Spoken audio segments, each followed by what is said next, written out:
Good morning, Study Post. Oh, where's my chat? Do I have... I have hotkey.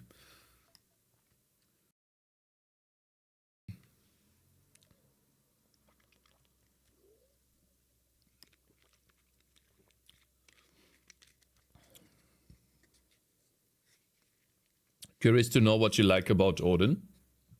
Missed the stream yesterday. First and foremost, it's simple. It takes the good stuff from C or let's say C++ and keeps it. It doesn't toss it away. And it extends the good stuff from C and C++ in an easy way. For example, what I touched on but didn't do yet is the context allocator that the program is using to allocate memory behind your back. You can override that very easily.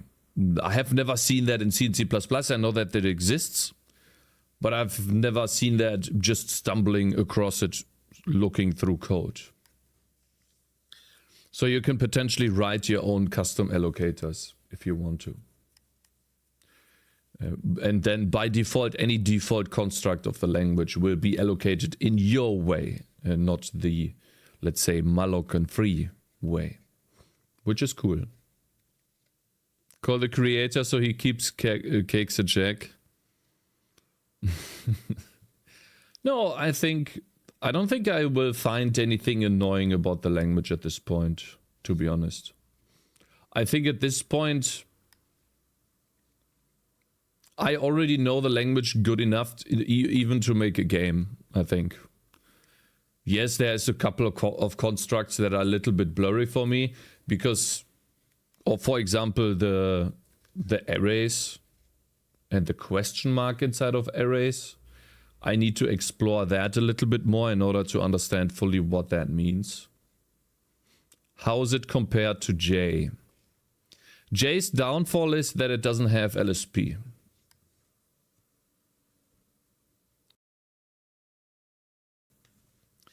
Otherwise, J is similar enough. Difficult to say. I think they're similar. Because Odin already exists, yeah, they are very similar. So, can't really tell.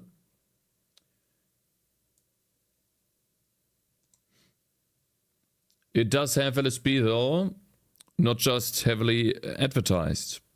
It does have. I didn't find it on Visual Studio Code. Maybe it has. Then I'm wrong. Yeah. I'm happy. So I'm happy that I did the YouTube break. Am I so out of touch?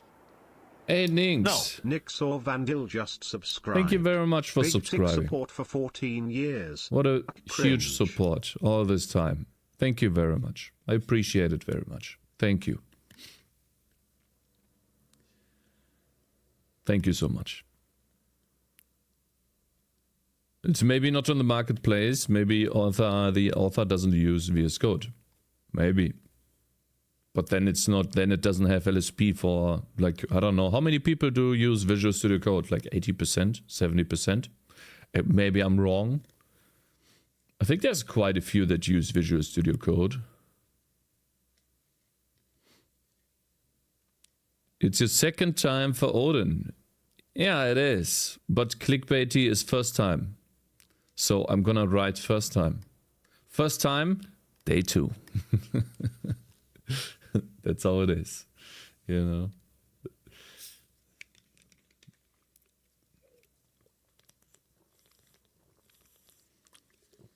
Dude, they had me making a box lid.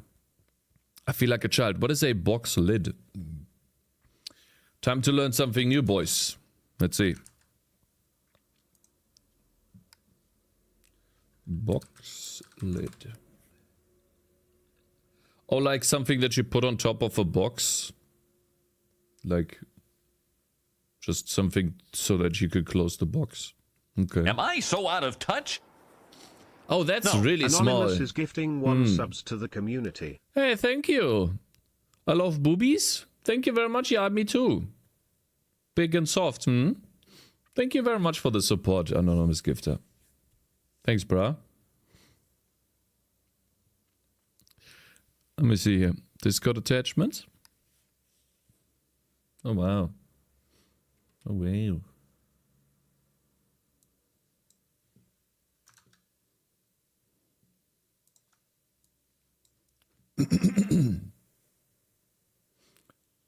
Change the stream name? No. Damn, did you do this here? Man, this is crazy. Wait, this is a bit blurry. Is that on purpose? Cut above and below? Ah, I see, so that's on purpose. Okay. Wow. God damn. The Herbalist? Is this a type of game? Workshop set. Wait, did you draw all of this yourself? How did you do that? Is this markings or did you draw that yourself? Holy shit. Man, how much time do you spend drawing these things? Holy fucking shit, man. You're telling me that you drew all of this? The wood is just a texture. I did that smiley face? Oh, you're sure you did, bruh. Sure you did. Of course.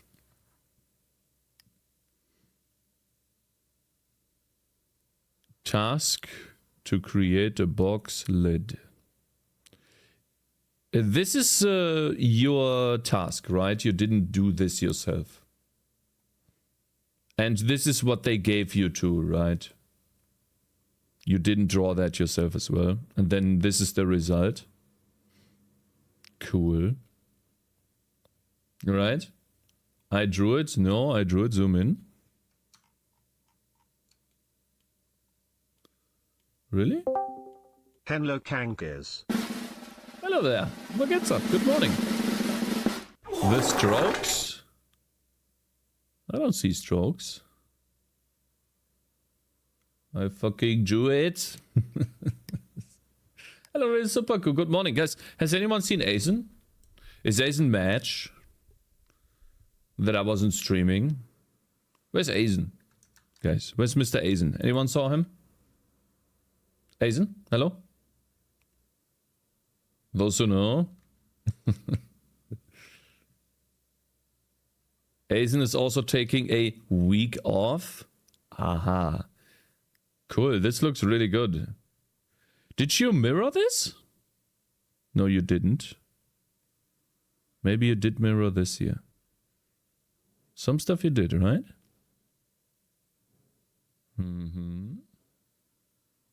Is that from the middle? Cool, cool. No, this is really cool. Like how this took you a week, yeah, I would assume. Yeah, you're getting, by the way, you're getting to a point where people would pay for this, you know. I think, no, what I mean by that is professionally. If that makes sense. People would already pay you professional money for this. Not sure if you want to do that, but that's what it looks like. Getting to a point. Yeah. I've seen her first creations and she has improved tremendously. Have you seen her transition from pixel art? That's another thing that she can put into games. Asen is now loyal to TCAP, I see. Okay. Yeah, it's really cool. I can easily imagine this is some alchemy indie game card or similar, yeah. You got some big balls, my dude? Yeah, indeed, I have him. Very big ones, 2 of them.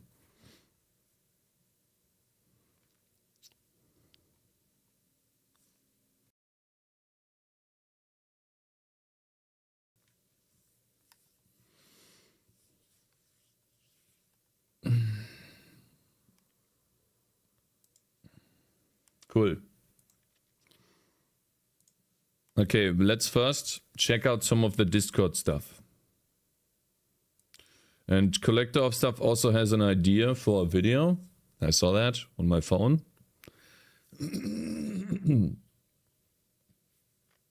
Should be very proud of those little butterflies.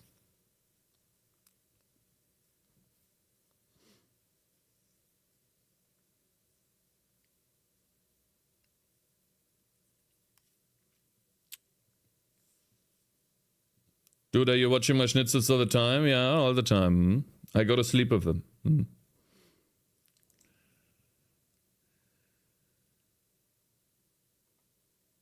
What is this? The journal accidentally implemented hot reloading. Devlog. Created Hazel's greatest feature accidentally. It's gotta be a DLL hot reloading, right? Should we check on this? How long is this? Pain continues? No, there's no pain in Odin. Actually, I had a lot of fun. How long is this? 18 minutes is quite long. But I mean... No, it's a saga about thumbnails. Yeah, I know. The thumbnail on YouTube. It's great, right? I'm keeping it just for the loads. I know it's terrible, but... Put it on 1.25 and it's 13 minutes. Fine. Let's put it on 1.25. Let's see here. So this guy, Mr. Cherno, accidentally implemented hot code reloading in C++. Let's see what he has to say about it. This feature came about as an unintended consequence of thumbnails. This reloads live now. But is that a good thing? What I want to do today is I actually want to talk to you guys because I've had meetings about the new thumbnail stuff that I've been doing, and I've kind of come up with this new thing called thumbnail-driven development. I was showing you guys that we have a somewhat unintentional side effect where if we have... When he says thumbnails, he means those pictures here. Aha. Like our blue material, and let's just say I have a sphere, and the sphere is this blue material, which is obviously not blue at the moment, but we have a blue material, cool. If I open this up externally, so I've got it here in VS Code, and I edit it, right? So I change this to like 1, hit Control S, you can see instant changes. Thumbnails changed, and the thing in the scene is changed, right? And it's kind of like, oh. Yeah, but that's just the file. It's, what is that? Blue.h material. It's just a hot reloading a file. Cool, you know, Hazel has hot reloading. That's not like, you know, huge news, but it's nice. It's definitely nice to have, and it's especially very, very snappy because it's Hazel. Hazel's quite fast, which is cool. The reason this is hot reloading... It's reloading a fucking file, bro. Man, reloading a file. I'm not toxic, okay? I'm just saying that reloading a file is literally... Right? That's the same as shader reloading. Okay, believe it or not, is because of the thumbnails. And that's why I call it thumbnail-driven development. Because this feature wouldn't actually be in Hazel if it wasn't a completely unintentional side effect from us trying to implement a thumbnail system. Let me demonstrate. If I back out of this directory so that we no longer see the thumbnail, and I change this, nothing. It's red now. Nope. It's...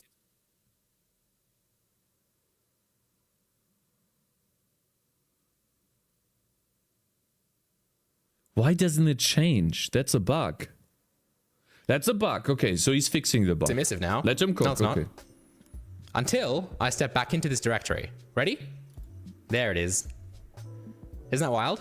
Why? Why is this happening? Well, because this is how it works. So when we render all of these thumbnails over here, yeah, we go through them and we have to ask ourselves whether or not the thumbnail is an accurate representation of the content on disk, right? So you have a file on disk, it's this, yeah? Does this thumbnail represent that file on disk accurately? How do we tell? Well, we can look at the date modified basically. So the timestamp, the last... That works. But not all the time. Like, some editors don't write the stupid date. They don't write that. So you have to use a directory watcher. Sometimes. Not all the time. But I had to do it in hot shader reloading, if I remember correctly. At least in... While I was using 4Coda. 4Coda wasn't changing the date properly.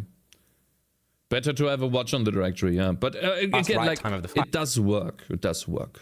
Just sometimes it doesn't if you use some special editor. When the thumbnail was generated, it retains kind of what timestamp that file had, and then we compare it to the current file on disk. And if they're different, then the file is different. Like the thumbnail is, it could have been the same file, but it's probably been changed, right? It's modified. It's got a different date and time. So what do? We have to regenerate the thumbnail because we want the most accurate. Okay, so I know. I just want to say what I would do. I would keep a list of all of the materials in, let's say, an array. This doesn't seem like a lot of data. How is this? 1, 4, 5, 6. Let's say this is a float to 7, 8, 9, 10, 11, 12. 12 floats. An array with 12 floats. That's what I would do. Representation. So how do we do that? Well, And then I just keep that in my memory, and then whenever something changes, I just update the data in the memory, and then it is always, even if I don't draw these thumbnails, it will always draw me this. I don't understand, but okay, we'll let him thumbnail cook. for this material. Let him we have to cook, load the right? material, obviously. We have to load the material into the asset manager so that we can create this image with that material. But did you just say load the material into the asset manager? But the asset manager is responsible for all the assets. Therefore, it's responsible for the assets that we see in the viewport as well, right? So what's This is OOP. Okay, Interesting, we'll have to, like the asset manager, you ask the asset manager for a material, then it gives you a material. So I guess it's not okay. because we tried Do you have 128 gigs of RAM? Are you stupid? I'm wasting a bunch of memory. You know how much memory my application takes? It's like 10, 20 megabytes. Just data. And I have like huge static arrays of 4,000 entries. 5,000. Nothing. Memory breath? No, not about application. It's about keeping everything residual. Which is why we have fast disks. This maybe works for textures. Because you have to use it for textures. But for, let's say, a bunch of materials. Let's say you have 1,000 materials. Even then. Like, let's make you can, listen, okay? Bro, take out a calculator. Let's say, how many floats was this? 12? 4? Was it 12 or 8, guys? 8 floats times 32 bits.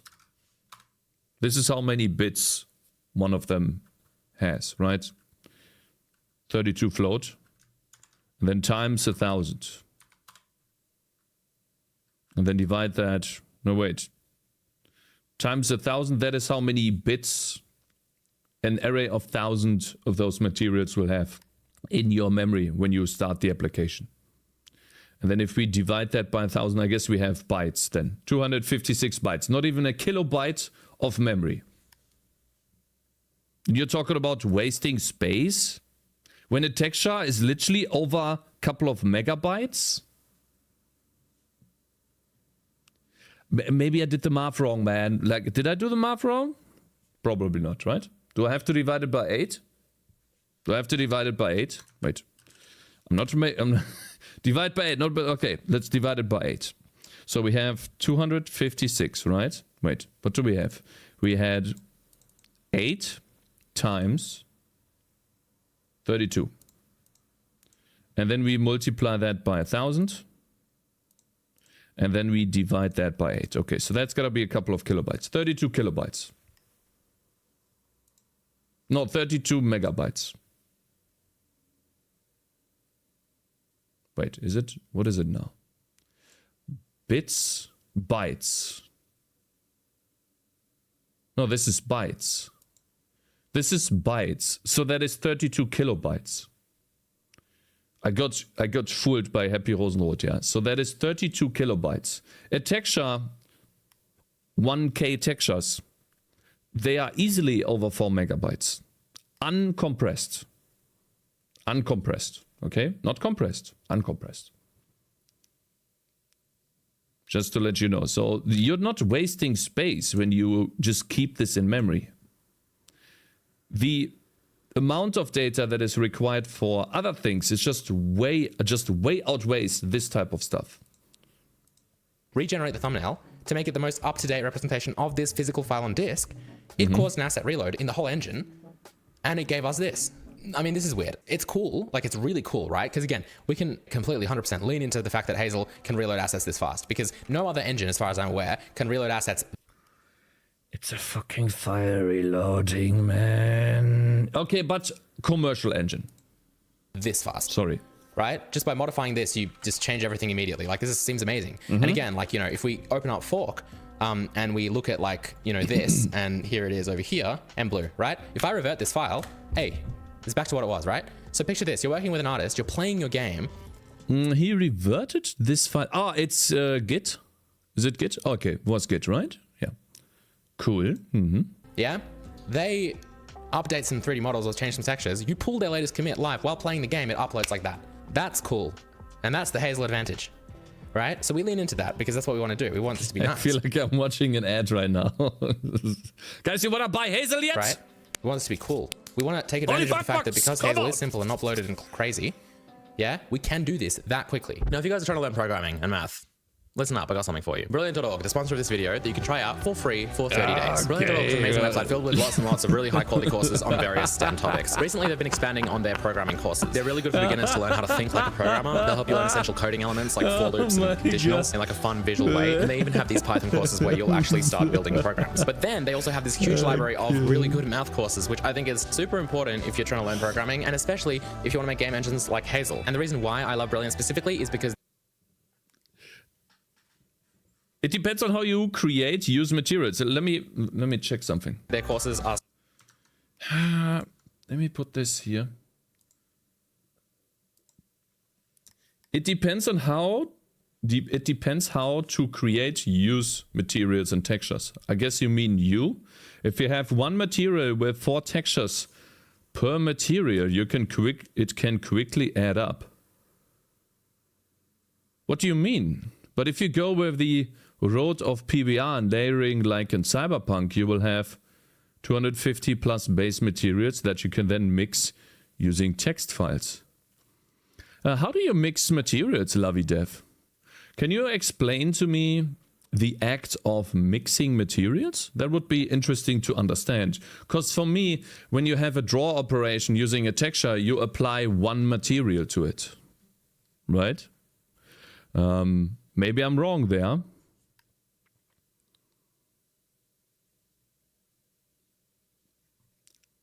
I was gonna try Brilliant once, but you cannot subscribe a monthly basis. You have to subscribe for the whole year, $9 yen euros a month, but you have to pay for the whole year. What a scam.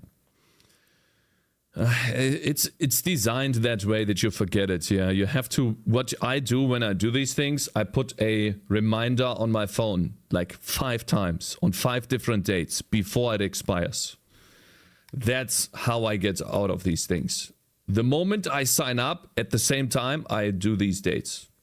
That's how you could potentially get out of one of those itchy situations, right? You remind yourself multiple times before then. Because if you remind yourself one time, maybe you're busy, you can't do it. But if you have multiple and then you have multiple repeats, 1 week, 2 weeks before, that could work. Cakes, there's a presentation about it on YouTube. Push immediately and On digit- enter wagon.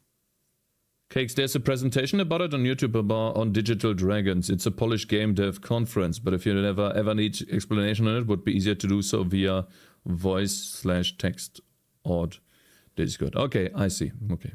Hello, Xen. Good morning. super visual, engaging, interactive. They have these widgets you can play with, and they'll quiz you every step of the way to make sure that you're actually learning and retaining the information. And guess what? You can try everything the Brilliant has to offer for free for 30 days. Just go to brilliant.org/channel. Link will be in the description below, and that link will also get you 20% off an annual premium subscription. Huge thank you as always to Brilliant.org for sponsoring this video. I really like this, and I think it's really cool. And so what I want to do is obviously take advantage of this. Now, why is this currently unacceptable? Because again, the thumbnail system drives this whole thing. Yeah, indicated by the fact that I can back out of this. It's a bug, and I can do whatever I want with this.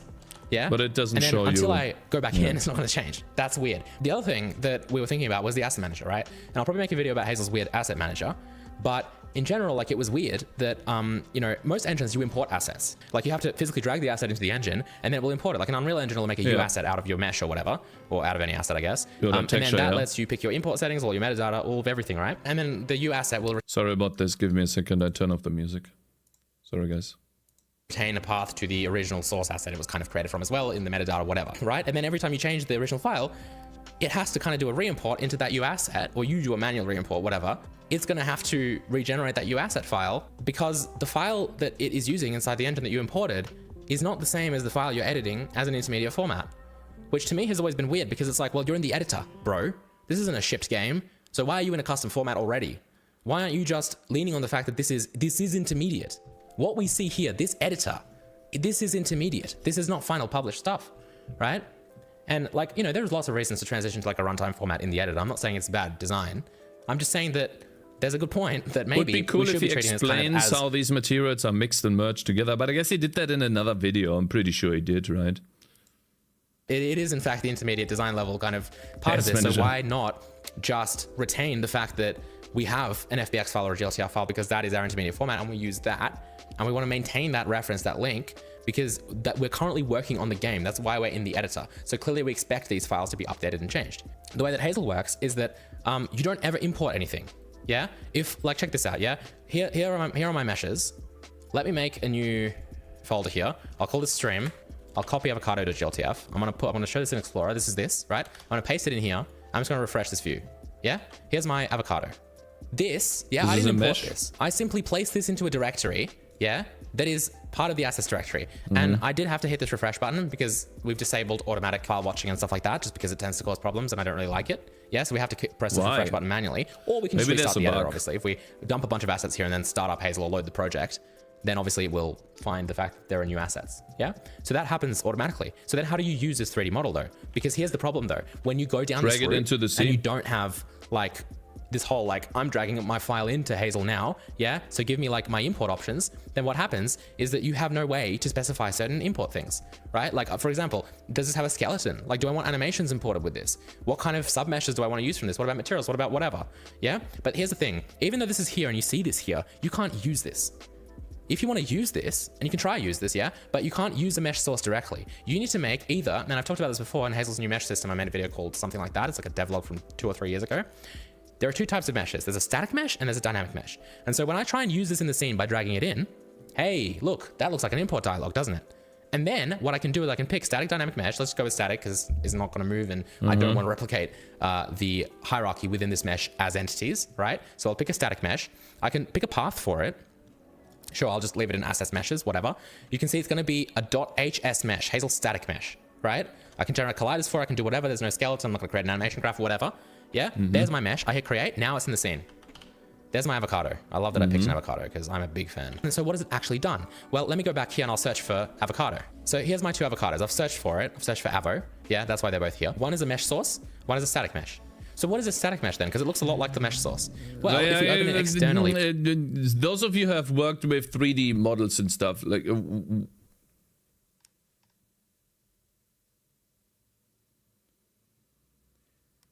Why do we differentiate between the two?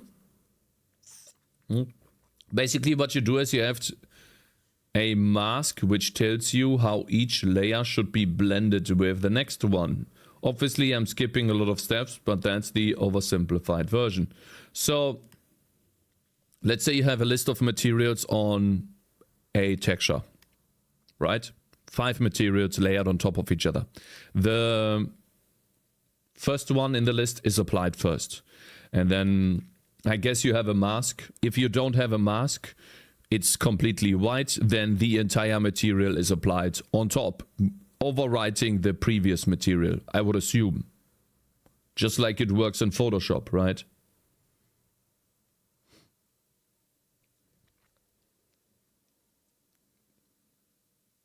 I still don't see how you need to duplicate materials. You just need to reference them by some sort of ID. You get the material based on the data and you or an ID. I don't see how you need to duplicate that. You just have to have the data somewhere in place and then just read the data from the list. That is just a list of materials. And then you apply that. And if you want to send that to the GPU, then you just mirror the data that you have on the CPU on the GPU. I don't know. Maybe it sounds too easy to me. It's probably not duplicated though. But the original problem was that if you have 5 textures and you apply 5 materials to each texture, you have 5 times 5 the amount of data, which to me sounds like you're duplicating stuff, right? Which just lets us open it in an external program, not inside Hazelnut. It's going to open in VS Code because it's just a YAML file, and this is what it has. It's got metadata associated with that. Because instead of us basically being like, okay, because in a way, this is how the other engines seem to do it, right? You basically have your original, let's just say GLTF file. And then from there, it's kind of like, okay, well, this GLTF file gets imported, right? So what happens when we import You read the is we data. basically take the actual mesh data. So this has all of the vertices and let's just say mesh. The mesh data is in a We take block all of this memory. mesh data and we basically we copy it across and we've created, let's just say, a U asset file. Yeah? U asset or whatever asset you want to create. That contains our metadata and our real data, which is in green. We have our metadata, we have our real data. So that's kind of been copied across and that's it. And we don't have a link to that. We still know in the metadata what file it was created from or whatever. It's still kind of within this U asset, self-sufficient, whatever, right? Whereas Hazel says, okay, well, why have this data here and here? Yeah, let's not do this. Instead, in Hazel.h mesh or HS mesh, Well, I'm pretty sure they this just referenced is the file. entire HS mesh. Yeah, and this doesn't exist. Why? Because they referenced the this mesh data. just simply links to here. That's it. But this is, shouldn't this be like obvious? Like, like unless you need to have this on the GPU, it's not. Like, let's say you load a texture from a file into your graphical engine, right? Let's say a texture atlas. Why would you store the texture atlas in your memory, in your application on the CPU? The only way, you only need to load it once, you upload it to the GPU, and then you forget about it because you don't need it on the CPU and you're not reading data there. It's not obvious because the GLTF is not great for packing into assets. I know GLTF is annoying. Yeah, it's a giant JSON file that consists of many different things. And I have once written a GLTF loader. Yeah. It's really annoying to deal with, but it works. It has binary data in there. You just need to find the binary data. You need to know how to read the JSON file, which doesn't take long. So, I don't know. The binary data is there. You just need to go through a couple of IDs, find the starting point, whatever. Okay. Hazel mesh is explained. Like for this Avo, I created a static mesh out of it. There's Obviously, a this just GLB links binary. this, so It you can create, depends. like, Sometimes it's within the file, but yeah. 300 avocados if you want, and have them all have different metadata, still linking to Or that not single within, I think. data source, basically that single mesh source that has your actual vertex data and material data and whatever else. The moral of this is, I guess, to just say that, like, yeah, I don't think I'll be changing Hazel's asset manager. I think I had a chat to the team, I had a chat to a few people on the team. Like, we decided that, like, yeah, it's pretty cool that Hazel works like this, meaning that everything is automatically imported in the assets directory. The asset registry is a reflection of that. Let's just say you do have an asset there that you don't use, or maybe you just, because a good example is, like, I just downloaded, like, a 3D model pack or an asset pack. Yeah. Like Kenny released an asset pack. Let me just grab all of that. I don't think I'll use all of it, but like, I want to see it all in Hazel. Easy. You just import it all into Hazel. And how do you import it into Hazel? You just dump it in your assets directory. It's there now. And so you might be like, okay, well, isn't that a bit wasteful because I didn't want to import all of those, right? Then you just delete them from the only waste you've directory? created, apart from, I guess, cached thumbnails, the asset registry, which is a thing on disk, inside your assets directory. Here it is, asset registry. This asset registry, it's this text file which contains every single asset. It's the registry, right? So it's the registry of all the assets that you have in your project. It creates this automatically from everything that you have in your assets directory, yeah? So it's all here. And it's got an asset handle, it's got an asset type, it's got a file path, whatever. So if you do in fact have unused assets, what's the consequence? 3 lines of text in a file that does not get shipped, and of course the asset's not going to be packaged if it's not in use, because Hazel only packages for shipping assets that are actively used. So there's no real consequence of automatically importing assets. The only consequence is a benefit, and that is the fact that it's ready to use in Hazel. It's like I've done this too. Which is great, I think this is the best way to do it. What he's describing right now is basically your application is a representation of what you have on disk at all times. Whether you do that with a timestamp or with a directory watcher, it doesn't matter. Or on startup, you start up your game, or let's say engine, and then you just look at the folder and see what's in there. I've done that for my level files. Let's say I want to edit a level file. I just get a list of all the files in the assets levels, and then I can see a right now representation. This has already been done in Warcraft 3. Now you just apply that to engines. I don't think this is anything like special or new. Maybe just people have developed some sort of construct that they want to have at all times, some sort of list. But like you already have this in Warcraft 3. Or if you have played custom maps, all you do is put the custom map in the folder and then it's there. It's basically the same thing. And then you load the data from the file and you see the thumbnail and everything. Don't have to waste time rewriting a system that turns out is actually, we think, is better than the alternative that we were going to rewrite it to. And so then we come up to this whole live reloading thing, yeah? This feature came about as an unintended consequence of thumbnails. Yeah? It's just So this gonna be wasn't free. planned. I just noticed that, oh, hey, this reloads live now. And it didn't used to. I was just thinking about this and I was like, okay, well, why do we have this situation where assets on disk differ from assets in memory? Like, why is that ever a thing or a good thing? Wouldn't it be cool if what you saw in the viewport in Hazel was always 100% up-to-date reflection of the physical assets on the file system? When would you ever not want them to be in sync? And then, like, again, I was thinking about scenarios of this and I'm like, well, that sounds great, yeah? That sounds great. Because if I have a scene and I'm looking at a scene, let's just say I'm doing a playthrough, I'm doing a playtest of my game, I'm playing the game, yeah? And then like my artist commits a whole bunch of changes to some textures or some models. Yeah? Because models are compressed on disk. I could keep playing my game here or whatever on like one monitor, and then I could... There's one person saying because models are compressed on disk, and I guess if you change the disk, you might have to uncompress them, which could take a lot of time. I see. Just open up fork, or like, my Git client, I'll just do a Git pull basically. You couldn't see it was while the behind game's me. running, and it would just update like that. Because the files changed on disk, and that is a reflection of the files as they are. Like the most up-to-date version of the files is what you see in the viewport. Because Hazel is always aware of like the file on disk, do I have that version? And I was thinking about like, okay, well sure, I mean that This is sounds on good. stream, Like, guys. This is what's live. the downside? He And then I doesn't started have thinking, okay, well people a way to sometimes retake like it. have a little bit It's of a just phobia normal. of disks, right? Because hard drives used to be slow. I mean, we're in 2024 now. Basically everyone has an SSD. I mean, look at some of the stuff that like the Guys. PlayStation 5 is doing. Like they were like, in that tech demo or whatever, they because of their blazing fast like decompression chip and SSD and whatever, they were able to just like basically frost and cull assets off of memory and into disk, like, and just load it on demand as the frame gets rendered or whatever, because it's like that, because it's so fast, especially if it's in like a runtime format, which just wouldn't be it.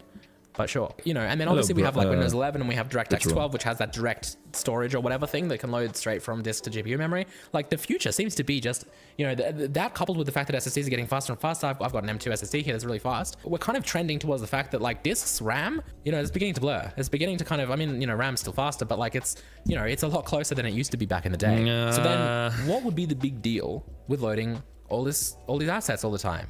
And making sure that we have like up-to-date versions, because again, guys, sure, you do a git pull, that's going to be a bit slow while it's pulling. Like I think that's okay, right? You're doing a git pull, you're not doing that every frame, I hope, right? Or you edit a material or a 3D mesh. That's one single 3D mesh that you just re-exported, and you want it to change like that for like what? For a few frames while it loads it? Oh no, a stutter during development. Like that's not an issue. That's why like I really feel like what I want to do going forward is Hazel should just always have the latest asset up to date so that it works like I was just showing you guys. You change the asset. Yeah, it you gotta updates fix that instantly. bug, bro. You got your little pink objects or whatever. Still you a want them bug. to be back to blue or whatever.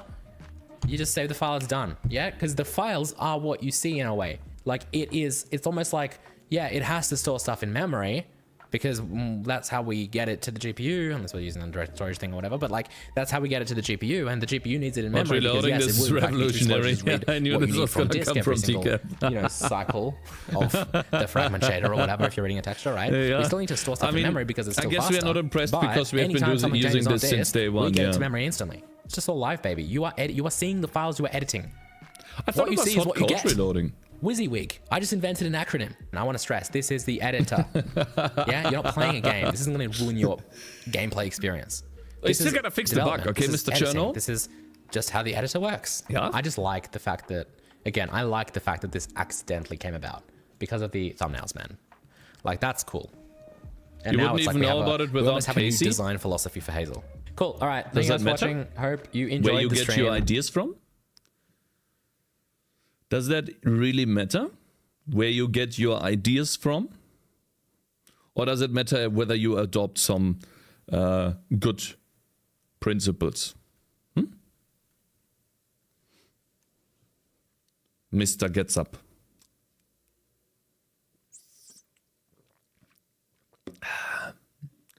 Casey didn't invent hot code reloading. No, he didn't, but he teaches about it. He teached about it, and now I do. I have a hot code reloading video as well. Compressed 2-hour version into, I think it was like 10 minutes or something. Okay, well, anyways, I think the video is not that bad, guys. Like, listen, okay? First and foremost, it was done on a stream. What happened to my YouTube chat? Is YouTube going? I'm sorry, guys, my YouTube chat is completely blank. Is it broken? I'm pretty sure you guys have written something. Oh, I'm sorry. Yeah, you did. Speaking of programming live, been studying Lethal Company, monsters and their AI. Their AI is incredible and very strange. Hello there, Arconis. Finally, Odin. Yeah, we're gonna do Odin. Odin good? Odin is good, yes. YouTube is going, yeah. Yeah, I'm sorry, like the YouTube thing didn't load. I'm gonna link you guys the video. Guys, I don't think it was that bad, okay? Be nice here, okay? Yes, it was literally just a file watcher on a directory and then making sure that the data that you have in your program is reading these files, or the program is reading the file when they change, updating, let's say, an array or a file with some timestamp, right? Which is, it's like, we engine programmers would call it the basics, but still, it's a good idea. You just gotta fix the bug though, right? There's a thumbnail bug, bro. You need to fix that. What do you guys think about the video style? Well, less repeating, but otherwise it's been okay. Trying to make my dev streams into entertaining videos. Yeah. We can see that. It's gotta be less repetition, but otherwise good. Let's tell him, right? Let's tell him. How do I reply? Wait, is this actually the correct... This is my wrong account. I need to use my Cakez account. Sorry about that.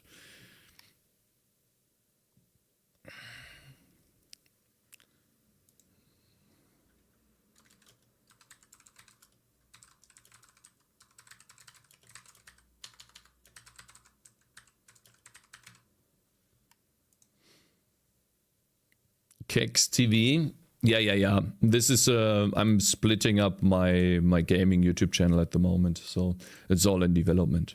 Anyways, okay, cool. Let's switch back over here. It's time for Odin, guys. Do we have more React suggestions? I haven't read this yet. You guys wanted me to watch this. Gemini won't show C++ to underage kids. It's not safe. The reaction of Primogen to that.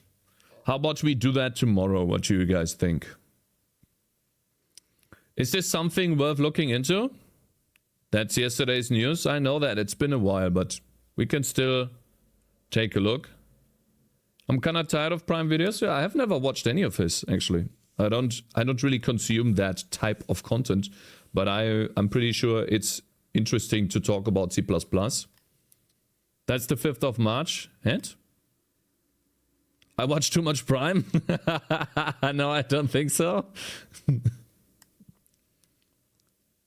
Do you have the language server going for Odin? Yes, I do. We managed to get it working. I'll take a look at the first 5 minutes of stream, and if it's good, then we'll take a look at it tomorrow, okay? The reader Jim, yeah, he reads a lot, man. He does read a lot. That's true. All right, we can get rid of this, right? Yep. All right. Okay, so let's do. That's how I remember things. How do we make it so that mark unread? There we go. And then if I click off this, it's still going to be white. Okay, we're gonna take a look at Showcase tomorrow. Let's switch to Visual Studio Am I Code. so out of touch? Do you do drugs? No, I don't. No. Dreadyfire just subscribed. Big tick support for 21 years. My man, Dreadyfire, thank you very almost much. 2 years now. Yes. Thank you, sir. Thank you so much, bro. I really appreciate the long-lasting support. You are one of the OG subscribers. Thank you, man. Cakez, do you remember when you tried to follow the Primogen tutorial about Vim? Oh, yeah. He got so mad. The Primogen typed in something, and then you type in this, and this is how it works. And I typed the exact same thing into the thing, and it doesn't work. And then this is when I quit. It was like 2 minutes into the video. It was typical, right? It doesn't work for me, these things. I really wanted to, if that worked, maybe I would be using NeoVim right now. If that had actually worked. Maybe I would be a NeoVim enjoyer at this point right now. Yeah. Where's Odin? Diablo clone. So to recap a little bit about yesterday, you should check Nyx's pixel art in Discord, and it's the second day you delay. Let me think about it real quick. I mean, I guess we can, sure. Hello, Valpmod. Good morning. Fine. We'll take a look at the showcase in Discord, because I have a question for anyone that posted in the showcase. Does anyone have a problem to be in a YouTube video? Does anyone want to be blurred out in a YouTube video? Are you scared? Or do you want to have like some privacy? Because like Discord is not as public as a YouTube video, but I guess I'm streaming it, so it is technically public. Mine has music, so it won't be in your video. Well, I can mute that music. I have different audio tracks. I can just mute it. Can you put my message like big in the video, Mom? Blur out my face, please. Can I show this on YouTube? Yeah, I guess you can, true. Did you try LunaVim? I don't remember what I tried. I think it was NeoVim. And then I followed a Primogen tutorial about how to set up NeoVim the perfect way. And everyone told me this is the best tutorial to do. And so I followed it to a T up until 2 minutes in. When he typed in a command, he got a different result than I get. I got an error and I was like, okay, this is dog shit. Fuck this. And then I left. Typecraft NeoVim is great. I'm on episode 3. Is this from Primogen? Typecraft NeoVim? Make it a rule so anyone not wanting to appear on your YouTube videos shouldn't explicitly state so when posting the suggestion. Shouldn't? Also, because you questioned me 3 times on if I drew the flower moth and didn't believe me. Okay, that's fine. You're taking your questions. Okay. Let's see then. Fine. Yeah, we saw this the last time. And then we have Reticide. Reticide, what type of game are you making even? Stargate-like transporter rings. Just need to make it actually transport you somewhere. Ooh, what the fuck? What is this? Come on. LOL! Yeah, that's literally like Stargate. Okay. I can see you getting into a game at some point, like a real game. Full screen? Yeah, okay, fine. Let's do full screen. Sorry about that. So this is what he did. He's making a voxel engine. You can destroy literally anything in this world. Like any tree or monster. You can destroy those.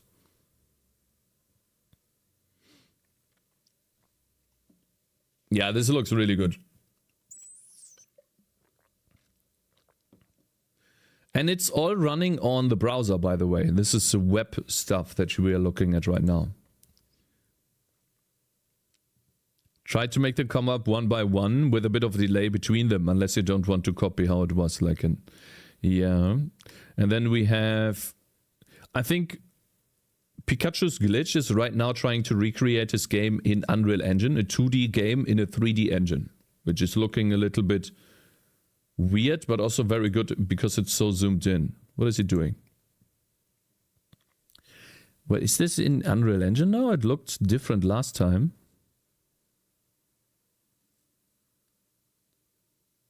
No, this is Unreal Engine. You can see at the top here. They are a bit too slow, so it's more like a Zelda type of game, right? It's not Pokemon. Who made this? Voxel Pointer, what the hell? Yeah, Reticide made the voxel stuff. Knockback and damage text. Oh, this is more interesting. Let's see. Why is it so laggy? Looks really laggy. Maybe it's because of his recording. Aha, it seems like he's disabling the collision box whenever the enemy gets hit. Seems very buggy to me. What's going on there? These games are getting really realistic. Like comparatively to what, let's say, Pikachu's Glitch or Reticide has done in the past, the games are getting much, much better, yeah. Well, like we have done this showcase channel for over a year now. And it's getting much, much better. Let's see, what is he doing here? Survivor's clone using my game, okay.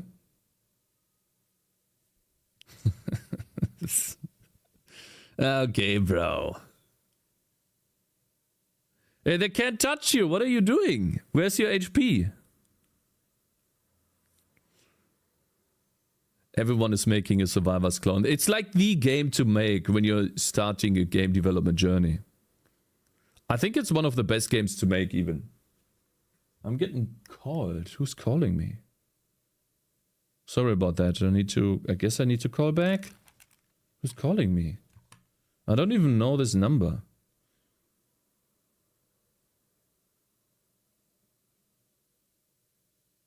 Yeah, give me 1 second. I'm sorry about that.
Bruh.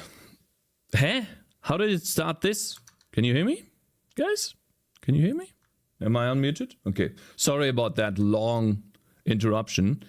Quite funny. While I was taking, my streaming off to, to sort things out about my life in YouTube, I obviously applied to different jobs, and then I just happened to go to like Rewe to be a cashier, right?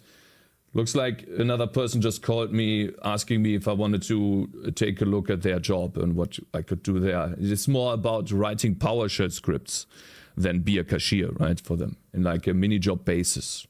So maybe I could do that. I don't know. I already filled out the data for the cashier job because no one literally fucking answered me or replied to me, and I was like, I don't have time to wait for you guys, right? We'll have to see. That seems much nicer, the PowerShell stuff. Yeah, he asked me about different programming language and stuff. Yeah, we'll see. Maybe, right? Maybe. I mean, maybe I can still say no to the other one, which would be a bit of a dick move, right? Because I already filled out stuff there, but we'll see, right? If it's really good there. It's a bit far away, which, let's say the commute there would be 15 minutes using the car. So I would like to avoid that, but I also like being in person. But I fucking talk to a fucking camera all day. There's no one here. I'm alone. Okay, so like talking to people would be nice. Real people. Not you guys. All right. 2-week notice period. You can cancel your contract even if you already signed it and started working there. Oh, really? But is it for Germany? Hello there, members on YouTube. Welcome, brother. Interesting. Well, I'm thinking about it. We are not people. That's insulting. We are fake people. Yes, Probezeit is usually 2 weeks, right? If there's a 4-month probation, you can quit without notice. Well, it depends on what he says tomorrow, because it needs to be stable. I need to have working hours every week, and they need to be set in stone, right? I don't want to have to figure out when I work every week, and then maybe 1 week I work, the other week I don't. It needs to be a stable income, and that is very important to me. It needs to be stable, because otherwise, you can't build anything off something that is maybe here, maybe there. I don't want that, and I'm not going to accept that. But we'll see what it happens tomorrow, right? We'll see. Fistmaster, good morning, man. Welcome back, brother. How about PowerShell? Do you know the first thing about it, Cakez? So we have used PowerShell on stream before. Of course. It's not difficult. And if I don't know something, I can Google it. Listen. Okay. It's not about, this is so easy. PowerShell is one of the easiest things, bro. It's not even Bash. Bash is annoying. PowerShell is much better. ChatGPT at all day? I don't even need ChatGPT. You just figure stuff out. You try out different things.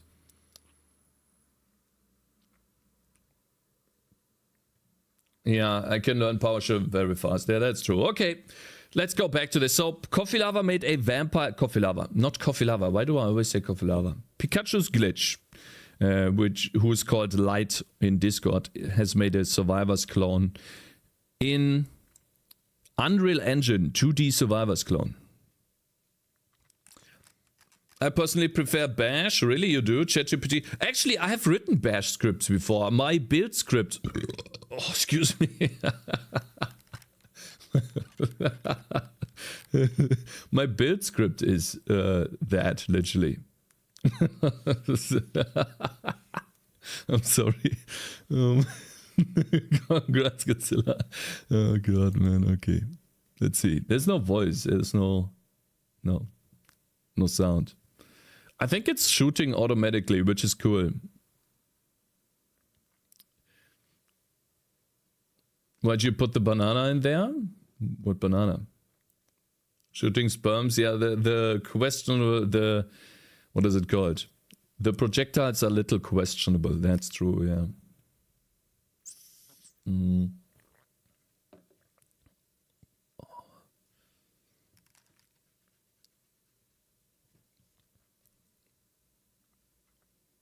Our software runs on bash scripts to automate new customers with Nginx and so on. Haven't done PowerShell in like 10 years or something. What are these? Are these potions? Can he pick up stuff? He needs a bigger pickup radius. For sure.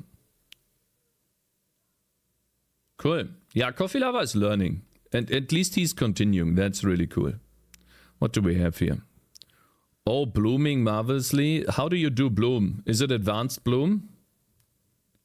Nginx? Let's see. Coffee Lava? Of course not Coffee Lava. Pikachu's glitch. I don't know why. I'm sorry. I don't mean this for real. Like, oh, this is on YouTube. Let's watch this on YouTube. Give him a view. Look at that. 2 days ago, 2,000 views. See that? Yeah, people really like your voxel stuff, Reticide. That's really good. It's niche and it's interesting because not many people do voxel stuff. It's like Minecraft. Yeah, it's really cool. And it's in the browser. He's always been doing some really cool and interesting stuff.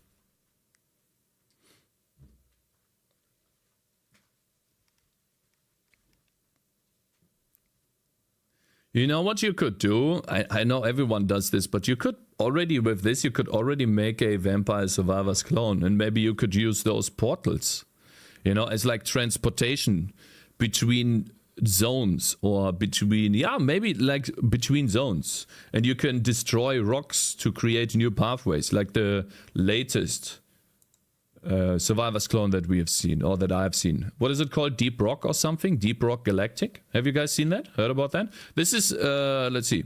This is the YouTube video. Vampire Survivors clone? Yeah!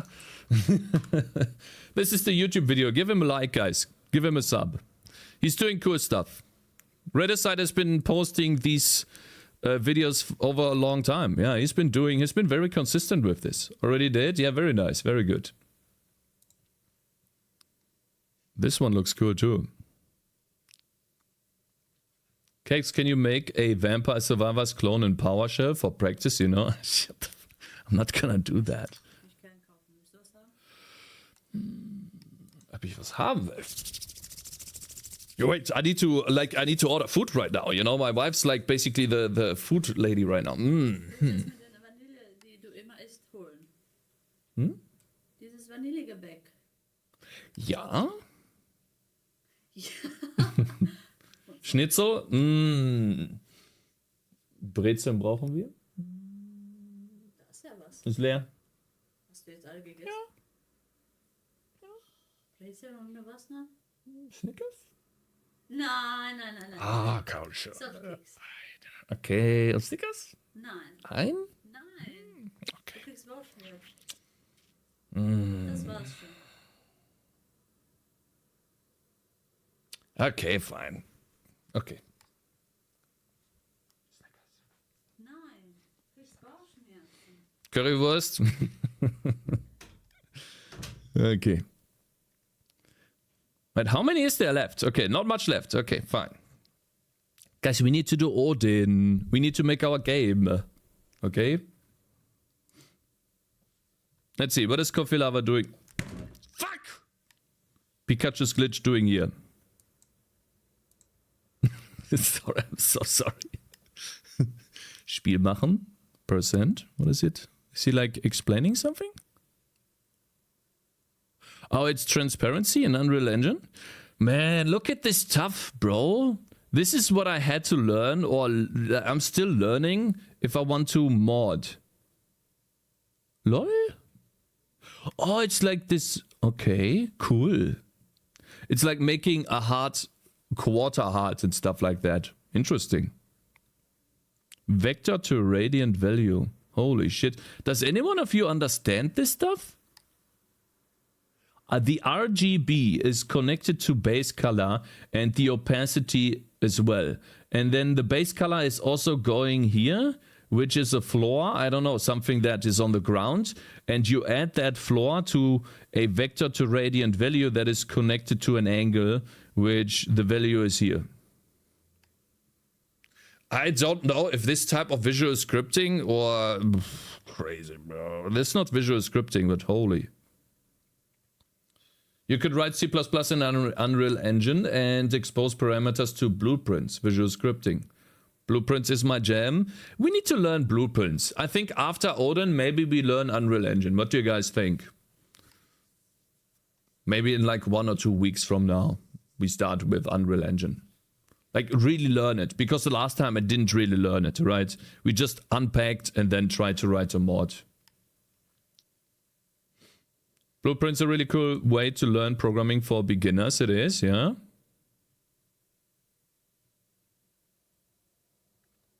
Okay, wow, this is another one. Is this another unit transition? Welcome back, Cakez. Oh, my man. Thank you, AQ. I appreciate it very much, bro. Thank you, sir. Feels good to be back here.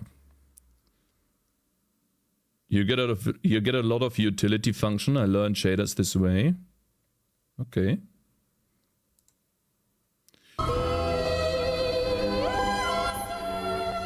Yeah, I mean, the YouTube VOD is gonna get smashed. Give me a second.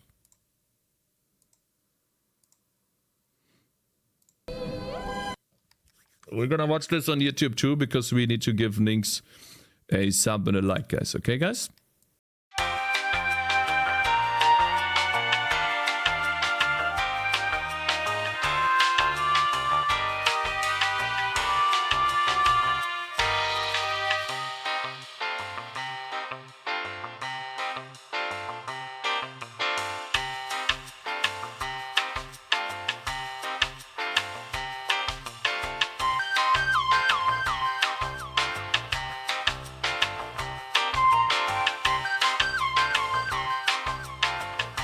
We are watching a CGI trailer in pixel art. I just noticed. It's a CGI trailer in pixel art. Damn. This is really good. Uh-oh. Damn, bro. Shit.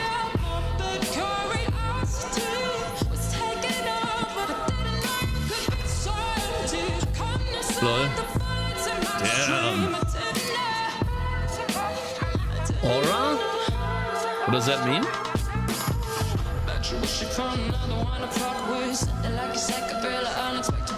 Commerce.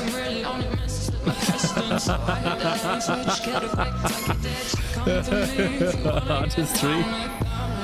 Oh man. Oh, this is so good. Damn, bro. This is really good. How did you do that? By K. Birch. Really good, really good. No questions? Fine. Fuck you. Guys, this is the future of pixel art games. It's gonna be full CGI. Like, you know, and then in the future we're gonna watch these trailers. It's like, where's the gameplay? Where's the gameplay? And everyone is hyped. It's like, duh, bro, they have crafting, dude. Cakez Humbled. Yeah, this is really good. Yeah. Like, if you take a look at this, like the background, right? She drew all of this, and you also have to... I don't know if you've done this with the video editing software, making this dark. I would assume so, because darkening every single pixel for every frame would be crazy, but maybe I'm wrong. But wow, this is really good. This is some high... I told you, like, listen, you might not want to believe it, but I think you are an artist. That's all. There's the video, guys. Really good stuff. Holy. There you go. Give a sub and a like. I'm a designer with a foot in art. Yeah, but what I see is art. Like, maybe I don't see everything you do, but everything I see when you do something is art. Every time. Just saying. from the outside, the results, the stuff that is done, that stuff that you show is art. Every time. You see that? You see why I mean that, why I like make the connection, okay, that's like an artist, right? I only show you the art, people show you design, you deconstruct it. Okay, maybe I don't see the design, that's fine. Finish the pixel art workshop thing. Like, but it's crazy, like how long? I guess no questions. Fine, spend 2 weeks, fine. That's my answer. Really good, really good.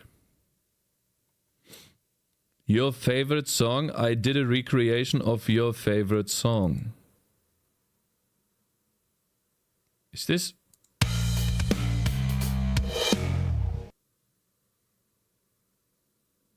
I create my own ringtones. That is very loud. I'm sorry, guys. Very sorry.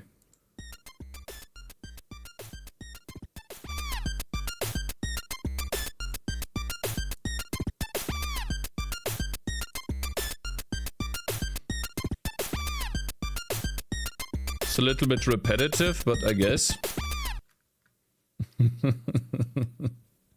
All right.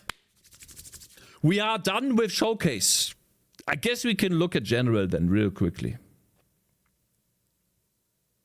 Shade 11. Jonathan Blow on the problem with OpenGL. I want to watch that too. Wait, can I repost this? Like, copy message link. Paste that here. And then mark this as unread. There we go. Okay, cool. It's time, guys. We're gonna finish our game today, or we make it playable in a way that we can attack enemies. The Odin clone looks like this at the moment. Starts decently fast. Let's see. I've never read the... Let's see. Where am I? I should be to the left for this, right? When programming, I should be on the left, not on the right, because on the left is nothing really worth showing. And then we have the image here on the right. And I think we should make the window a little bit bigger, but we'll see, right? We can always zoom in. This is what we have right now. We can move up, down, to the left, and to the right. That is our Odin version of, like, let's say a Diablo game. And we're gonna add in weapon attacks using the mouse. I don't know how we track Raylip with the mouse. And then we need to add in enemies. Let's see, what is this? Loaded mandatory. R core, R LGL, R shapes, textures, text. This is Raylip, right? Supported Raylip modules. GLFW, okay. Initializing Raylip. Huh, interesting. Cool. Display size, screen size, render size. You can move 45 degrees. No, you can move anywhere you like. But the movement is... I don't have all of the... How do you say that? I could add in another direction of animation. But I don't want to spend too much time on the visuals. So we will... No need, yeah. There's no need to have the visuals there. Exactly. So this is really... Okay. Let's see, where do we begin? I think we begin by doing the boring stuff first, which is the idle pose. So basically what we did yesterday, but with the idle version of this. And I suppose we store the direction. So we need 4 idle poses as well.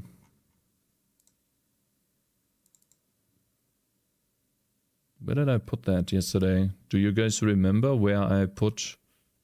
I think it's in Sprites Free, right? And then Lords of Pain. There we go. Playable character, warrior, idle. I wonder what will be your thoughts on Odin's compiler messages? The compiler messages are really good, actually.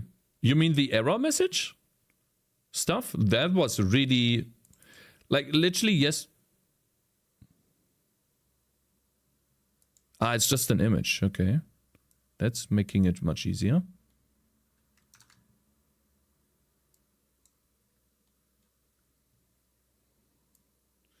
Since your movement is not using normalized direction for calculating speed, and if you add jumping players, like, listen, we're gonna do the movement stuff in a second. That's not a big deal.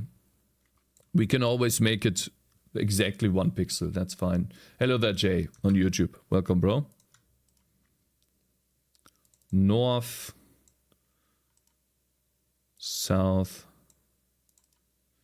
and west.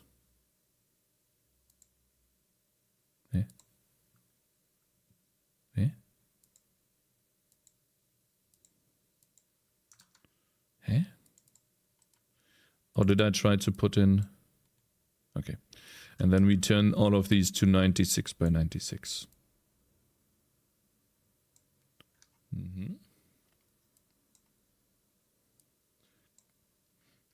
No, Quake 3 bunny hopping in Diablo 32 would be nice. I will see. I'm still thinking about how we could do the level. Right, we need some sort of list.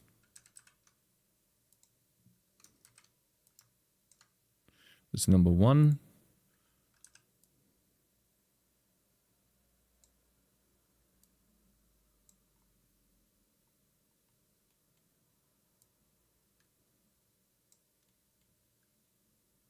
Please don't normalize speed, normalize bunny hopping.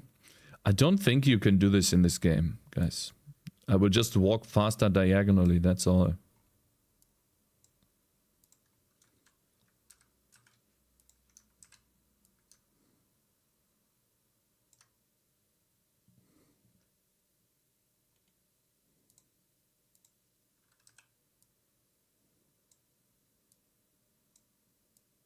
Shit. No. Sorry.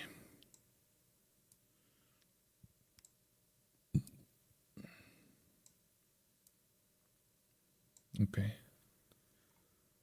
Pretty sure it is this one, yeah? Yeah, guys, what should I do if I really get this job? Maybe I should go there, you know, and write PowerShell scripts. It does definitely sound much cooler than working, you know, as a cashier. However, I do remember all of the people that have worked there, right? And that are currently working there. Like, they recognize me, right? Like, there's some cool people. So I would not be able to reconnect with them, right? That's also something to consider. All right. Can't you use the canvas size window, or are you just trying to pass time?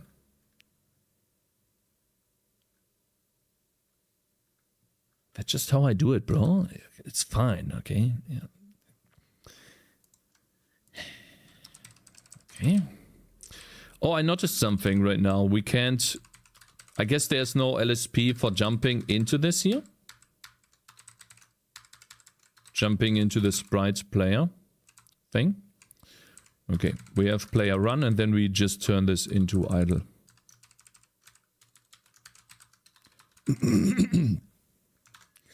Okay, let's sort this out as well.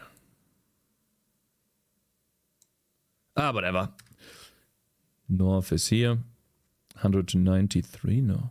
192, 1024.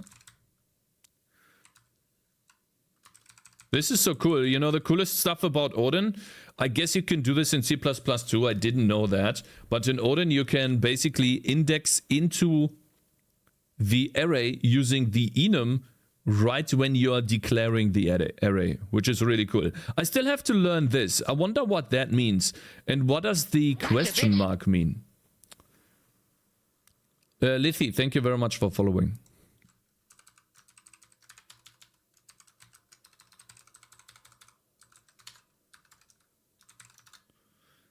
What was it? 192?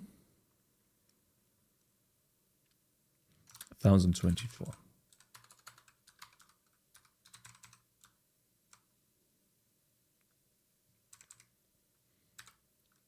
So they are all on 1024.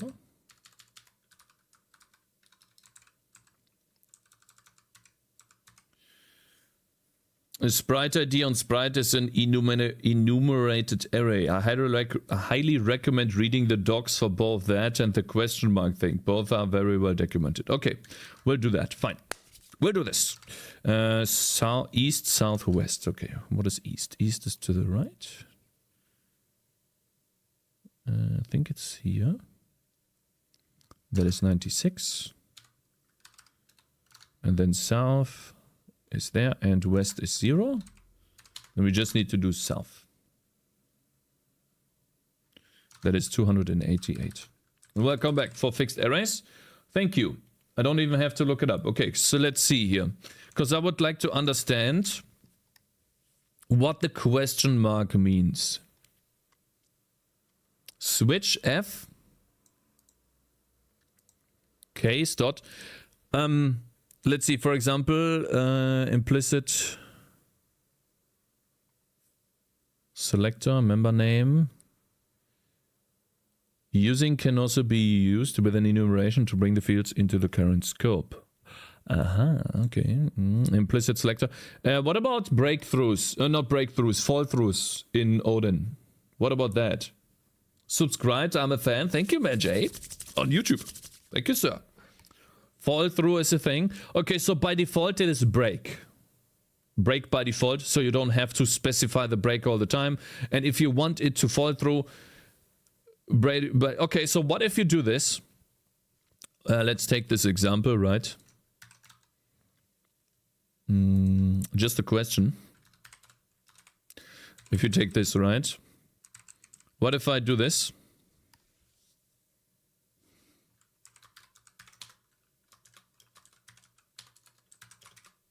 Does this work? Is this both cases?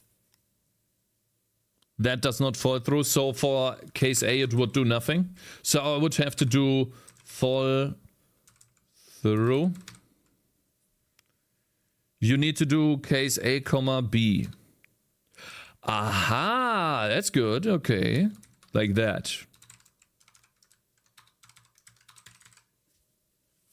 Thank you. Okay, that's good. Actually, comma dot B. Yeah, comma dot B. Sorry, that is it. That's how you do both cases together. Which I guess is fine. That's nice. Could be a little bit long. I wonder if you can break this up.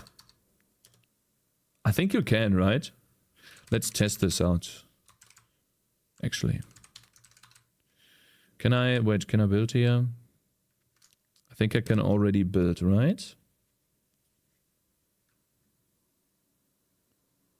You can do that, yeah. Okay, cool. Man.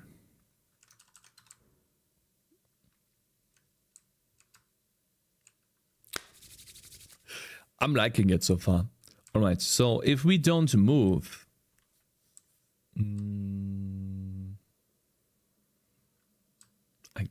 it's a little bit...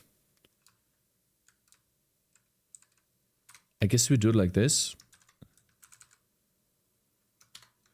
We call it speed, F32 is 0. And then it's, I guess it's a vector 2.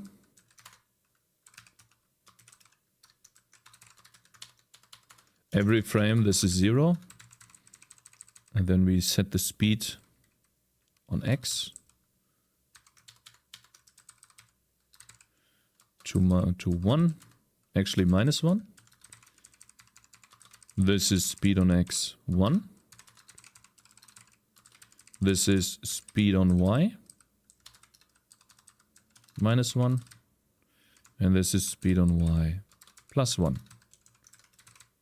There we go. And then at the very end, we do GameState dot player position plus equals speed. Does that work? We have a plus equals operator between two vector 2's.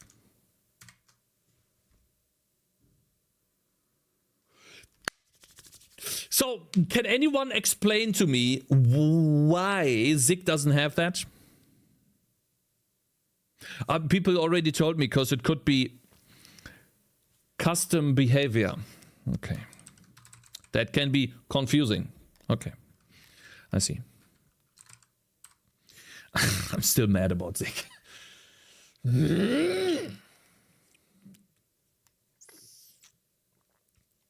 Zig is 0.13. True.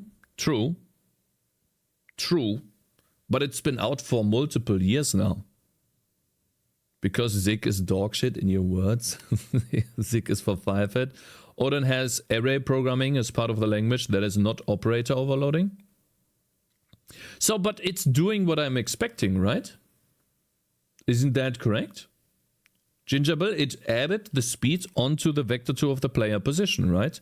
If this is not operator overloading, then how is the plus equals defined? Where can I figure out what the plus equals does? Like who explains? Because the vector2, let's see, rl.vector2. Hey, what happened to my intelligence? Let's see. Fine. Sorry. Guys, my intelligence is gone. Are you fucking kidding me, man?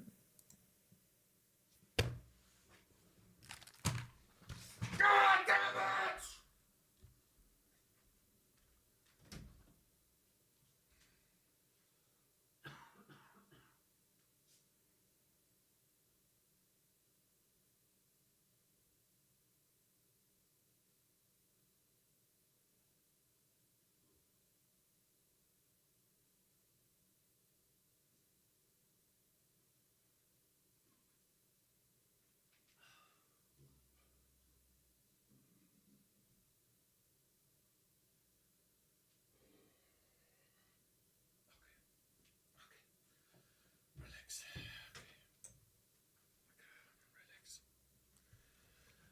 Okay, relax.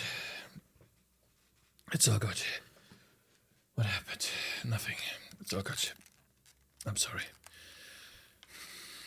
Oh, this is making me so angry. I updated yesterday, bro. I don't think there is a new version. I think this extension is just absolutely dog shit. That's what I think. Update. There is no way there's a new version today. Absolutely not. I don't want to be like Cakez. It's nightly, Lamar. It updates nightly. And now it works. Okay, how do we find the plus operators?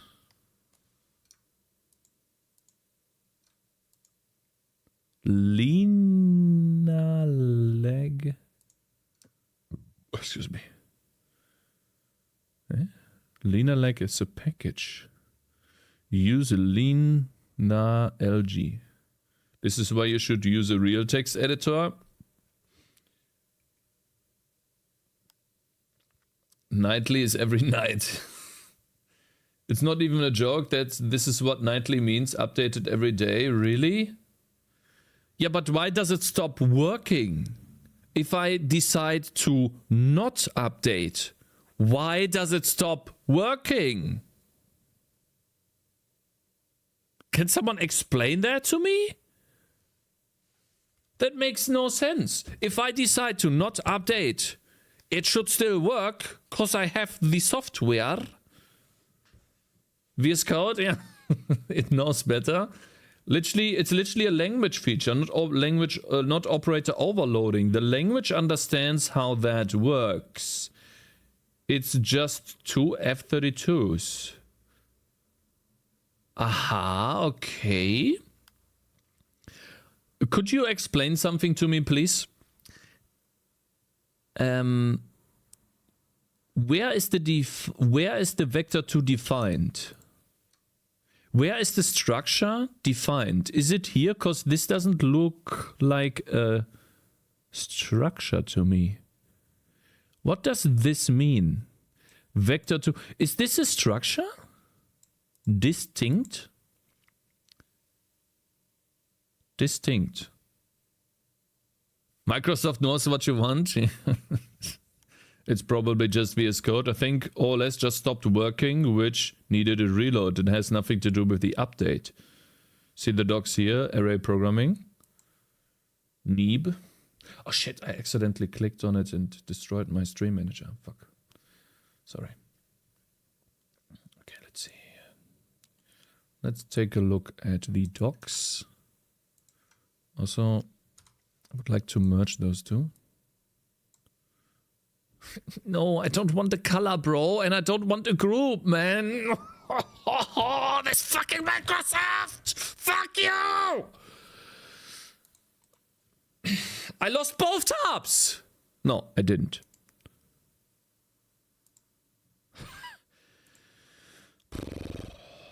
Goodness. Okay, so this was for arrays. Let's check the other one. Oh, yeah. No bounds check. N could be in or out of range of valid indices. Array programming. Odin's fixed length arrays support array programming. Example.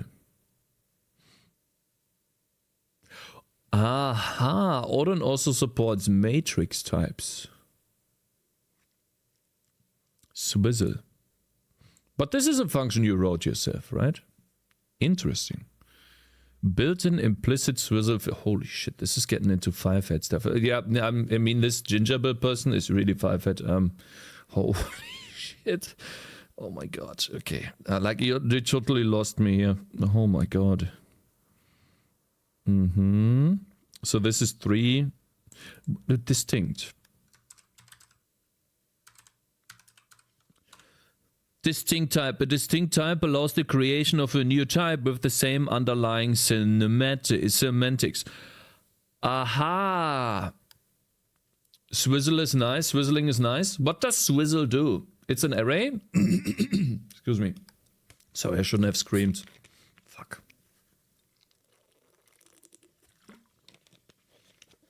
Cakez, the gingerbread. I know. He came here yesterday. It's really cool. It's the first time that we have the creator of the language in the stream. It's really cool. And I'm not saying this because he's here, okay? But you probably can see I genuinely like the language. Because I think this is actually the better version of C. It's not sick. Absolutely not sick. It's absolutely... What the fuck is Odin? A good version of C.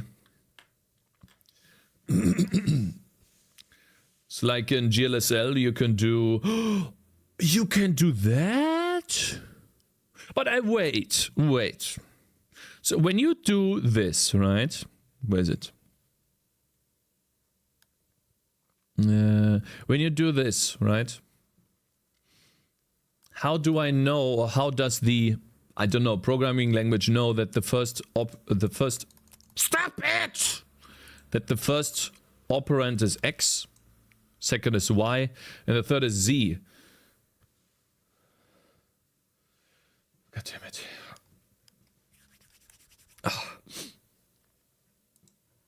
Because you're not defining it. You're not saying what the first, second, and third. We defined arrays to do that for you. In fact, not just X, Y, Z, W, it supported also RGBA. Odin is great! I see, but how far does it go? So if you do RGBA, right? What comes after A if I do 5 slots? How do I know what comes after A?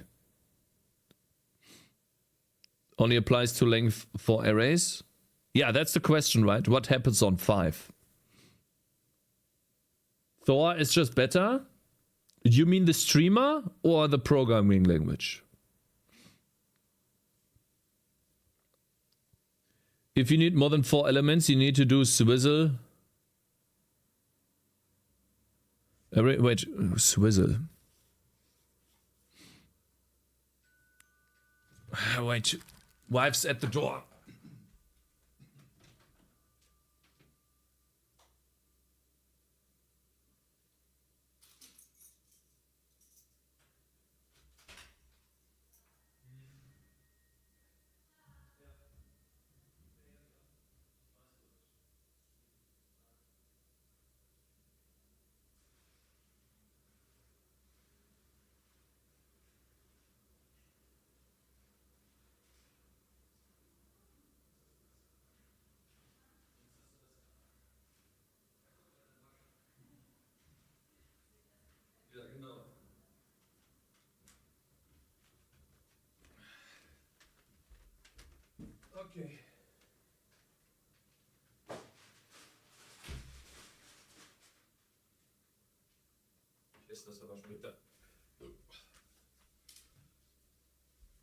Okay.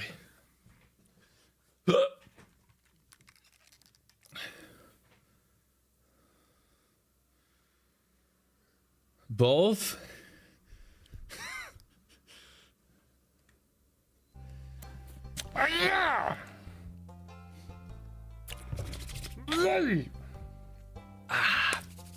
What the fuck? Why do I get excited from a clip of mine? Holy shit. Stop it.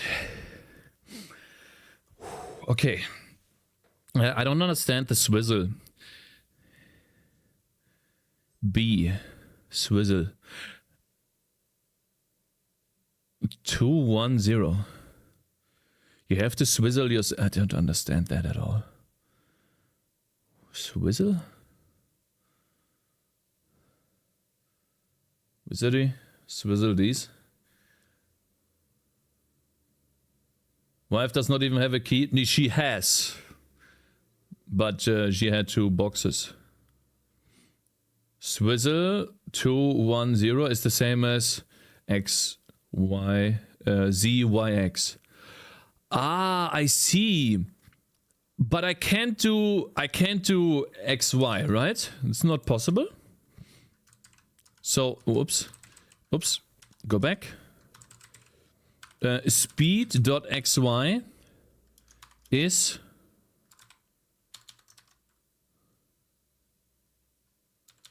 or times equals 2.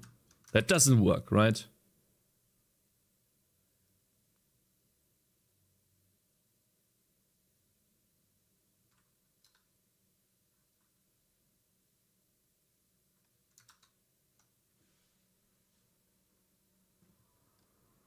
Damn. It's like GLM. Gotcha, bitch. But without having to type GLM vector 2 bullshit all the time. Thank you very much for following. HBO. This is really good. We are getting into the deeps of the language now. Interesting. And Gotcha, the distinct keyword. Thank you very much for following as well. Nesverse. Distinct. Distinct. Odin is strongly and distinctly typed language by default. It has very implicit conversions compared to many other languages. So raw pointer. Oh god. Distinct proc, same base types. Distinct matrix, same base types. Distinct. Is a distinct type to I32. I see. So distinct allows the creation of a new type with the same underlying semantics. I see. So if I do my structure, distinct is an array of 5 ints. Then if I add those 2 arrays together or those 2 structures together, it's just going to add together the integer values. Interesting. But it only works for the types where you don't mix types, right? So if you create a structure that is not an array, if you create a non-array type, then the plus has to be, I guess, defined as a function. But I guess there's no operator overloading, so you can't even do that, right?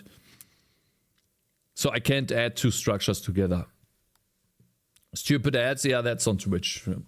I do the minimum on ads. All right, let's see here. And now I would like to understand the array stuff, because that was a little bit weird. The question mark. Bit set? Are you sure on that? The question mark and arrays that I accidentally... What is the question mark and arrays? Look for fixed arrays. Fixed arrays. Let's try to find that. Fixed array. Fixed array. Fixed arrays over here. Aha, there we go. An array is a simplified fixed length container. Each element in an array has the same type. An array's index can be any integer, character, or enumeration type. An array can be constructed like the following. 5 slots. But I could omit this, right? The notation xi is used to access the, ith length. The above array can also be constructed with a question mark to automatically infer its length. I'm pretty sure you can also omit this. Right? Test.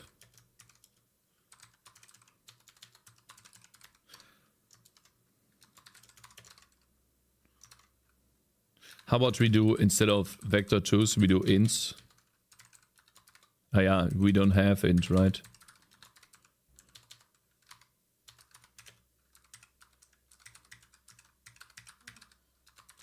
This should work. I32 is not a type.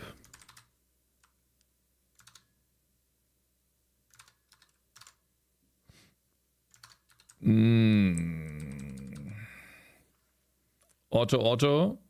You don't omit the array length. Yeah, don't omit the array length. Emitting the length parameter produces a slice, which is a different type entirely. Guys, I'm just testing things out, okay? I'm learning the language, okay? Relax. Yeah, I'm gonna read what he has to say, but I also wanna try out things, okay? That's the best way to learn. I32 is not a type. No, you're wrong. That is a type. Right? It's gotta be a type. Didn't I do arrays before? Let's see. Aha. Okay, so the other way around. Okay, it's my fault. We have to do it the other way around. The I32 comes here. Ah. Rust when? Never. So this works, but this is a slice. This is a slice. What is a slice? Slices. A slice looks similar to arrays, however the length is not known at compile time. The type is a slice with elements of type T. In practice, slices are much more common than arrays. A slice is formed by specifying two indices, a low and high bound. Okay, but how much does it use? How much memory? This selects half of the open range. Slices are like references to arrays. They do not store any data, rather they describe a section. Slice is a fat pointer. Yeah, but where's the memory when I declare it like this? I suppose this points to a fixed array. It creates a fixed array behind my back. And then it points to that fixed array as a slice. In C++, it's close to a span, std span. Aha, so basically creates a fixed array invisible, then points to the data. Yeah, no copy. Interesting. Why do you read docs like a manga instead of beginning at the start? Because I'm making a game. I'm having needs as the game's needs change. Okay, so and the question mark operator creates a fixed array, it looks like. The question mark infers the length. I wonder why. Why is it different to see here? Why is the question mark? Why is this not the fixed array?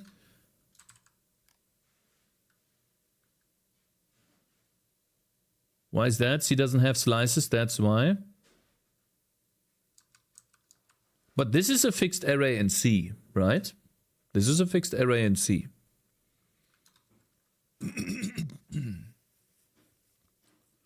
So references, no one likes copies. But this isn't C. Yeah, true. I'm just wondering why it is different. I'm not saying that it should be like C. I'm just wondering why this exact syntax behaves differently here. A wildcard. You know, like a container. Anyways, okay, so this is a fixed array then. Okay, how about we... Let me type that real quick.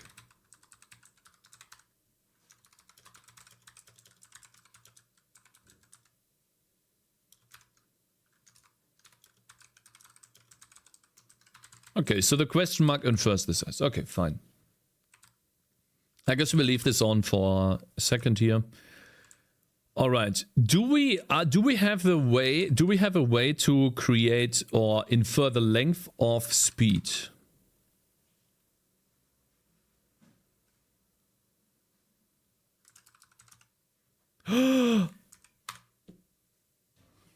Yes. No. Really?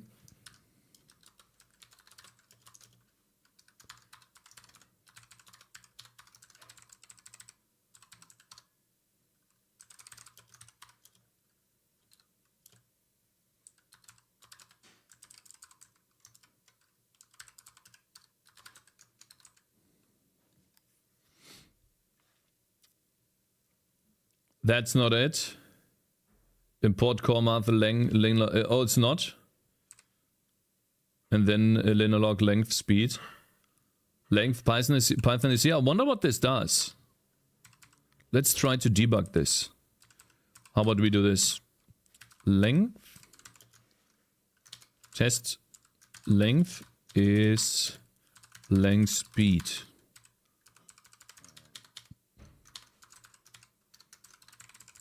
Let's build this real quickly.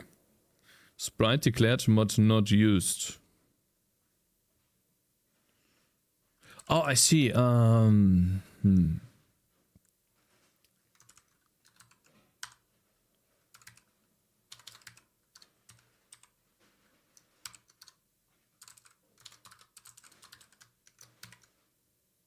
Shit. Why are you complaining about this? Index 9 is out of bounds?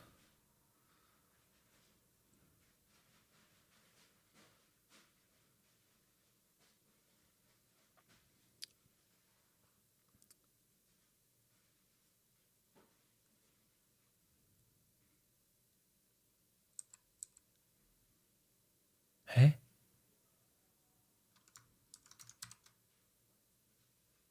But it's inferring the length.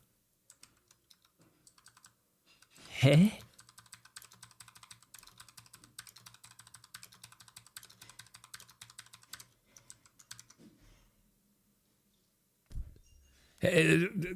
Is this a bug? Do I have another test somewhere? I think I found a bug. You need to do this test. Okay. So I guess I did it wrong. This is not a bug.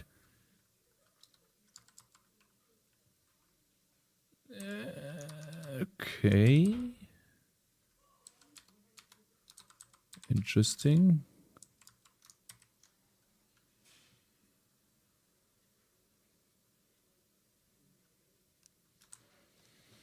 I mean, that's a bit odd. Now the syntax is completely different than this.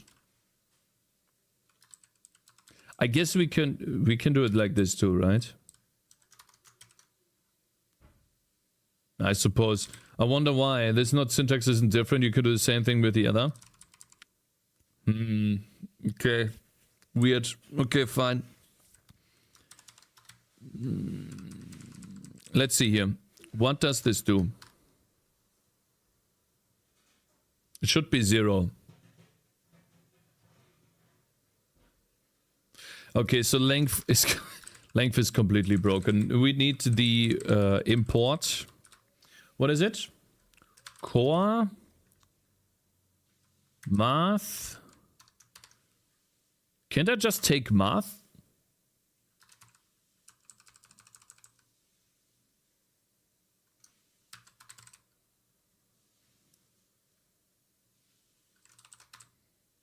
let's see. Do you have a round function, by the way? Because Jay doesn't have a round function. That took me like literally hours to do.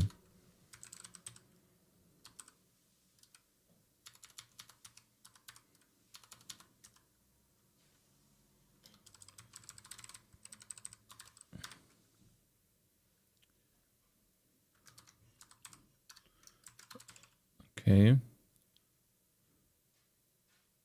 Import core math. Then do math.round. X.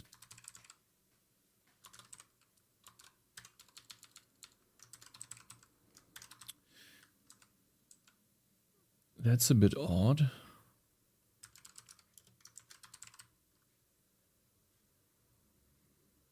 Like, I guess it's two different types of math.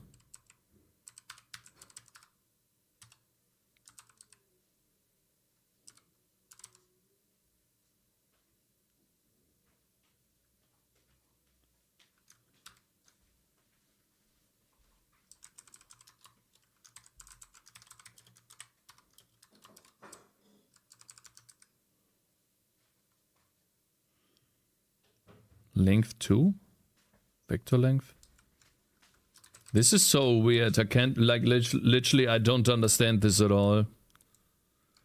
Like, I have to be honest here, at least in C and C++, we understand what this does. Right here, all of it is hidden. Like, the only thing I can do is guess what's happening here. And hope that it works. Like, it does a proc of vector length, which I have no clue what that is. But that is, which is a proc contextless. Oh my god. Holy shit. Okay, after square root, I guess. Require results. Dot product. Holy shit. And then quaternion length. Holy shit, is quaternion. Apps. That's explicit overloading. It's really cool to have the real creator of this language in your chat. I hope Guido Van Rossum will text me in Discord too when I have problems with Python. It is really cool. That is true, yeah. Instead of implicitly overloading like in C and C++, it's explicit overloading.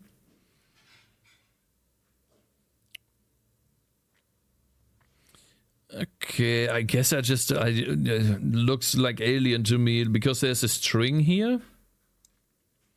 And then we have some Q, which is $Q. And then a where. This looks like a macro.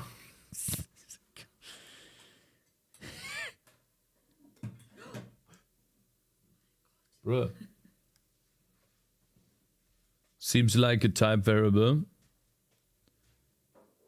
Intrinsics. Holy shit. Okay. Yeah, let's not get into the 5-head stuff, okay? Like, listen, I'm just here to make a game, okay? We just use the, okay. Yeah, for anyone that really wants to go deep, yeah, there's a library, math library that is called Lina something. I don't know, Lina, not sure what that is. Probably a library or a module that is from C or C++, converted to Odin.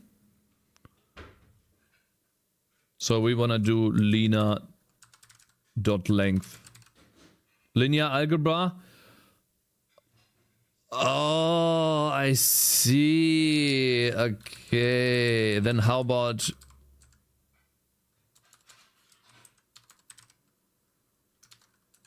How about we call it algebra? Algebra. Lena, yeah. Listen, I didn't make the connection. Okay, bro. Like, how am I supposed to make that connection? Tell me. Algebra. Okay.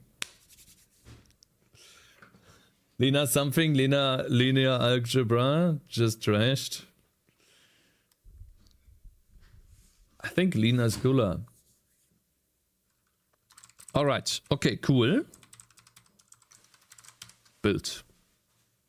I really like the modules. I think every single programming language whether it is made for making games or not. Like, how often do you need? And not that often, that's true. But what I really like about modules and just importing them in your project and being actually them being part of the language is it creates the least amount of friction when doing a vast majority, or let's say vastly different things. And you don't have to go into the internet and find your specific library, and maybe you like that, and then you build it differently than your project, or you have to change your build system to the project's build system that you are importing in your project. And it's just, you can focus on programming what you want to program instead of finding, there's no overhead. Exactly. There's no overhead. Very nicely said. Exactly. Who's Lena and why is everyone talking about her? Yeah. What's the deal with her? Exactly. Very minimal. Exactly. And I think that is what every programming language should try to do. 0. Okay, fine. That's nice. Now, we have a way of checking. Let's see here.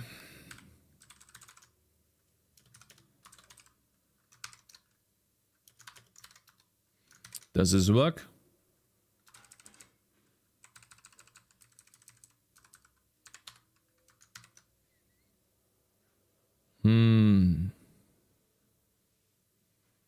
Oh yeah, wait, this is a sprite.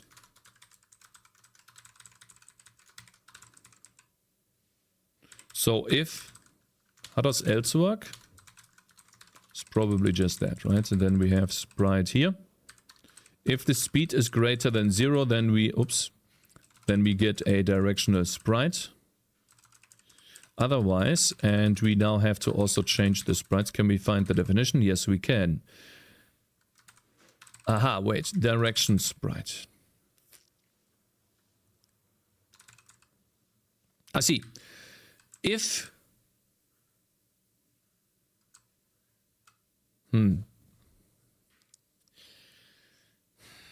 now we have to store. Oh, this is gonna be difficult.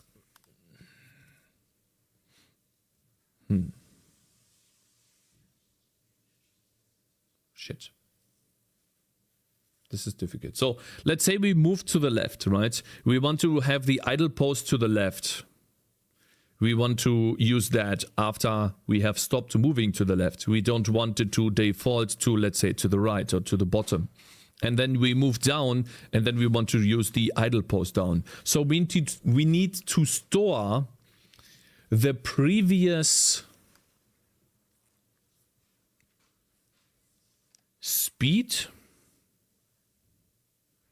or I guess we keep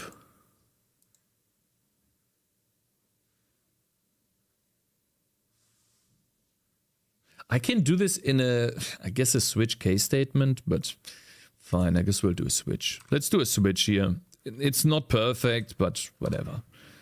Okay, we switch on the direction sprite is a static. We switch on the direction sprite. How do we do switch? Dot. Wait, was it case? Dot. North. And then what? This? Right?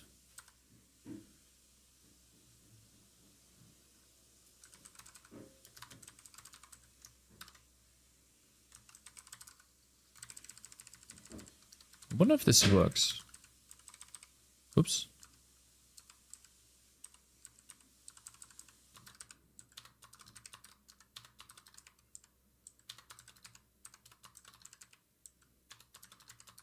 Wonder if this works. Does this work? No. Switch, okay. Partial switch, unhandled switch cases. Aha, okay. Yeah, I want a partial switch. Cool, it tells me exactly. See, this is what I like. I need to do a side-by-side, okay? Cakes, remember to do a side-by-side with this. In Zig, not only do you get spammed with some stupid error messages at the bottom, the error message itself is oftentimes not very clear. And here it literally tells me what the solution is. I want a parcel switch case statement. Cannot open file. Oh yeah, it's still running. And then it just works.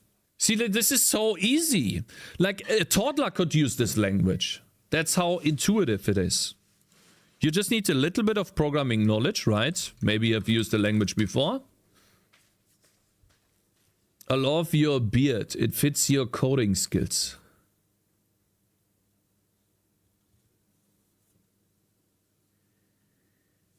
Yeah, I can't grow a beard, bro. Yeah. Mm-hmm.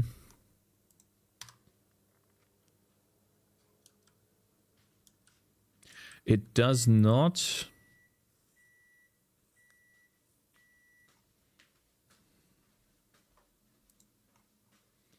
Wait.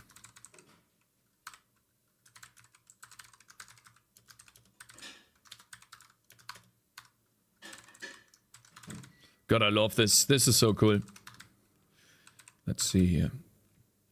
The animation index only gets animated here. This is a copy, very important. I don't know what that means. I suppose that. Mhm. Willst du eins haben? Nee, danke. Das ist gut. Nee, danke. Sicher? Ja, nee. Vielen Dank. Error messages are very important for people and people make mistakes. Exactly. Yeah. This is exactly what I mean. C++ is not better in this. I'm not defending C++ at all. There could be many error messages. They could be greatly improved. But if you work with C++ a lot, at some point you just remember, okay, that was the dumb error message that I used before. Okay, yeah. All right.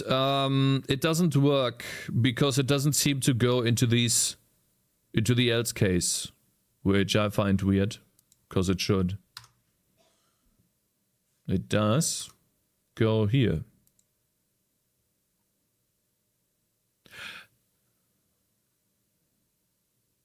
What was the sprite used for? Aha, I see. Mm-hmm. We don't even need the sprite here.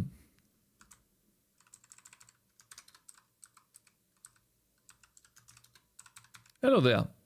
Very difficult to read, Amak Life. Good morning. We don't need this. We just need to change the direction sprite.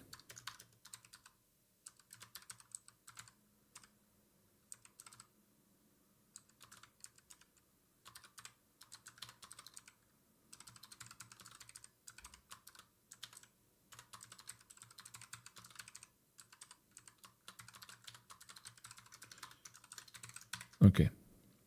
Odin is a language? Yes, Odin. Odin is a programming language, exactly. Hello there. Now it should work. Oh. Keep forgetting to unload the game. There we go. See that? Oh wow, why am I running?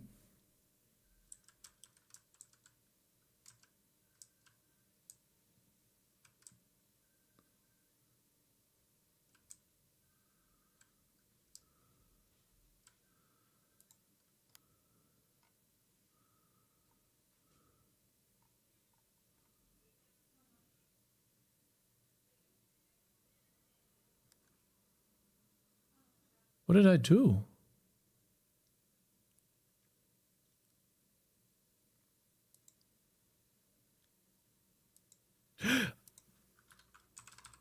This one, number one. Okay, now the game bugs become apparent. I wonder what I'm doing wrong here. Let's see. It doesn't animate anymore.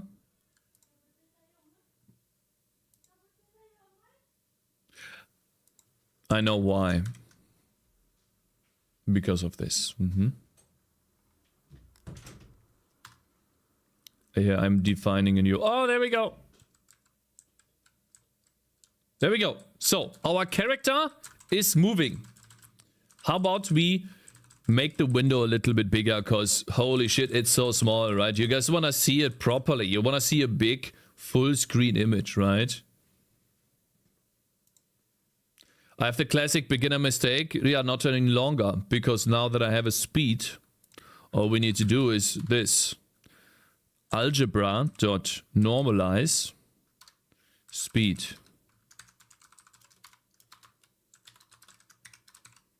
Or we could even do this. Algebra.normalize speed. And then we don't have that at all. That's a good sprite. You could make a Halls of Torment clone with it. I'm thinking about doing that actually.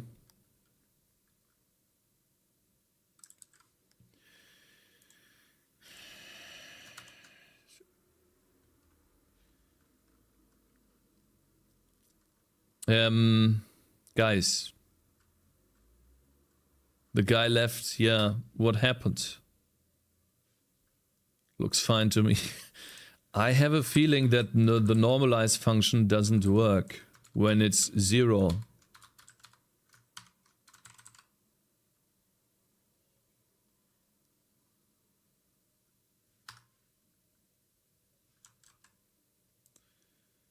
So I guess I can only normalize. I need to normalize here.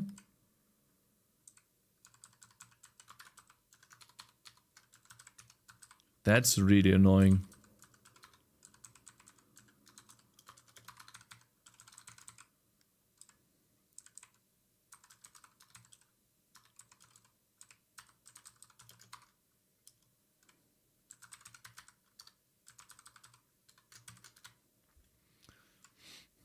Doesn't want to be associated with the Metascore, yeah. Yeah, maybe we do Halls of Torment. It's a Survivor's clone again, but it's easier to make, actually. It is easier to make. And you will get to something fun very fast. Yeah, it looks like...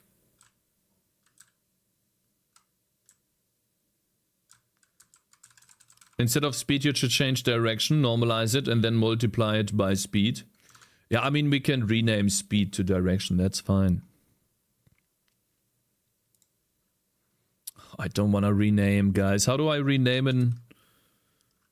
How do I rename in Vim? I forgot.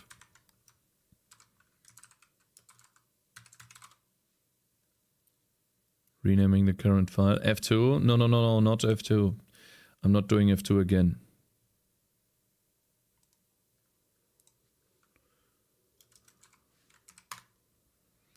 Change variable names in Vim. / s old new g. Yeah, something like that. So / no, wait. It is :s. We want to replace, I guess, speed with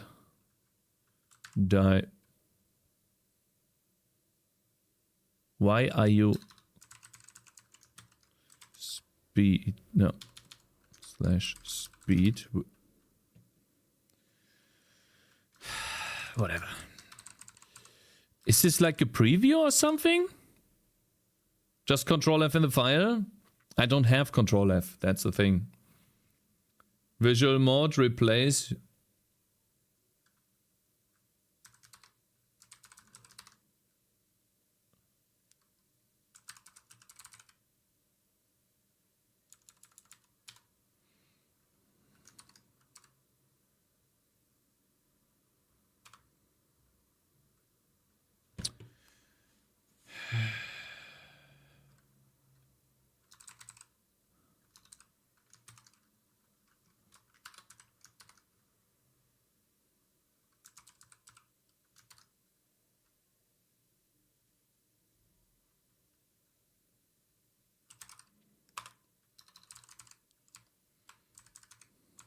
Okay. Okay, we got it. Let's change the window size real quick.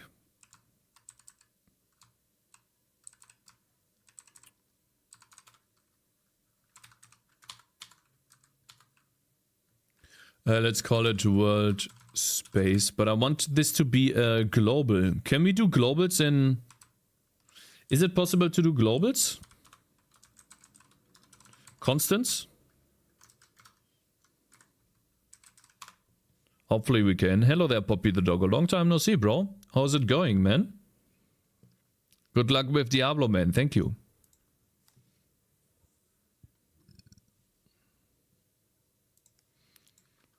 Just gotta check something. I want this. I need some separation at this point.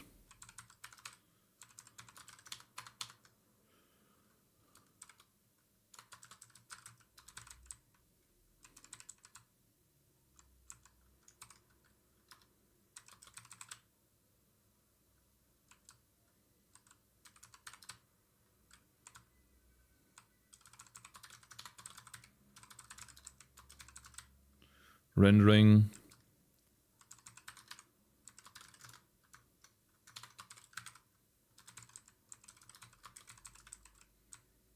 And I'm about to, I guess, we add in another section here.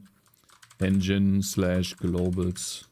Over here, let's create a world size. Cakes, can you please test resizable window? It's not working for me. Sure, we do that in a second, yeah.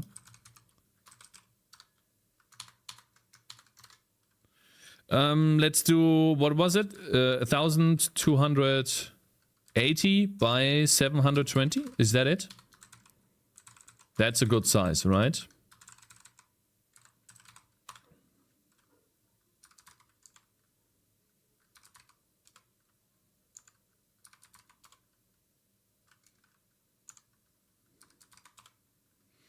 Maybe 1440?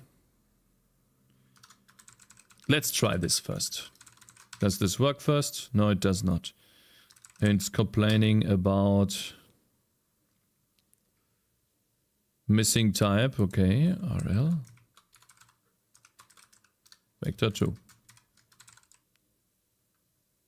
Interesting. And then normalize. Oh, yes. Wait. I thought I replaced speed. Why did it not replace the other speeds? Eh? Okay, fine.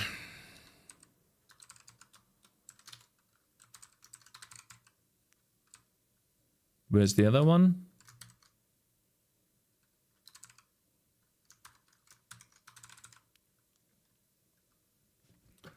Does the other matter in Odin, or can you reference things defined later? Oh, I don't know that, actually. Okay, we have the window size here, and then we can create a window using the window size. World size.x and world size.y. And then over here we use world size.x divided by 2 and world size.y divided by 2.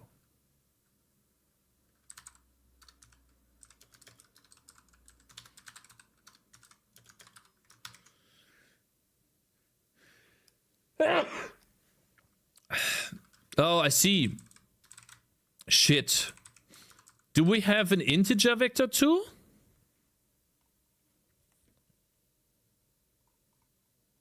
Probably not, right? Fuck, okay.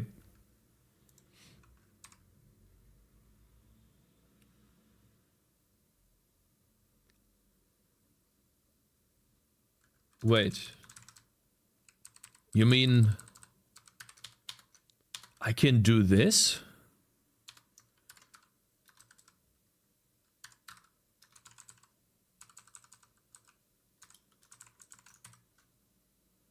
Ah.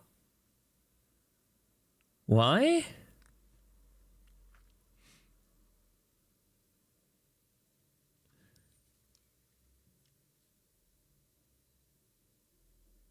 Aha. So this function expects floats, I guess.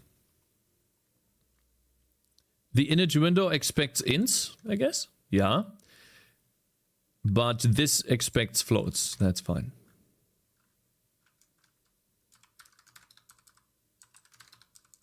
Not sure why. But okay.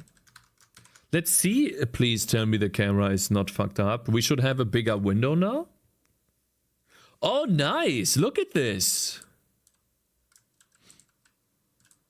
Yeah, I think this is the window size that I would like to have. And you told me to use resizable. I'm pretty sure we add this here, right?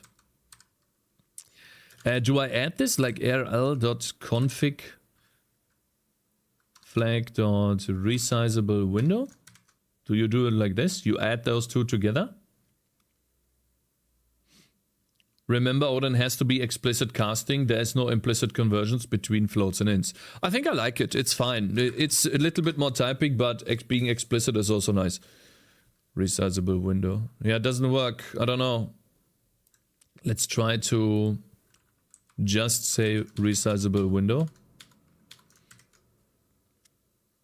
Most likely comma separated. We'll see. No, it does work. Does work, bro.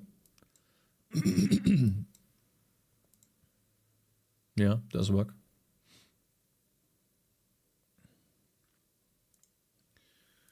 So maybe it is comma separated. Or the OR operator, you think like this? Let's try that. It's not the OR operator. Let's try comma.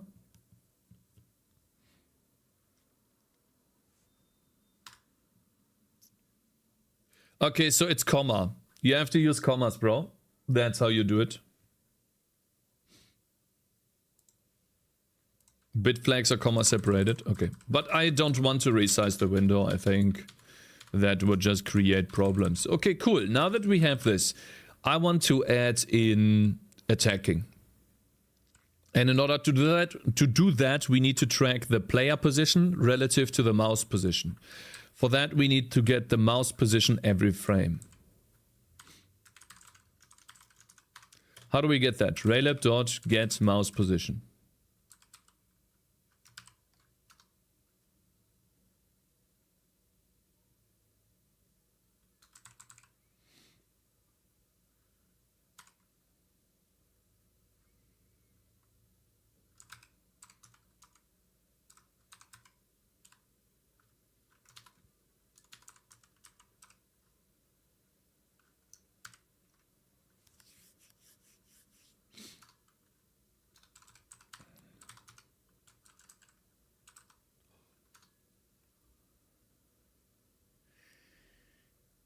How do I get the text?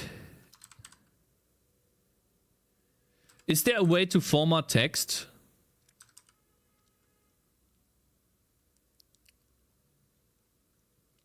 He's so happy. Yeah, this is really cool.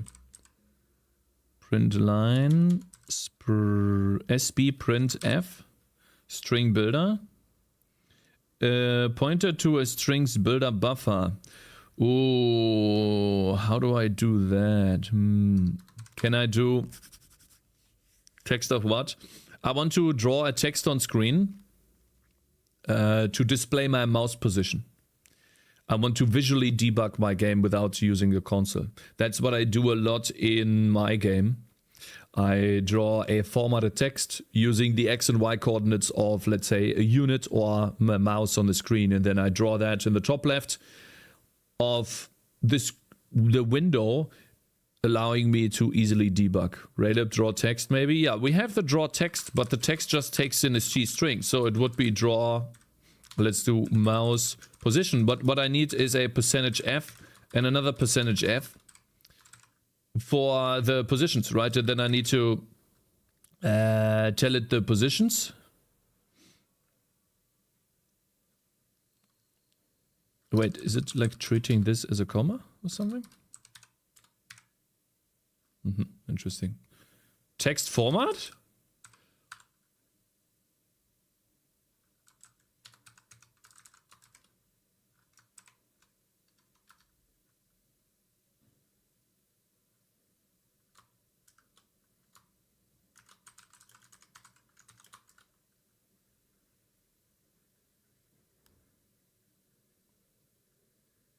The text formatting with, okay, %.2.1f.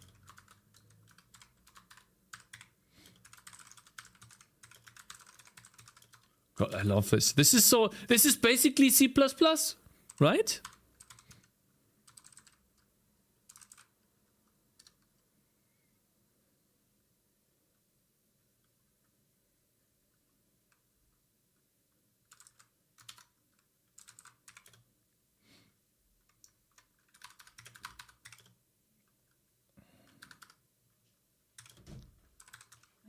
Hm.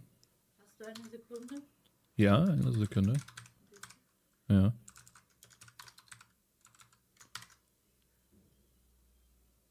This is so good. Oh my god. This is cool. In die Waschmaschine sind die Wäsche, die sind fertig. Ich kann mich nicht bücken und so. Soll ich holen? Ja, warte. Dann kannst du mir auf dem Sofa. Ja?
Idiota. Okay, I'm back. I'm sorry. Yesterday I made a dead simple text editor with Raylab and Odin. It was great.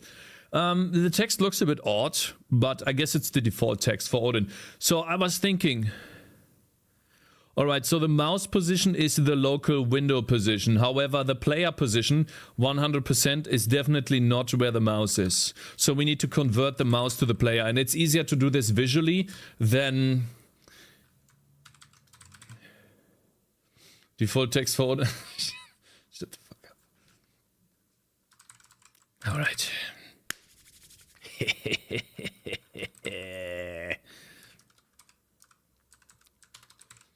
I wonder if this works. I wonder if this fucks up or not. Excuse me.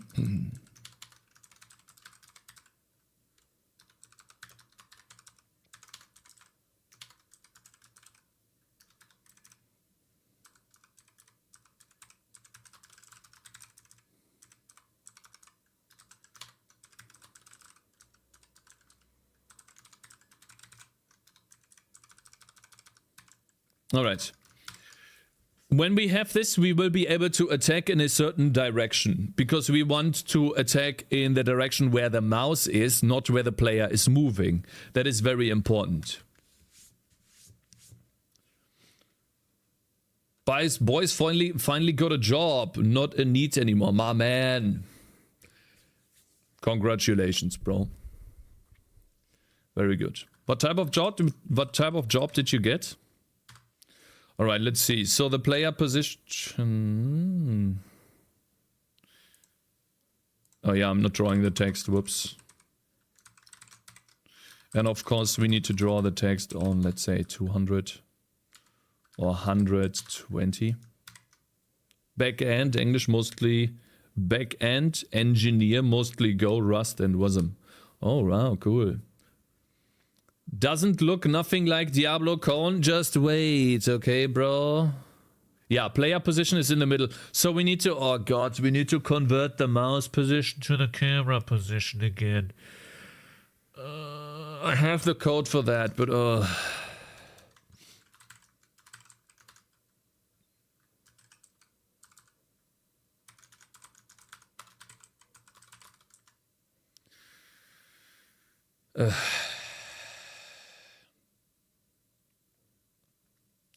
my god, how do I do that?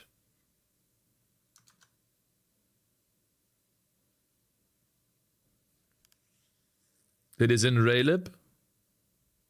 It is in Raylib? Get screen to bird to D?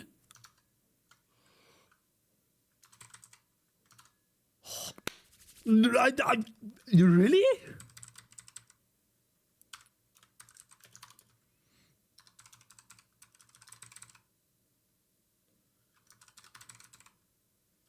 Newton Morgan Gigabitch. Guten Morgen, bro.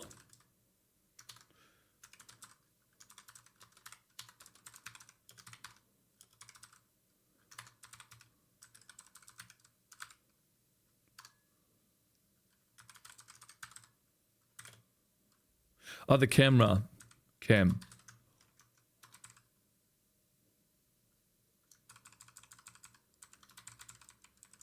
Man, this is so good.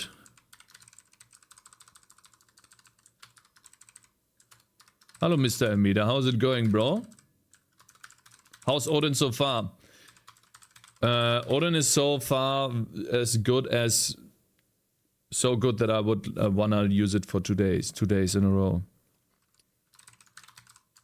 I'm liking it a lot. I don't have any friction, like really.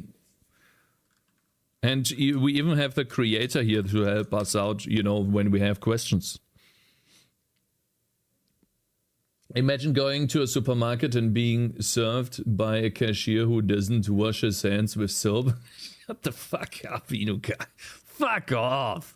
My hands are clean, okay? Look. I can touch my face. It's all good.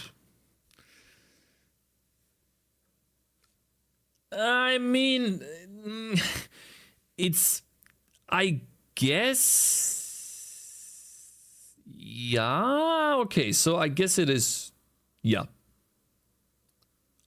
How is Odin compared to Zig?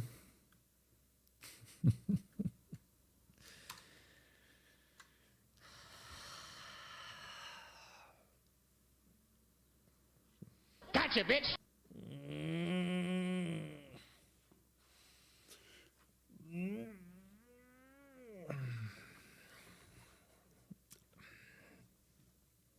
Million times better. Just a million times better. Thank you very much for following Twi's I'm sorry for butchering your name, bro. Twi's love? Did you try to do love, but love was taken? Zig is significantly better than Odin. Same joke twice. I'm good and I'm happy that you found a Zig alternative. I don't think there is an alternative to Zig. I think this is an alternative to C++, man. So far, what I've seen, this is a little bit odd here. The reason why I'm saying this is odd is because I can do this. And that No, I'm sorry. I can do this and that works. Now, if I use this a lot, I would assume, now obviously you learn that about the language, I would assume the same syntax for this type of array too. But I can't. You know? Which is a bit odd, but maybe there's a reason for that you know or get a feel of when you use the language more. Right? So that to me looks like an inconsistency, right? You can define it this way to be the exact same thing as the definition. Maybe there's a reason for it, yeah. But there's like, you know, that's what I find a bit odd. But so far, otherwise, it just works, you know. The error messages are great. The integration of other modules is great. I could just plug and play, literally. Aside from Visual Studio Code being absolutely atrociously bad, like always, every time.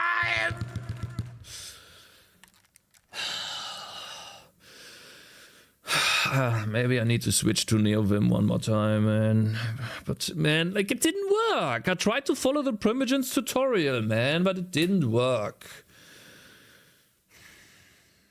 Didn't work, man. I don't know what I'm doing wrong. What's the name difference between Odin and C++ and other words? Why would I learn Odin? It's difficult to say. The biggest difference is the modules, does Taxi. let's say you want to add Raylib to C++, you have to use and learn CMake. Because I'm pretty sure they use CMake. You have to build your own build system. In Odin, you literally do this. That's all you do. And the way you build Odin is this. That's the two things you have to do. It doesn't... fuck off! Fucking Visual Studio Code! Sorry. Fucking asshole, man. That puts a pop-up, right? Where I... Yeah, it doesn't get much easier than this. As you download Odin, you get Raylib together with Odin, which is, in my opinion, this is the most annoying part about C++, finding libraries and using modules. Modules is part of C++ 20. Well, maybe we need to learn modern C++ then and see how that fares. The worst thing about Visual Studio Code is its name. Try finding something for Visual Studio Am exclusively. I so out of touch? No. Ashen Hobbs just subscribed. It's very small. Big I need to tick make this support bigger. For 16 years. My man, Ashen How many Hobbs, good damn morning. years have I been trapped here, Apu Sit? You're gonna be trapped here for longer.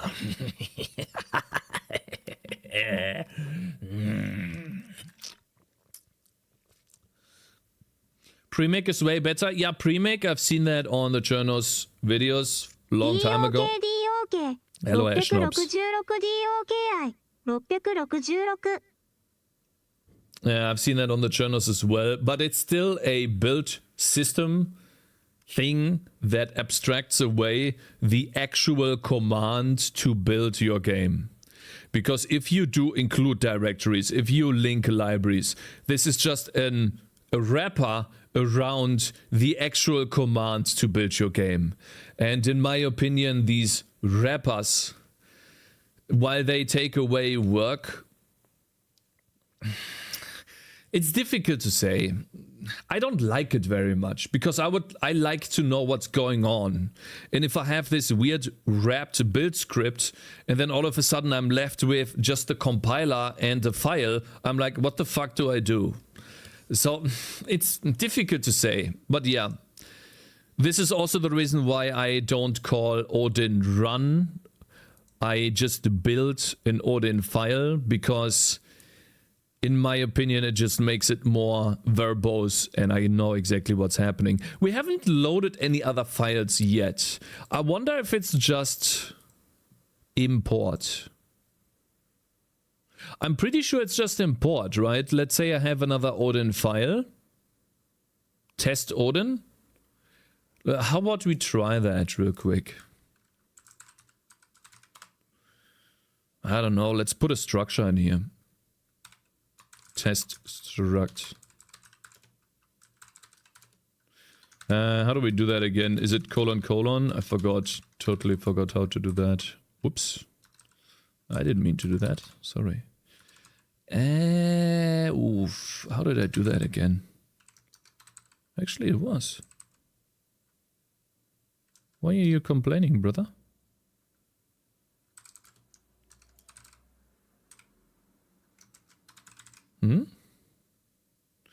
Package, expected package got identifier. You'll need to compile the directory, not a single file, in order for the files to see each other. And don't forget the package main at the top.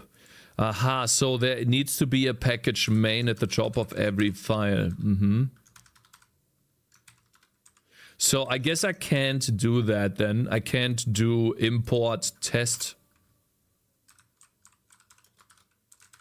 That doesn't work. I guess it won't find test then, right? That would be cool. Why not? You cannot import single files. You can't. Give both files the same package line and build without the file. Just build the directory rather than the file. That will work. Do I have to import it then? Okay, so instead of building file, Oops. So without the dash file tag, the file flag tells it to treat, takes a package as its first argument. Do Odin build dot?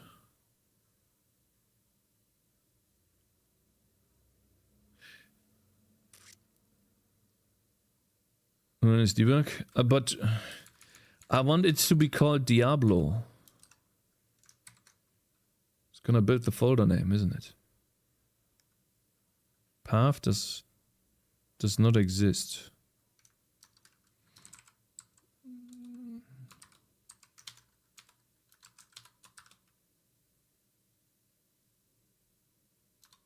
I guess I don't need that.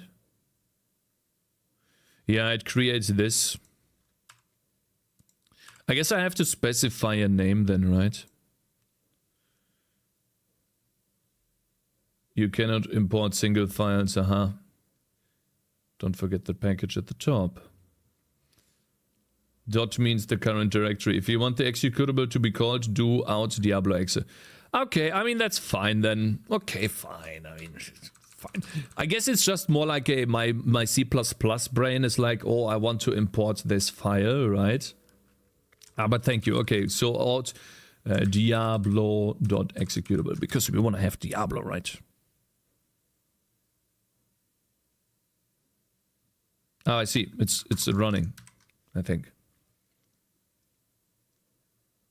Okay, seems to work. Cool. And I'm pretty sure we can use the test structure in here then. Let's try that. I can. And it finds it. Awesome. Okay, cool. I see. No import needed. Very interesting. A question, Ginger Bill. Let's say I have 100 files, right? And they all have code scattered throughout them. And I compile that. Does that take longer? As if I compile one file that has all of the code inside of it, that is equivalent to the 100 files, just in one file. You know what I mean? You like I have one big file, and I break it up into 100 pieces. Bro, has the premium learning experience? Yeah. Gotta use that, right? It takes about the same amount of time, but you will be IO bound in passing. I see input output. Okay, yeah, okay, that makes sense. I see. Because it's copying stuff, reading a file, yeah. Kannst du den Rucksack auch waschen, wenn du den umdrehst? Soll ich dir den umdrehen? Nee, ist voll. Ach so, sorry. Okay. All right. Okay, now that we have... What was I working on? Why did we even do this? Screenshot? I took a screenshot here? When did we do that?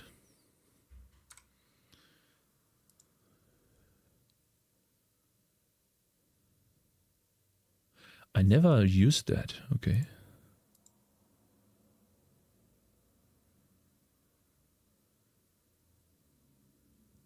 Guys, what were we doing? Attacking. We should do attacking. Yeah. I was working on attacking. So now we need to figure out when we clicked with the left mouse and we... I'm sorry, guys. We have to do another boring attack animation ripoff. So we have to take all of the attack animations here. And I think... Not that. Yeah, we have to use Aseprite again.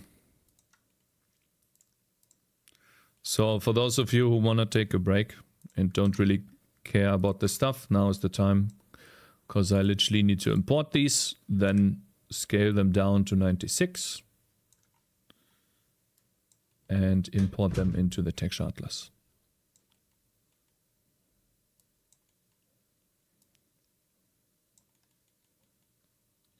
So when we have attacking, we need to somehow figure out who is close and how...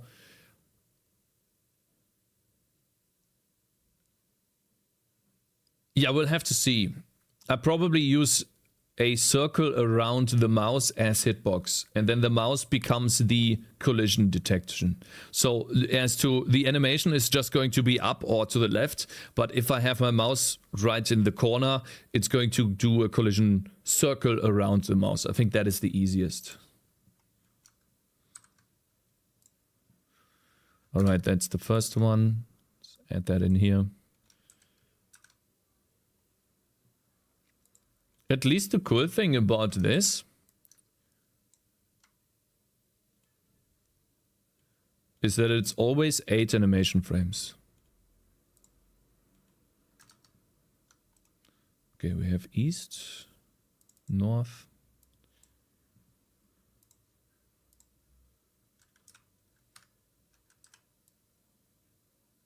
Wait. We already have attacking. I'm stupid. I don't need to do this. We already have it.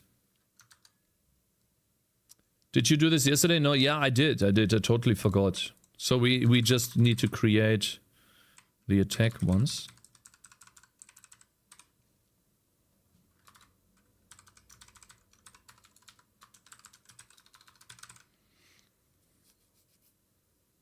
Hey, cheeseburgers. Wait. Is that you? Gouda Cheeseburgers? You have a new name, bro. I didn't even see that. Welcome, bro.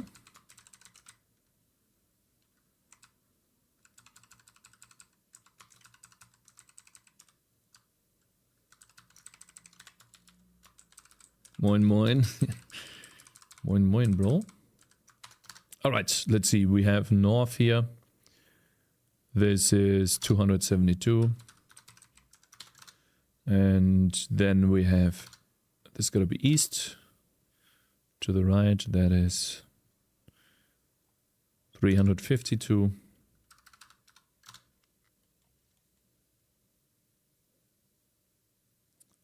Wait, this is north. Eh? Ah, wait, this is south. Okay. South is 448. And then the last one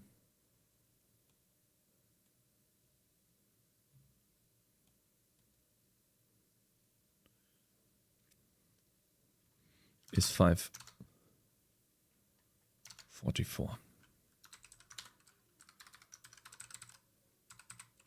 Okay, now we just need to check if we press the left mouse button.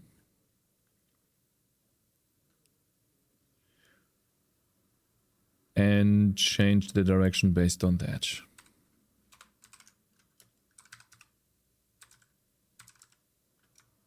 Is key pressed? Shit. Mouse? Oh no! Is mouse button pressed? If we have the left mouse button, then we want to change the direction to, and I think we have this, where's this? Mouse position world and the player position. How do we do that? If we want to go towards the mouse, oh, how do we do that, man?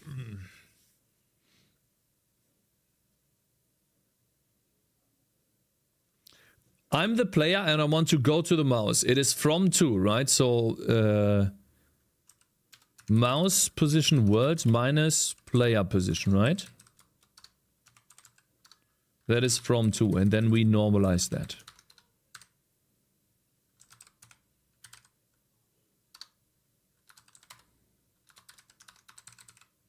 Yep, right, that is from to. And we can only do that, unfortunately,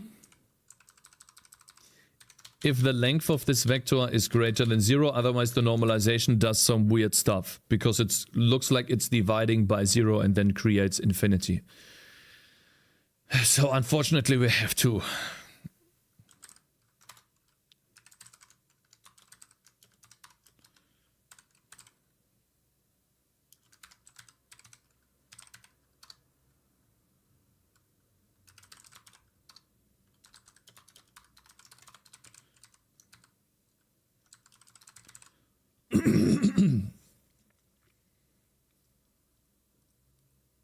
Okay, now that we have the direction,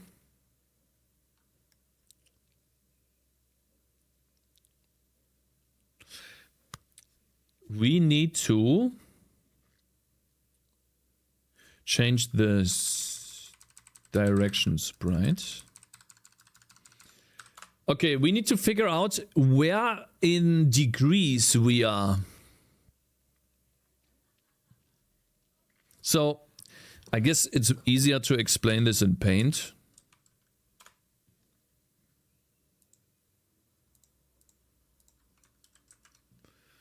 But essentially, if we have, let's say, a direction from our player, right? And this is where the mouse is. Right, if this is our direction, then if we take a circle around that,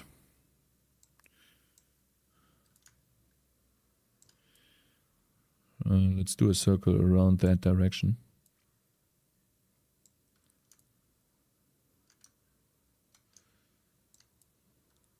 Like this. We essentially want this part, no, actually, we want to go like this. This part right here is going to be north. Then, and we go like that. Northeast, this is going to be east. The attack animation, right? And then south. And then west.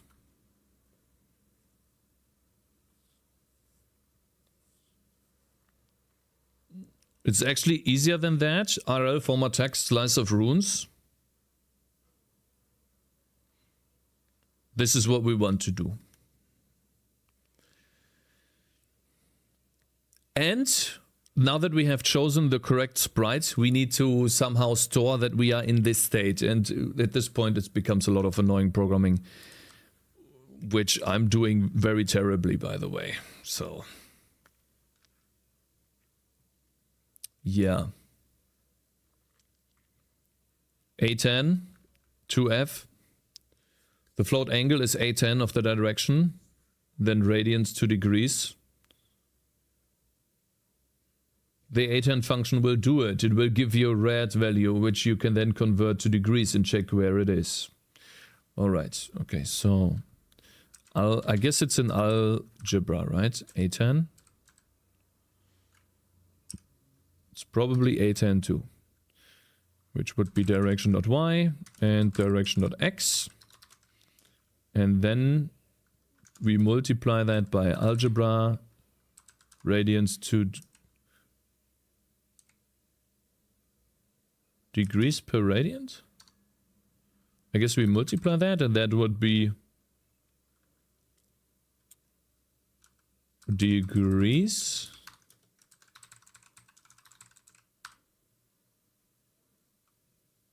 And then I wonder if this works. Switch on degrees. Nah, we need to do an if.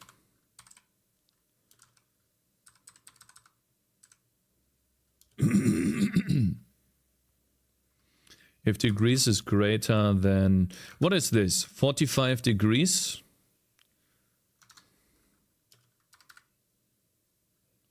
And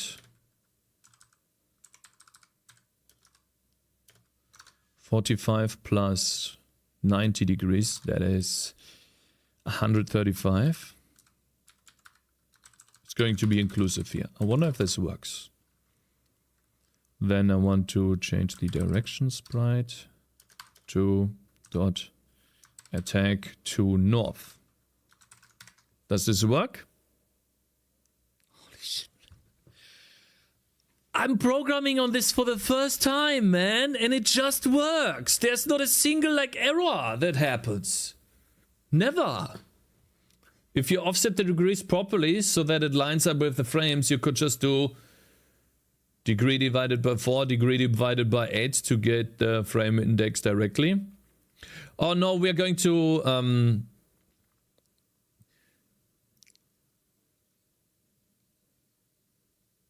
we are going to, how's it called? play an animation for one full animation, and then we change back to running. So basically, I'm creating a terrible state. I'm creating a terrible state machine right now.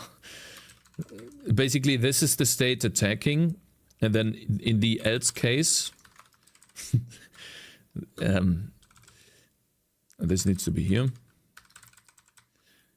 In the else case, this shit happens. Gotcha, bitch. Because there was literally no planning that went into this. It's just going to be hacked into here. This would be animations.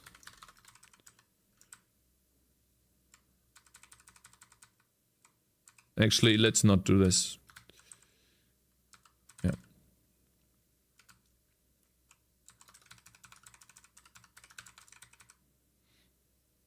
And then also, we need to reset the time.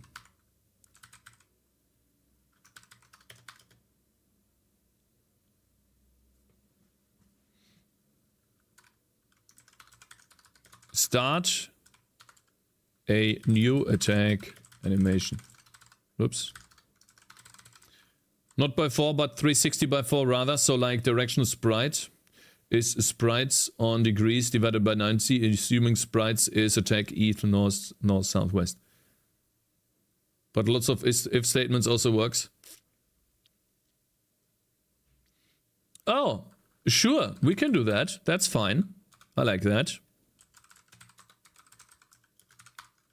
I wonder if we can do this. Let's see.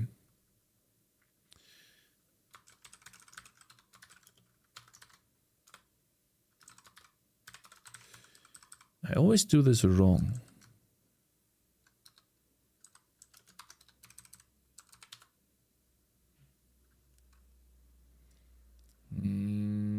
What am I doing wrong here?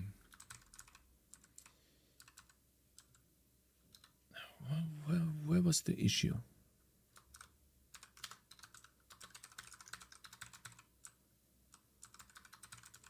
This works. Wouldn't 46 degrees be east attack?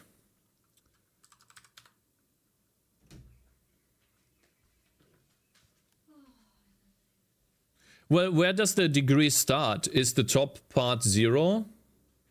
Or is, as far as I remember in a circle, this part right here is 0. This is 0, and then this right here, this is, let's make this in another color.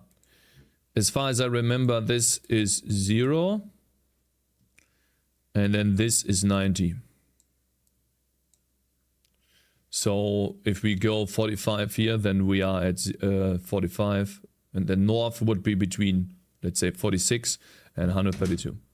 I thought 0 would be at the top. Yeah, that's what I thought in the beginning too, when I first started programming as well.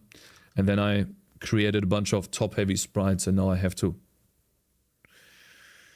rotate them all.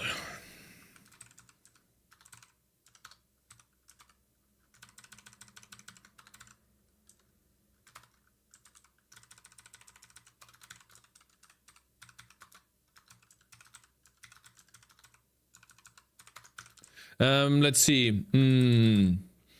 I can't divide it by 4, but I also need to add in degrees divided by 90. I need to add in an offset. So for example, if I do north first, then I need to do degrees plus 45 and then divide that, I think. Or minus 45? So we start with north. I think we need to do minus 45. So then we have north, and then after that we go to the circle. This would be west, and then south and east. Depends on how we do that. Okay, let's see.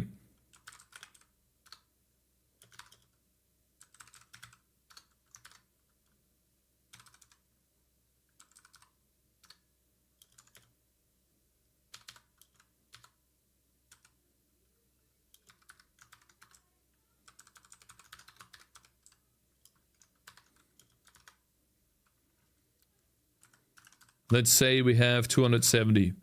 We do minus 45 and divide that by 90. 2.5.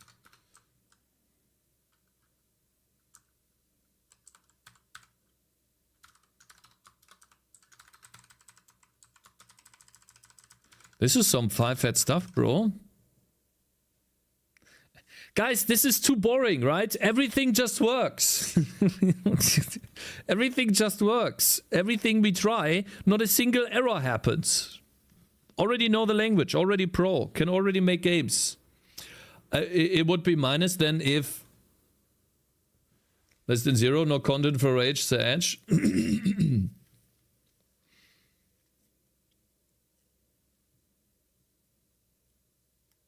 Now, I'm assuming that this gives the degrees will always be positive, right? How does Odin compare to J?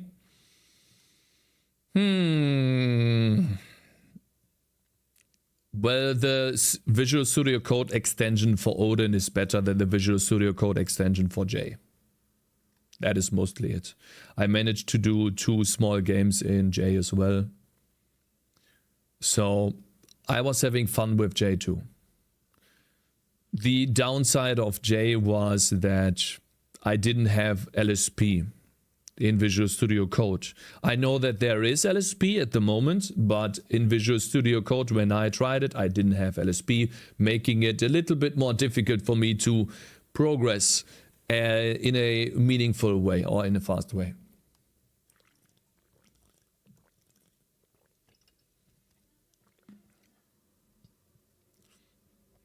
It would be minus 45, then if it's less than 0, add 360.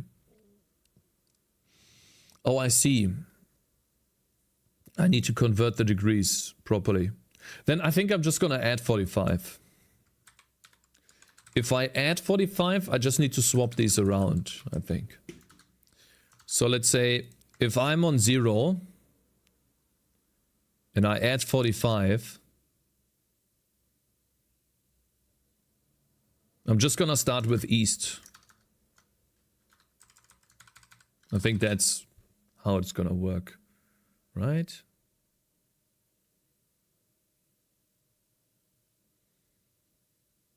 Minus 45 goes to 0 here. If I'm on minus 45 and then add 45 to it, I'm on 0. If I'm on 0 and add 45 to it, I'm still here. Let's just, I don't know how to do it. I should have probably done if statements. I'm not that good with this math stuff. Let's see, minus 45, which we don't have minus 45 because we have 300 and it doesn't work, man. Nah, it doesn't work. Like, listen, I'm just gonna do if statements because, listen, like, I'm too stupid for this right now, bro. Like, yeah, listen,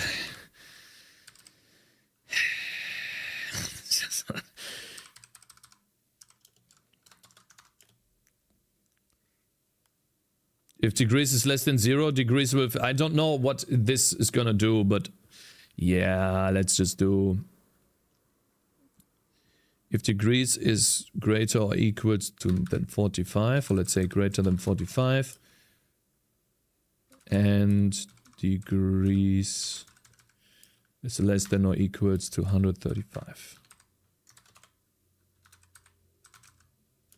Can I do else if?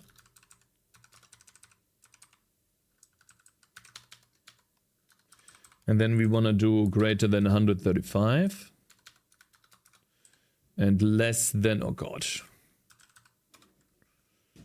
135 plus 90, 225.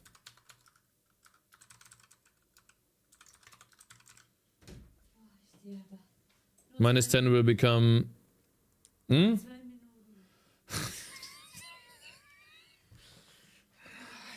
1 second.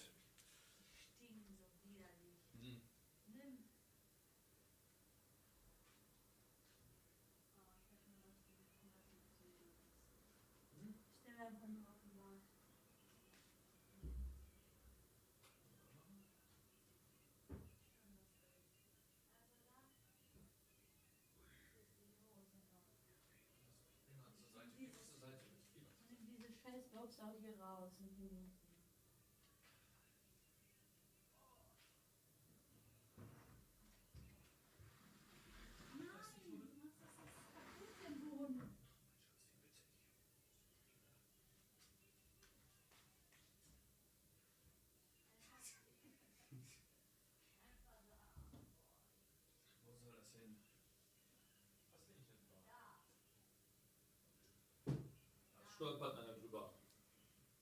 100%.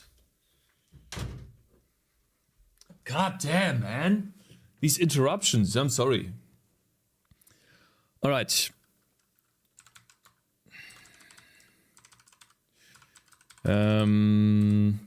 225 plus 90, 350.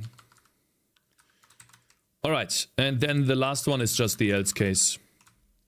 I know it's useful to learn that, but at this point, how long have we been going for? Yeah, about 3 hours. It's like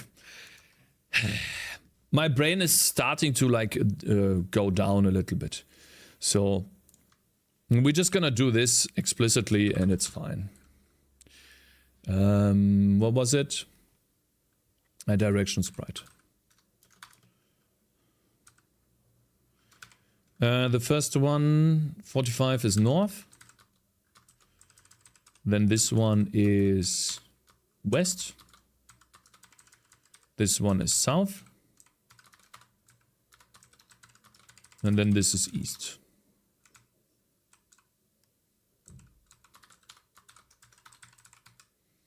Cakez, why are you learning this language, by the way? Wouldn't it be smarter to improve upon your tools for your intended future career? Because it makes a great YouTube video. Only 3 hours, you have 21 hours left on this. Yeah, nah, bruh. I'm not programming for 24 hours. Hell no, absolutely not. All right, let's see. This should work too.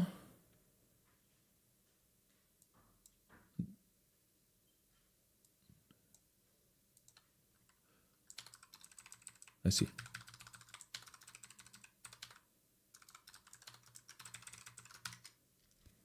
Okay, so now that we have this, unfortunately,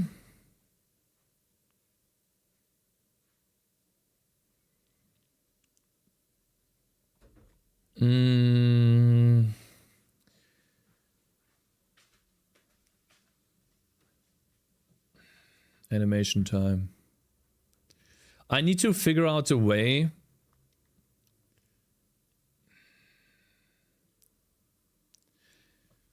This is going to be difficult now. I need to attack. I need to do a full animation attack through this. So there needs to be a reason for me to go in here, not just when I press the mouse button, but also when something else is happening.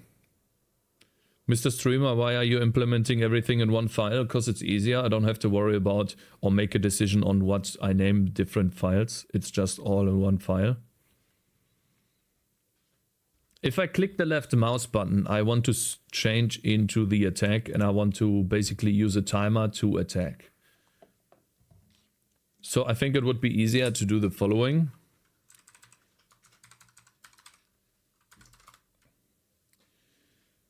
If I click the left mouse button, then I set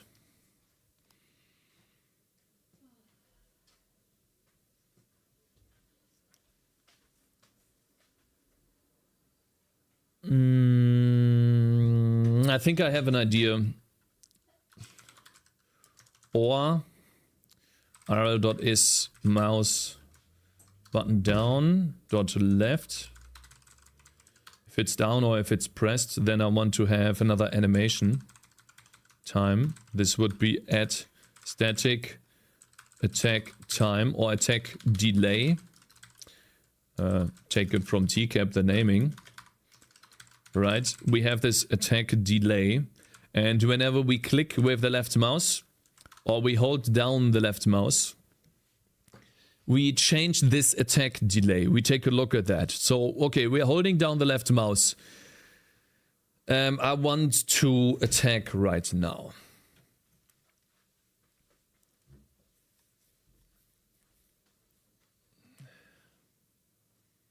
It's probably easier to just have it holding down and as we attack, yeah.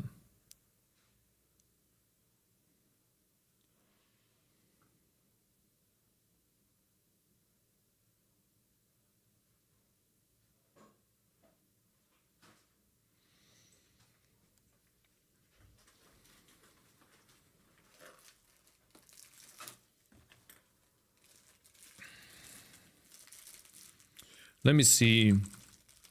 Maybe I should put this here. We get the mouse direction. I don't know how to do this yet. But I have an idea.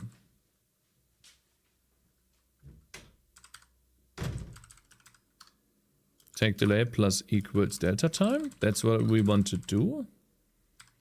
And then we set the animation time to the attack delay.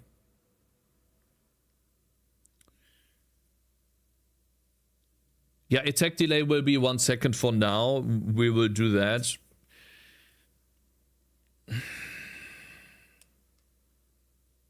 Let me think.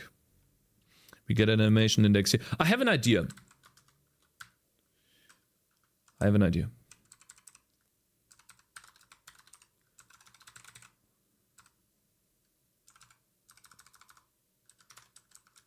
We have it. I think... Oops. Okay, so when we hold down the left mouse button, I think we're just holding down. Right?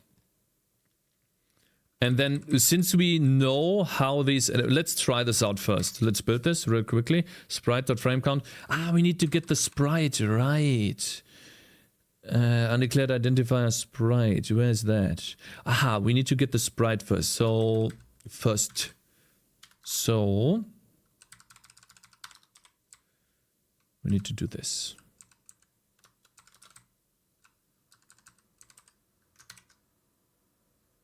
Yeah. Oh wow, you have a spider there. Damn, looks really good, bro. Bruh. All right. Now when I'm holding the mouse, he's moving. Of course he's moving, but it works. He's not supposed to move, of course.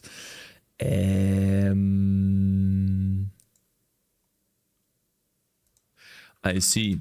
Oh no.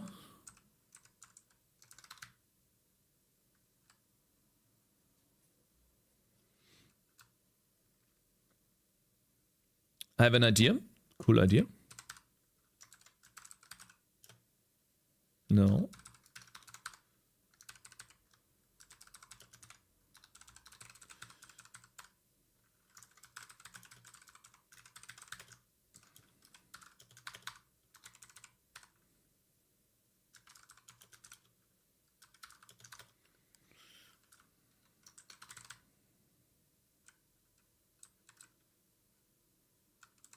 By default, speed is 2, and then we use the speed here.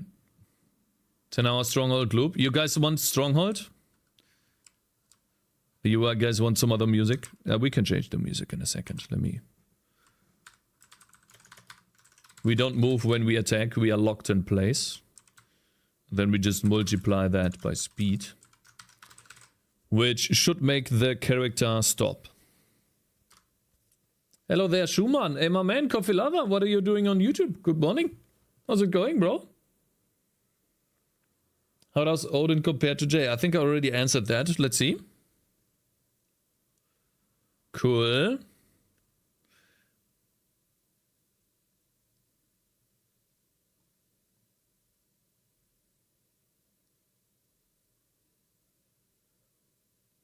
It doesn't really work. He's shooting, he's attacking in other directions. And I also need to zoom in a little bit more. Okay, guys, I need to quickly go to the bathroom. I'm very sorry about all of these interruptions, but I really have to go. I'm sorry. Let me be right back real quick, okay?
Okay.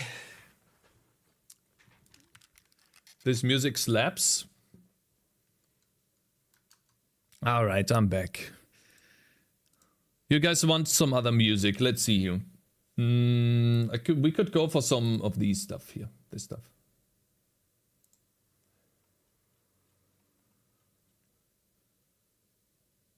Let's see.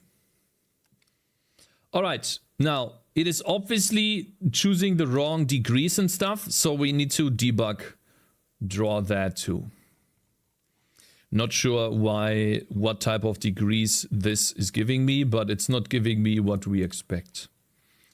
So, yeah, there's some debug drawing needed.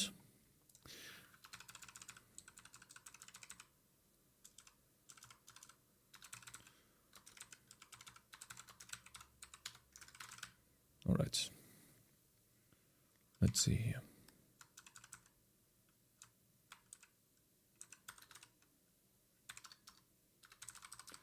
Degrees.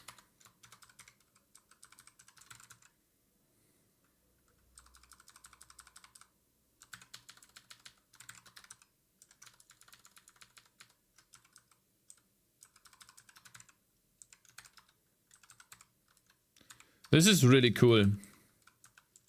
Being able to make it so that text, a declaration for text is just adding in a colon. I think this is why Jay did that too. I'm pretty sure Jay has seen that from Odin, or Odin has seen that from Jay, right? Or maybe it's from another language, but since it's so similar in both languages, I have a feeling that there must be some inspiration from there. Oh yeah, it's still open. Possible degree values are minus 180 to 180. Oh, really? We'll see that now. Then.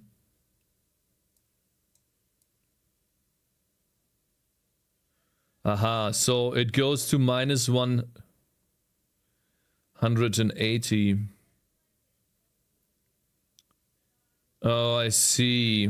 So what do I do here? That's annoying.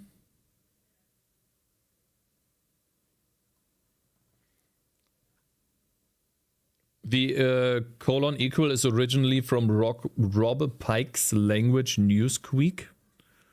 The Rob Pike and Go and many other things. Okay.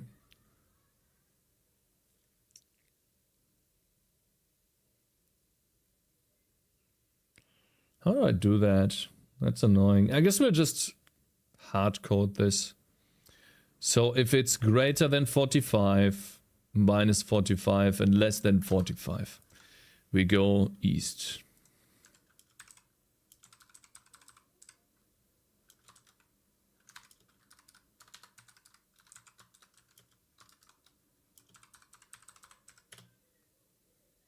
Twitch play on Android is so bad. Yeah, you're watching on Android.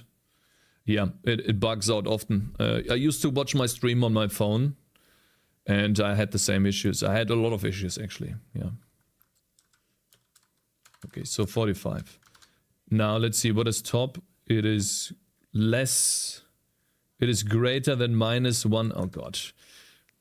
I need a calculator for that. Minus 45. Minus 45. Minus 90. Minus 135. So north is greater or equals to minus 135. And then, but less than minus 45. All right, we have that. And this one is going to be annoying, because it has to be less than... It has to be less... Wait, no, wait. Yeah, greater. It has to be less than minus 135. Wait, how about we start with greater or equals than 135 and less than minus 135, right? Right.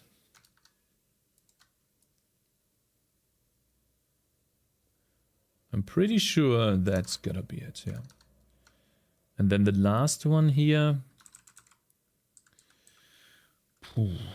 is greater or equals... No. Less... Oh my god. Greater or equals to 45, but less than 135, I think. For W, change and to or.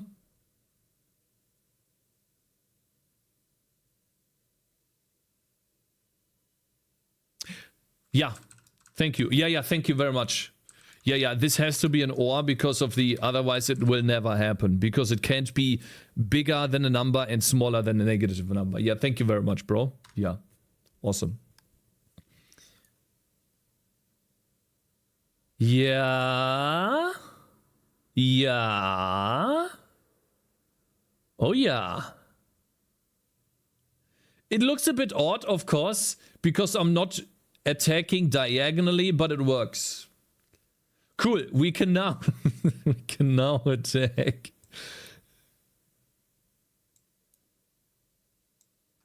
All right. Now, I think we do a background and enemies because we can run around already. It looks so bad. This is so terrible. All right. Yeah. We need to do some sort of repeating tile set. How many can we do? 1, 2, 1, 2, so that it's 5 by 3. Game of the year right here, yeah. Oh, this is gonna be a difficult one. The tile set. The repeating tile set. Oh god. Oh, this is gonna be a difficult one, bro. Breath.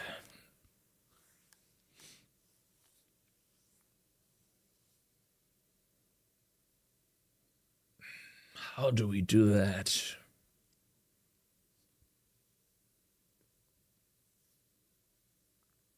How are you liking Odin so far? Very well. It's a million times better than Zig. Oh god, how do we do that? I did this in C++ code with like 2 for loops, but it was a pain in the ass. I thought it would be cooler to do that with a camera. But I guess we still have to repeat. So what I'm trying to do, for those of you who are wondering, let's say we have a grid, right?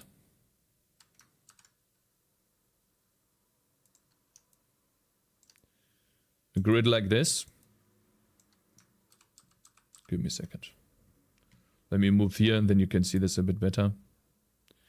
This is my grid and then I think I slice this into 5 pieces.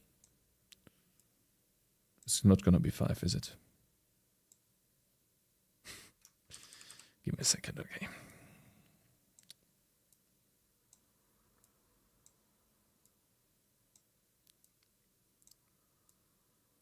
These are the 5. This is the grid, and right now our screen is somewhere here. We take a look. The size of this. It's like somewhere in here. That is our screen. And so to me it looks like I can fit 2 of these boxes. I might have to do 4 boxes here. So as the way I move my screen, I can never fit more than 2 boxes in the height and never fit more than 4 boxes in the width. And so as I'm moving my character, I want to move the camera.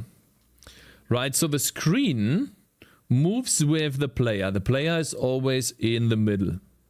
This is us. Yeah? That is the idea. And as we move this, I want to draw relative to the player the boxes. Oh, God, we tried that once. That was so annoying.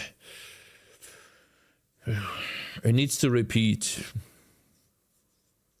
How do you compare it to C? Well, I take the features that I use in C and C++ and I compare it to what I can do in Odin and how similar it is and how easy it is to get used to writing in the language, and the friction is so far very low. So the background in C actually helps me with this language because I can write decently large amounts of code without ever having to stop and think about what the error message tells me, because it is clear. And it is so similar to C or C++, like aside from defining variables, the other way around, that it allows me to just keep programming and keep going.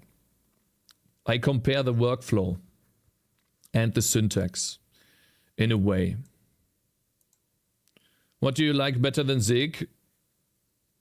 Everything? Like, I don't think there's a single thing that I like more in Zig. No, it's my honest opinion. I'm sorry. I don't think there's anything that I like more in Zig. No. If anything, it's equal. Sorry. I'm like spitting almost. Computation time in Zig is pretty awesome. Yeah, but here too. If I have to say, here is better. Because the first... You want to see the compilation time of Raylib and Zig? I'm not going to show it. Compilation time of Raylib and Zig takes about a minute, maybe 2. Or let's say below a minute, but let's say 30 seconds, 40 seconds. First time compilation time. I added Raylib to this. The comp time, as in the ability to run code at compile time. Ah, okay, I see. I don't know that. I have not tried that out. Yeah, people told me about this. To be fair, you didn't get far into Zig, like you didn't even get to comp time. Yeah, I didn't. Yeah, okay, fine. But I take it as, I know, I say that is the problem of, I guess, my own problem, but it is also thanks to the language being so annoying to use that you quit before you get to that. At least I did. The friction was so high that I couldn't even get to that point because dragging myself further, I was glued to the ground.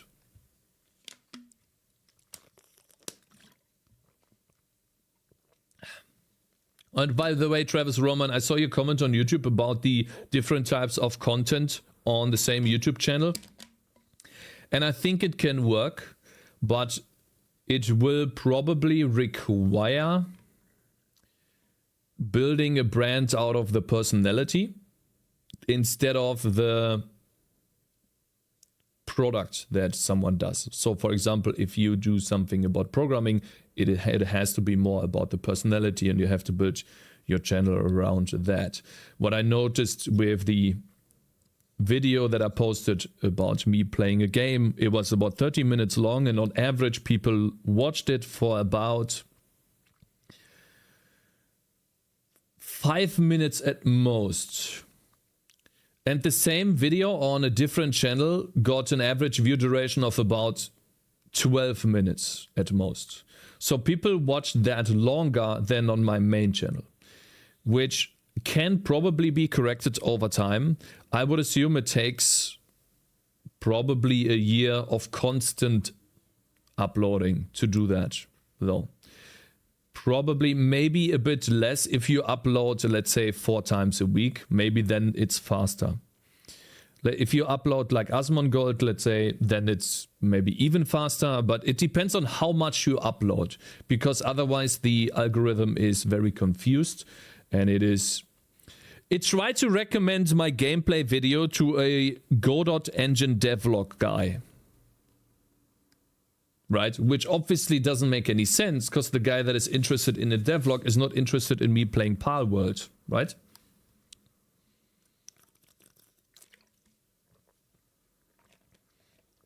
Because the algorithm takes the channel and the type of video that you do, and then it tries to find a similar audience. Sounds like the algorithm is confused. That is normal, and the algorithm over time will find the correct audience. It does take time, however, which can be a very long time. And it has to be more about the person than the actual content oftentimes. And so I decided to go back to specific channels for now. Maybe I will change that in the future. We'll see. I mean, maybe in the future I have more means, and then maybe some YouTube pro tells me, well, just do that and it will work or not. I don't know. I see Duck, he has like 4 channels or something, and I guess it's fine. It's just different channels. Okay. Let's go back. What was I doing? Oh yeah, we wanted to do the we need to do the repeating tiles. We need to tile our world into an endless world and have it repeat itself. At least the ground.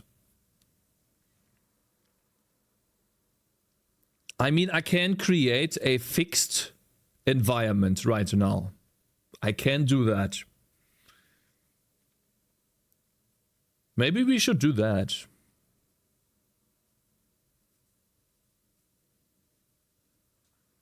I've always been afraid to fragment channels, but who knows, maybe it could work out. What do you mean by fragment channels? Mean take one channel and post different contents, or have different channels and then post the content specific to those? Hi, what's your opinion on Odin? Odin is great. I think it's the better version. So far, I think it's a better version of C or C++. Simply because of the frictionless modules that you can include in your project. If you want to use Raylib, the way to use Raylib is right here. That's how you do it. If you want to get math, you import it like this. If you want to use core, you import it like that. It's like if C++ had a standard library for rendering and graphics, if you are interested in that, but many other parts as well. So I have one channel now that I can encapsulates multiple things. So I mean splitting up what I post to different channels instead of all at one place. Yeah, fragmenting could help audience find the correct content. Yeah, that is true. Very Python-y importing? Yeah, I guess that's true. But yeah, that's how you do it, and you can get going very fast. We have a small little game here where I can run around and attack. It's a little bit annoying to use, actually, the combat system, because I can't run and attack at the same time.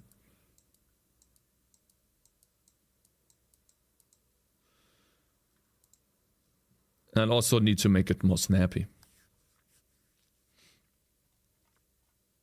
Kind of looks like a bit of TypeScript to me. Oh, my man, Omega Destroyer, good to see you, man. Thank you very much for the donation of $5 on YouTube. Thank you, man. Good to see you again. Well, thank you, bro. Good to see you. Thank you so much for the support. That's so kind of you, man. Change the background color. It's dark over bright. Hard to see.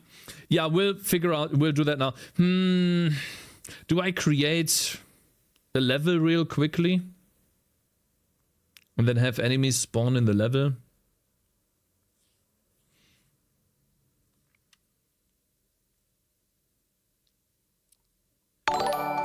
I have an idea. We do it like this.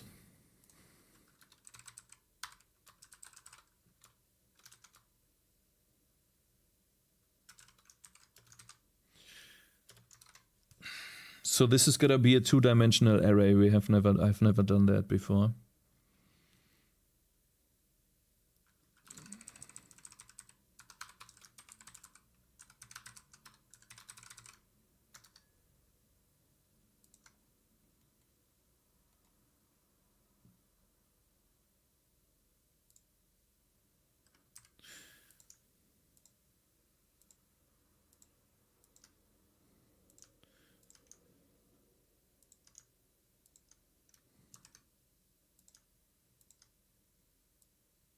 This is supposed to say no. And I'm going to put the sprite in here because it's going to complain now. In my sprites.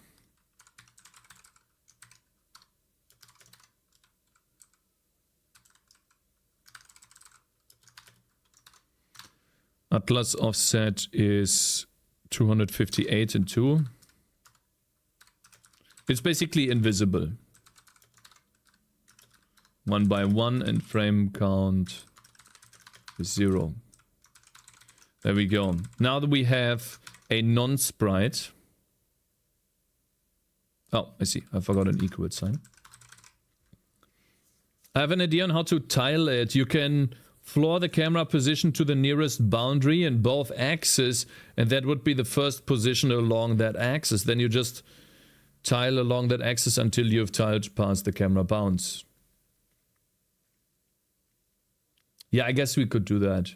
The standard library is where things go to die in C++ because of the backwards compatibility nonsense. They tried to push 2D graphics in the standard library before, but it clashes with C++'s philosophy.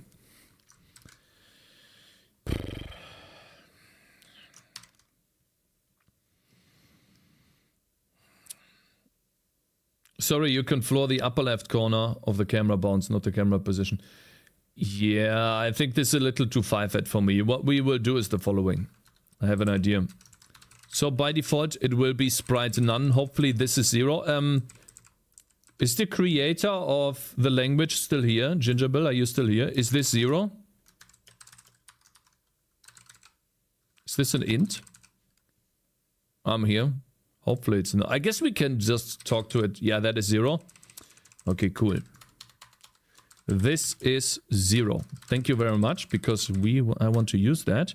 Let's say we have a 20 by 20 level. Just a small level, right? Sprite ID. I wonder if we...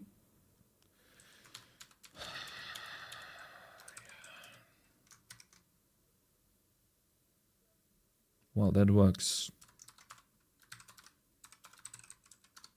Oh, wow. 20 tiles. Yikes.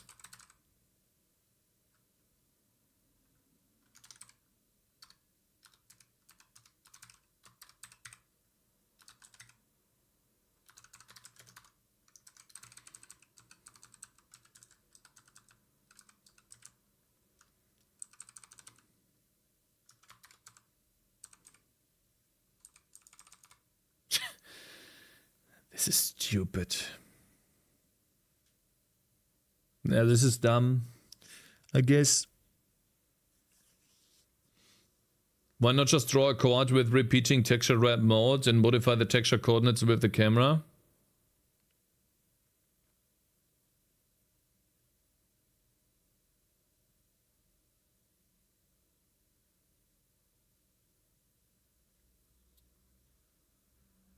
I don't know how to do that. I'm sorry, I'm too stupid with Raylib. I think I'm just bound by Raylib here.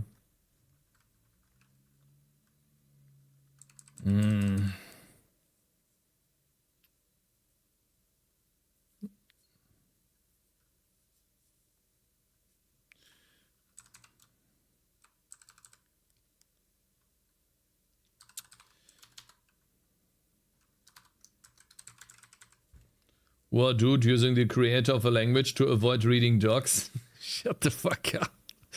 Shut you fucking... 1, 2, 3, 4, 5.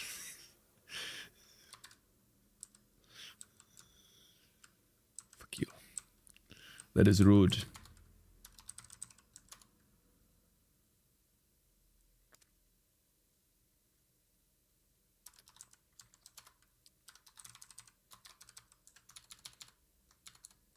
That's not the reason, okay?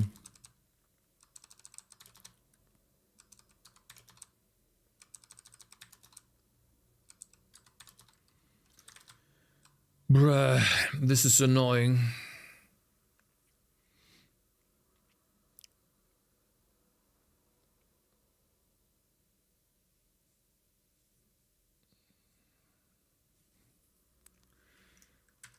Oh man, I don't know how to do that.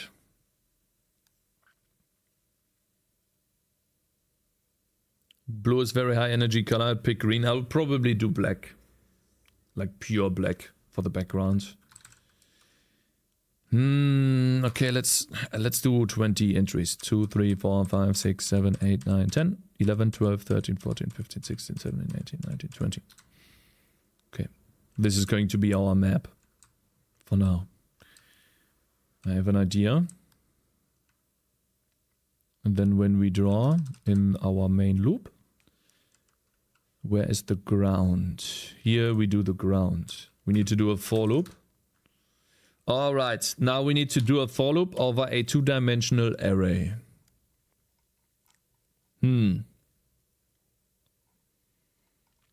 How do we do that? For? How do we do that in a two-dimensional for loop? What is this? This a pointer? I guess I have to read the docs on that. For X, for Y.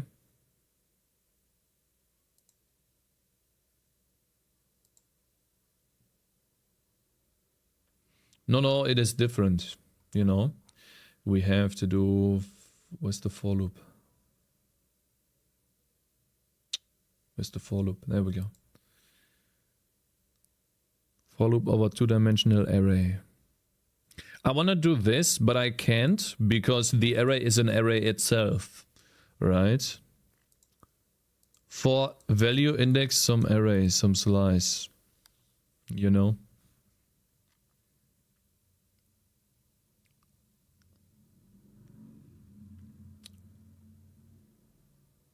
Ah, man. You could do that?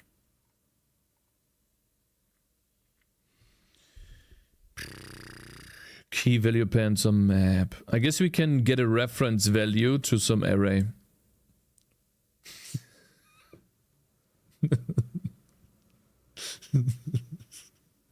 Guys, look at that. Wait, you can see it. I should go to the left.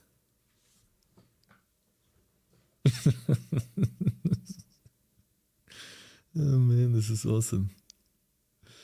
Yeah, this is my extension for emotes. Oh, this is great. Awesome. Now let me see. For X in array, for X in XX. Wait. For XX. It's just get for XX in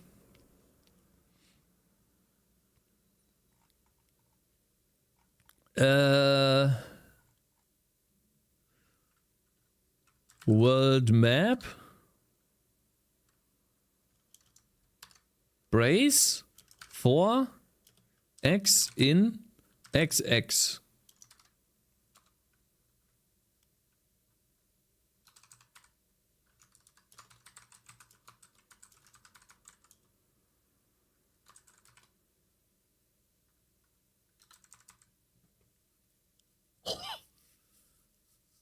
That's probably a little cursed though.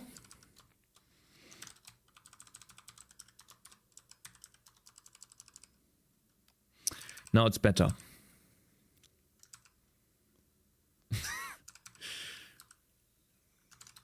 Do I see two fours?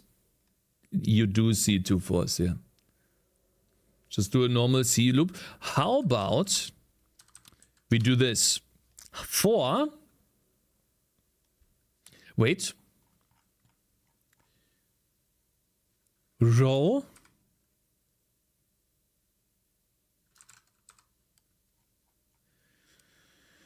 Visual Studio Code again. It's fine, it's fine, fine. For row. In world map. For tile. In row. Tell me that works. Look at this, man! How many fours can you do here? Well...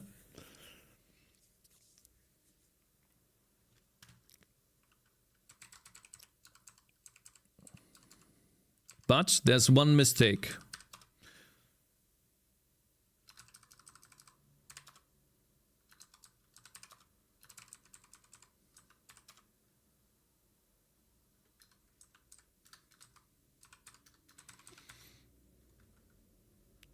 Nice force. Yeah, that's really cool, right?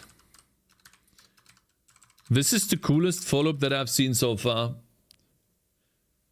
Isn't it just a nested for loop like in C++? Yeah, it is true. 100%.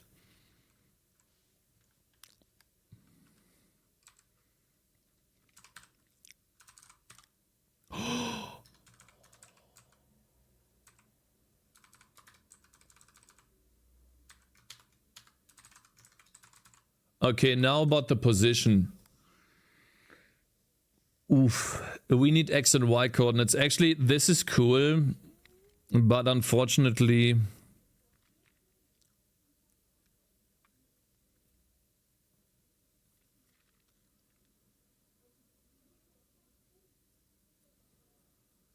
For row, comma, I. Okay. Thank you. And then tile, comma, Y. Actually, wait, this is Y and this is X. Alright, now this is gonna be difficult. If by default, the player in the middle, this is 0, 0.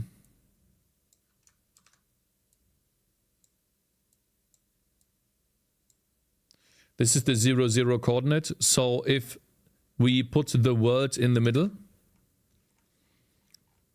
right, let's make it so that we can have a middle tile.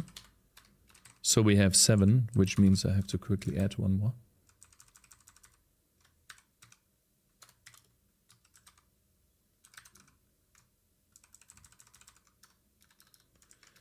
And then instead of 20, we have 21. Which means basically the middle is 0, 0.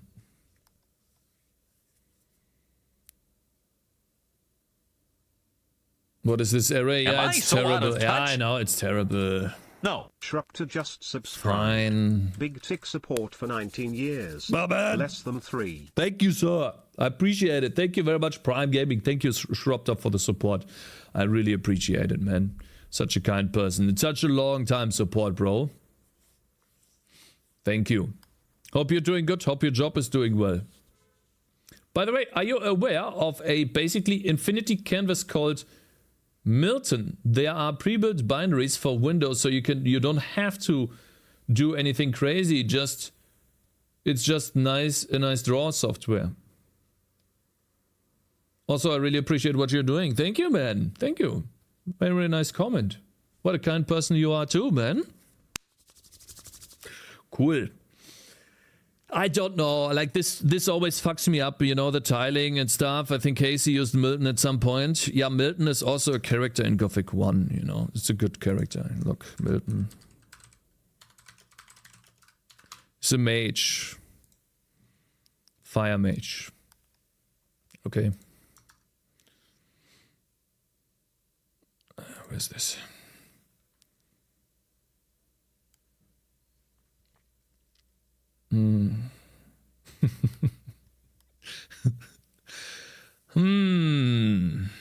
Yeah.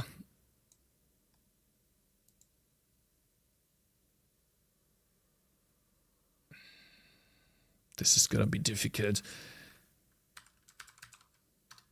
What do we have here? Do we have like a length of the first?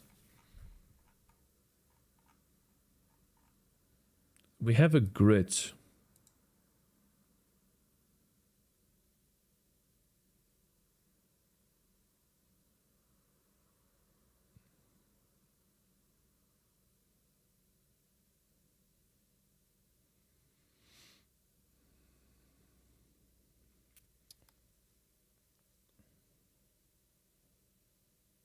Actually, you know what I'm gonna do? You know what I will do? I don't wanna deal with this. Because this is dog shit, right? This is dumb. This is stupid.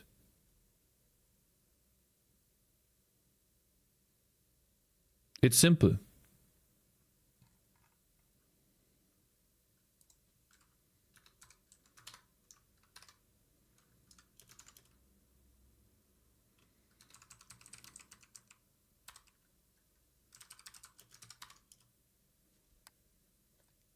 Position is times tile size. Yeah. Exactly. I guess we have a tile size, exactly. Our tile size is...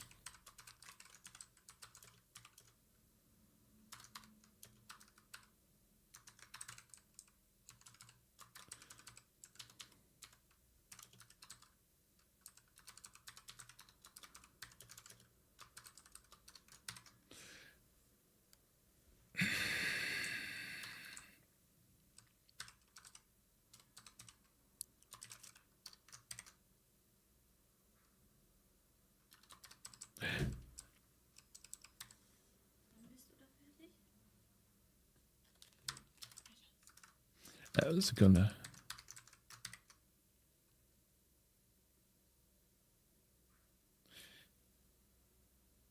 Oh, I see.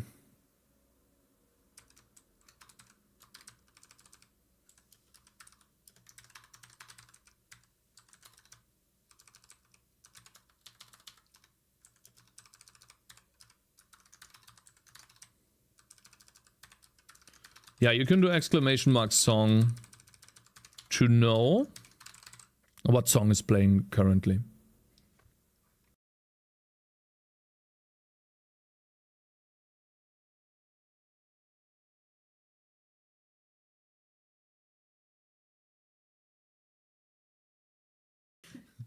One second.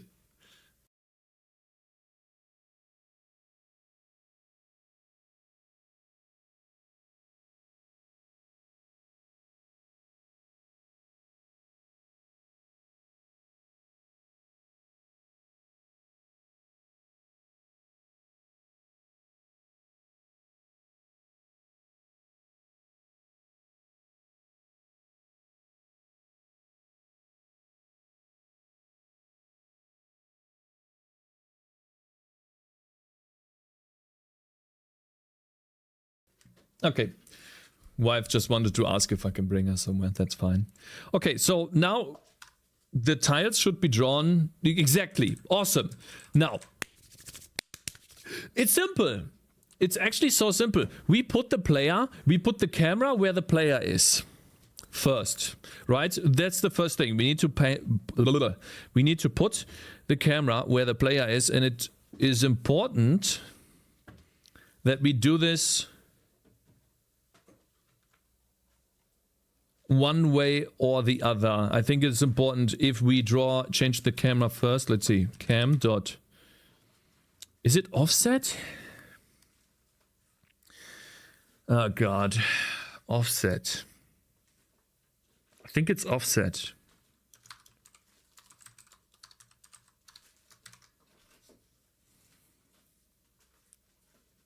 Target? Oh man, I don't like target.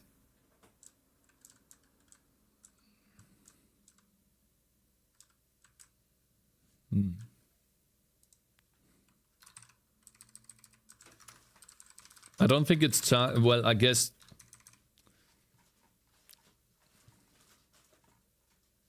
Give me a second.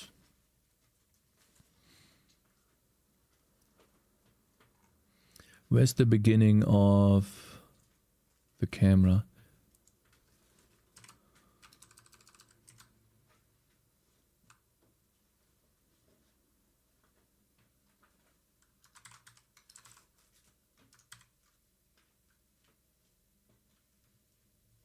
Tell me, is it that easy?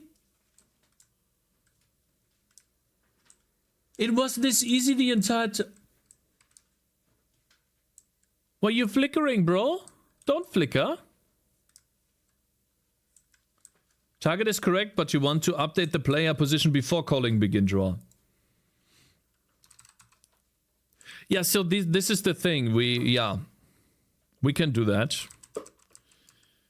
Just have to...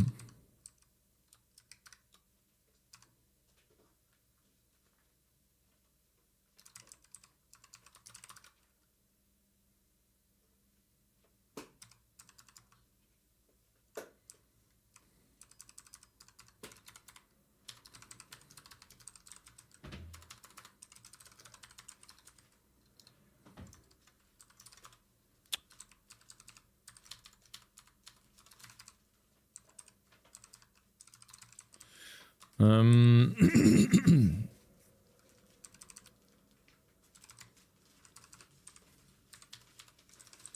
mean, we should probably store this in the game state, but fine.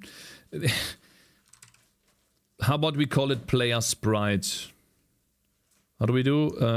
Colon percentage s slash direction sprite.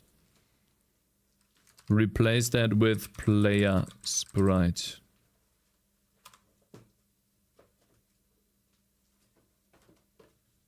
Seems to have worked. Does it still run?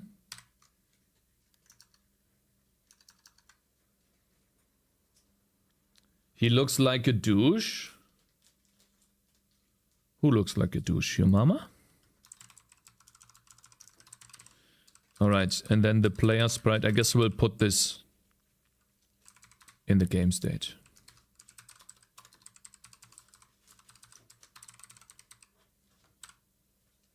Camera position. Am I using this? I don't think I am.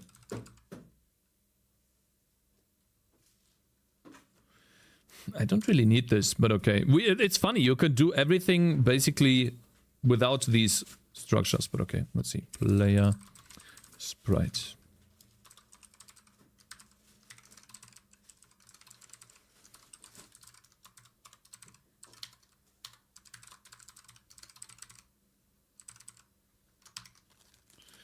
Okay.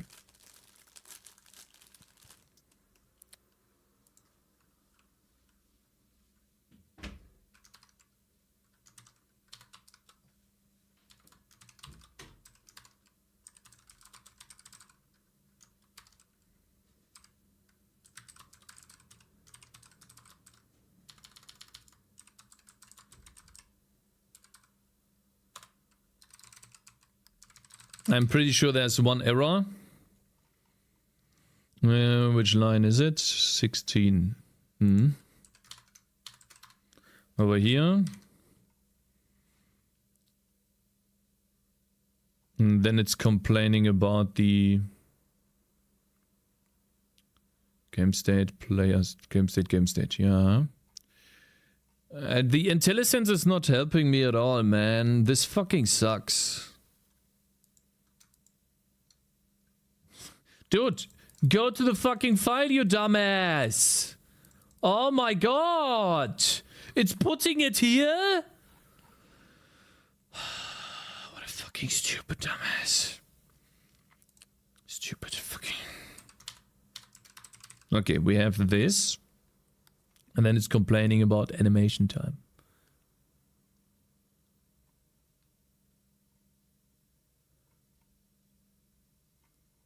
I see we need delta time, which is probably gate frame time, yeah. We get this outside the loop. Globals make your life easier for a small game like this. Yeah. I should have probably used globals, but we learn. We learn from this.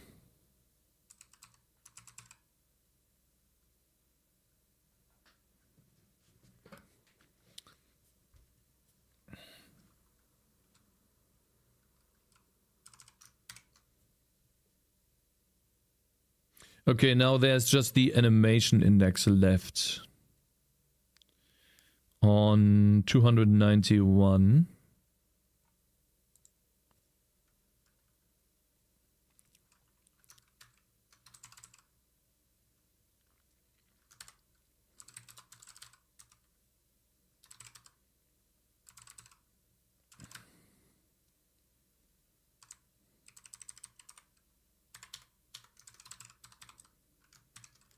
Percentage S, animation index, replace that with game state.animation edx.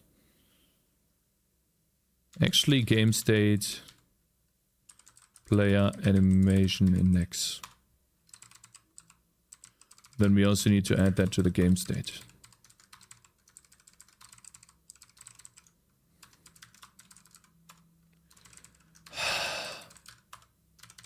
This is annoying. Find the fucking game state, bro.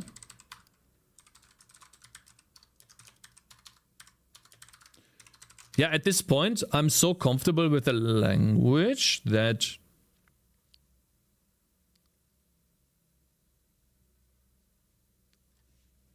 I think we have learned mostly everything we need to learn. We're only missing a complete game. Want to make a game where we can attack at least some enemies and then move around and we can't run outside.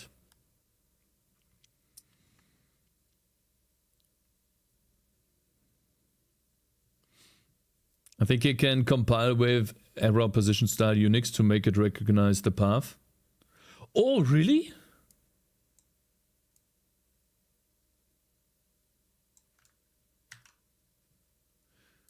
Wow, that would be so good.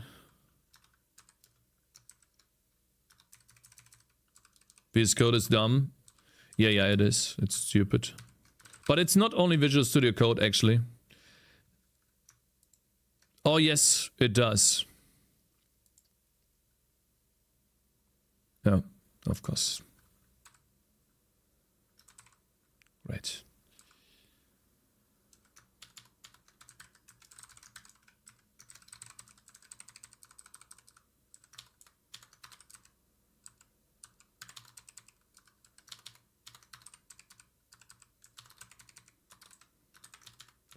I had the same issue in Forcoda, and it has something to do with.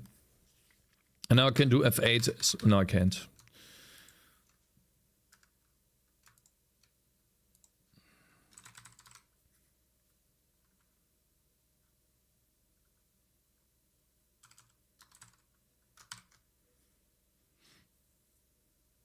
Okay. I should have probably not done this, but okay, let's see. Hopefully it still works. Was I invisible for a second there? I think I was. Okay, cool. Now that we have our character moving and there's...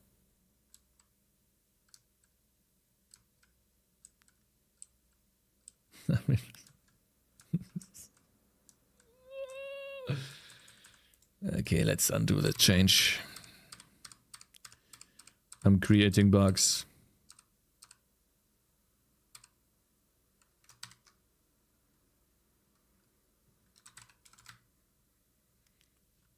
Invisibility skill implemented, yep. Yeah, I think it was the renaming. Probably the LSP itself, I guess. You think so?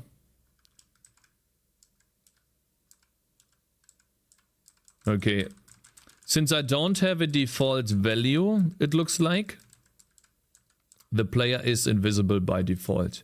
So I suppose in our, let's say, initialization loop right here,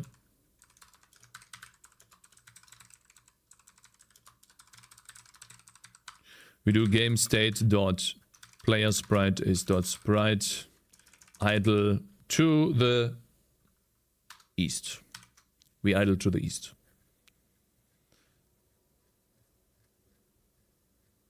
Forcoda expects the path to be Unix as well. I actually tried Odin when I was still using Forcoda. I remember implementing something to pass Odin's error format because it wouldn't jump to the file.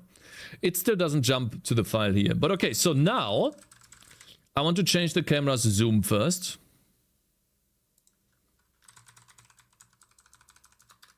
I think I want to do 2.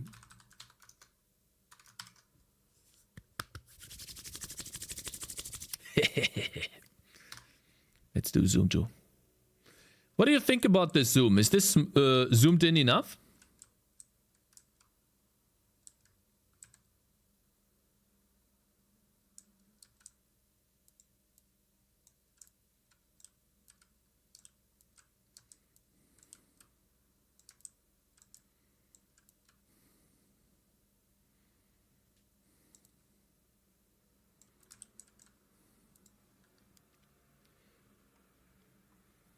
Cakez Diablo 1 is isometric.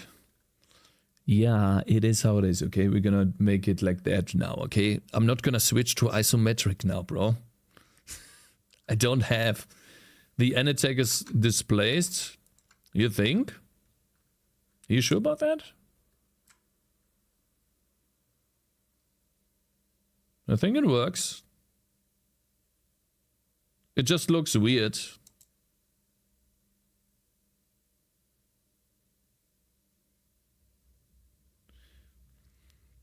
I might implement the other directions, you know.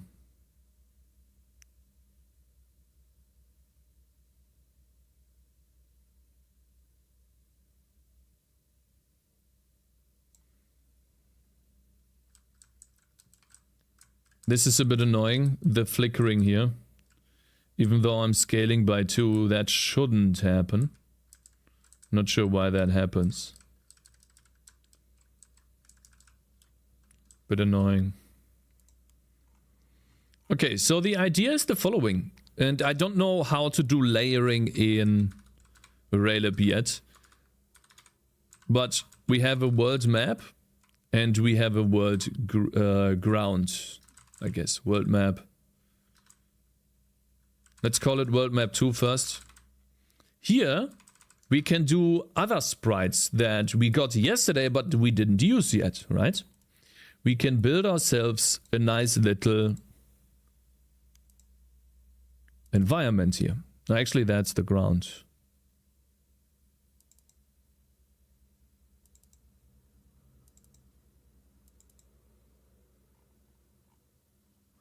All these are just rocks, okay.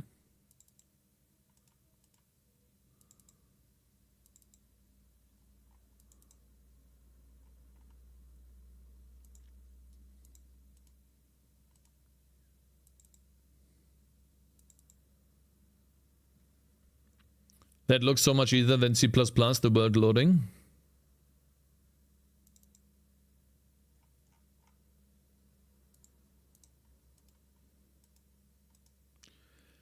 Huh? Didn't we have environment? Not only this. I'm pretty sure we saw...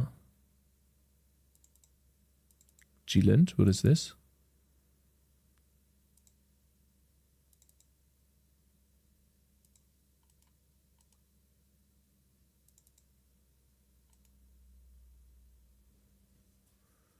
Enemy? Skeleton?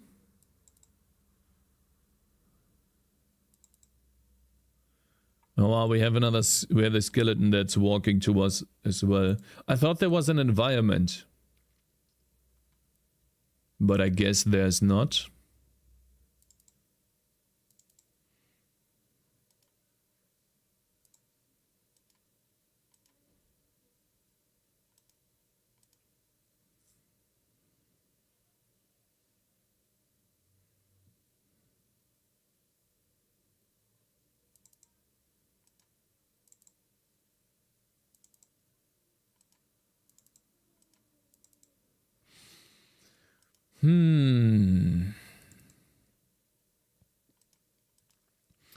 It's a bit annoying, but I guess we maybe we have some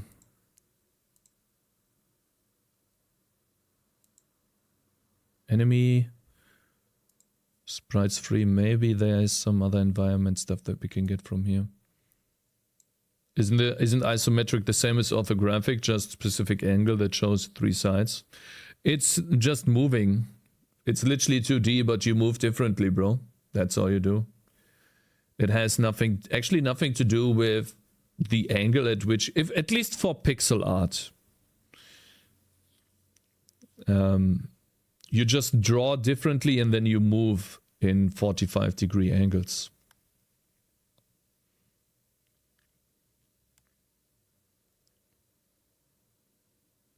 I mean, okay, let's do it like this.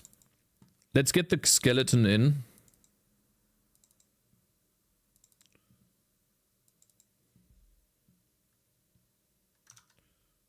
Just really quickly. Pretty sure it's going to be 96 by 96 here as well.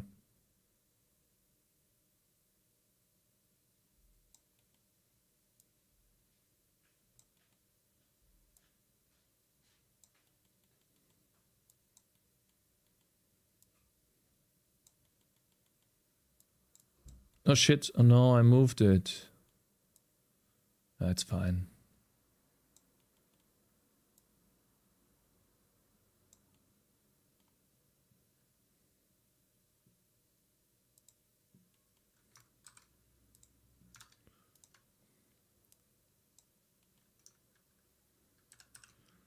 Let's put that here.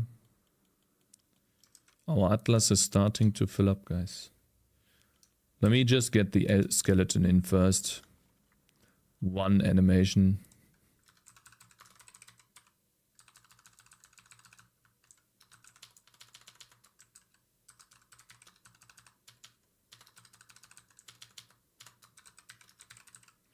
Let's do skeleton run north. Then add that here too.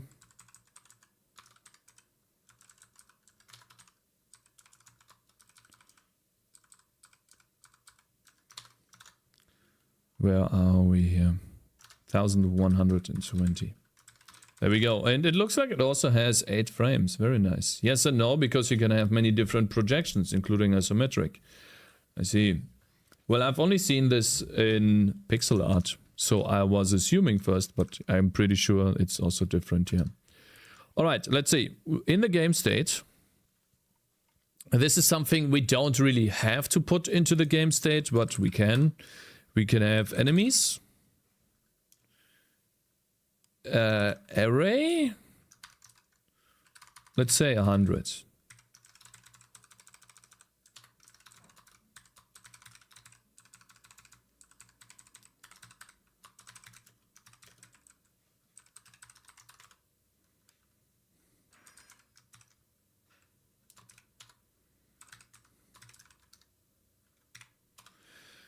Position, and I think that's all for now. We can do an attack delay. And I think that's it. Does this work? Of course it does, because this is Odin and it just works in Odin. Because Odin is great! Okay, cool. And we built a very simple spawning system. I guess after the player moved. Do we have the game time? Hello there, Robin. Welcome on YouTube.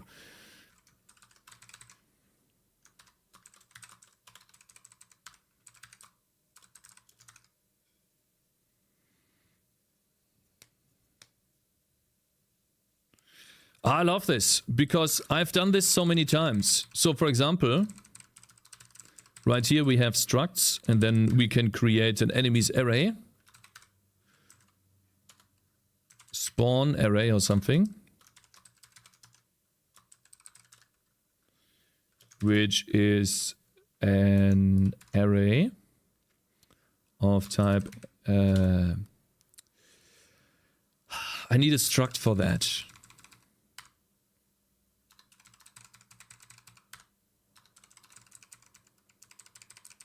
Oops. Spawn data, which is a struct. That is, I guess for now it's just a frequency, which is an F32, and a timer, which is an F32. And then we have a start, F32, and an end, F32.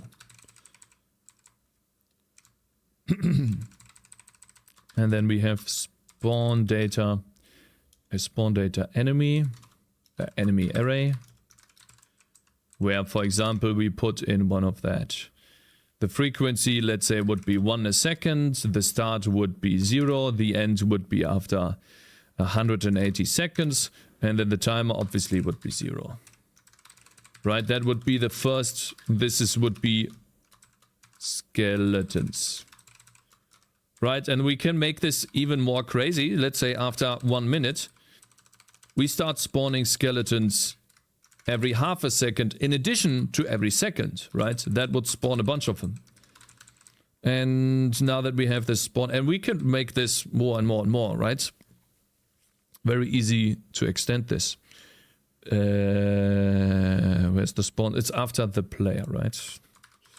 Spawn system. Then we just do a for loop for spawn data in... I love this, you know? Spawn array. Oh, I love this.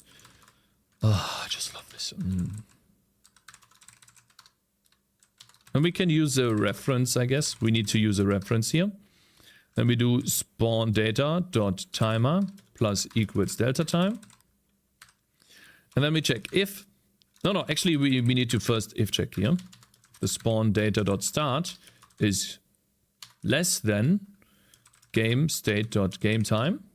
And the spawn data dot end is greater than the game state dot game time. Then we increase the timer, and if the timer is greater, I guess we can do a 4, I guess, because we don't have a while loop.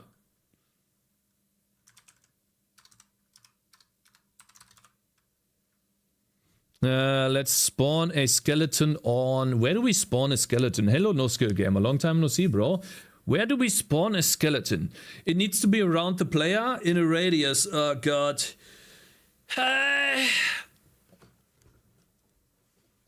That shit again. I'm just gonna spawn it on 0, for now. By the way, how can we make a fixed array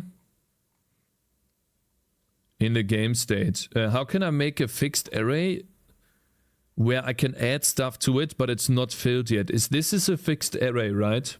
What if I add to this array? Does it just work?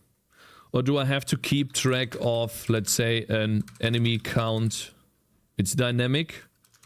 I would like it to be fixed. I guess we can make it dynamic.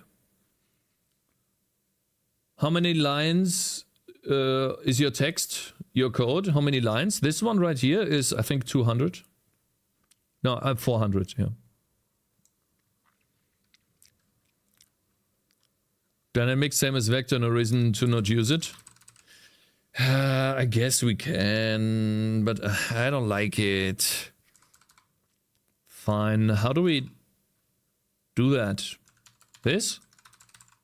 This creates a slice. I don't know how many. Well, let's see. It literally, we have to put in dynamic.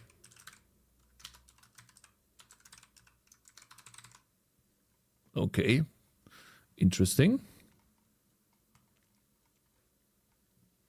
Now that we have the timers, frequency. Oops.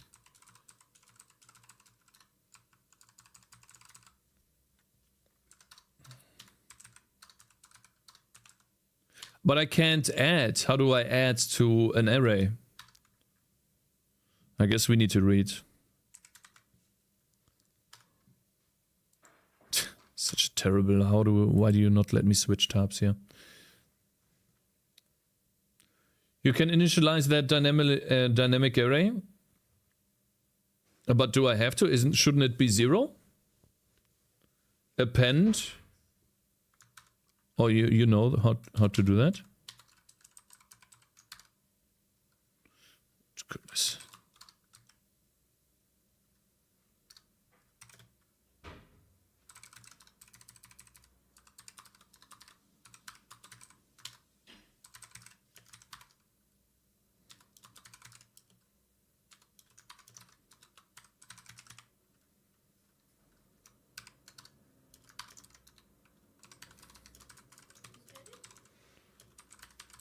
Ja.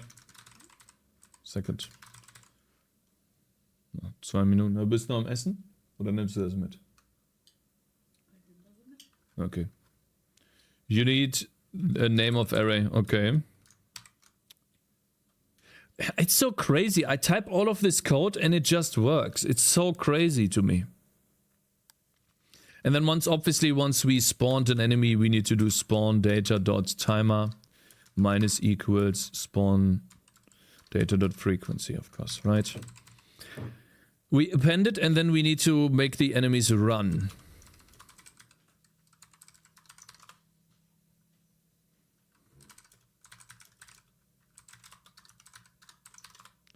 This programming language has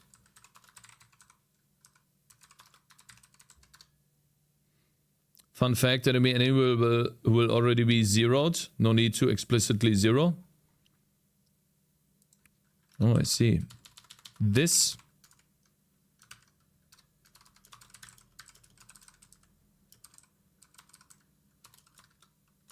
This is already zeroed.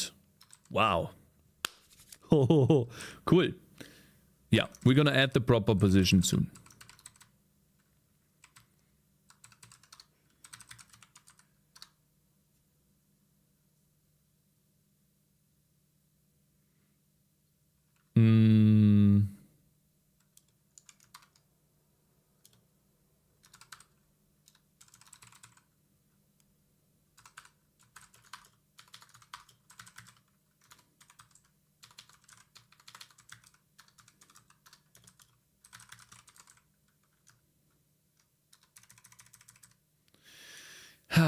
If it's zero, this zero thing, if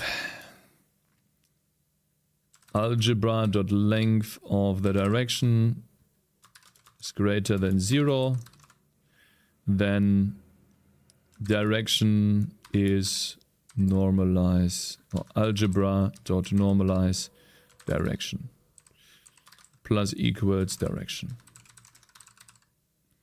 times 2, let's say 1.5 there, a bit slower. Now the enemies run to me and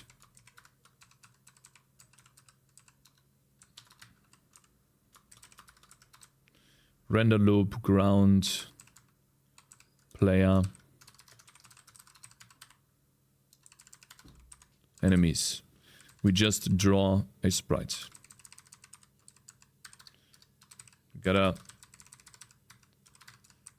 Wanna see. Sprite, skeleton run on the enemy dot position, and using for now no animation index. Let's see. I wonder if this works. I think it's an endless loop. Actually, it's not. But there's no enemies spawning. Maybe it's because I didn't export this yet. It could actually be that it's already working. No, it's not, because the game state doesn't increase its time yet. But then it works. Pretty sure.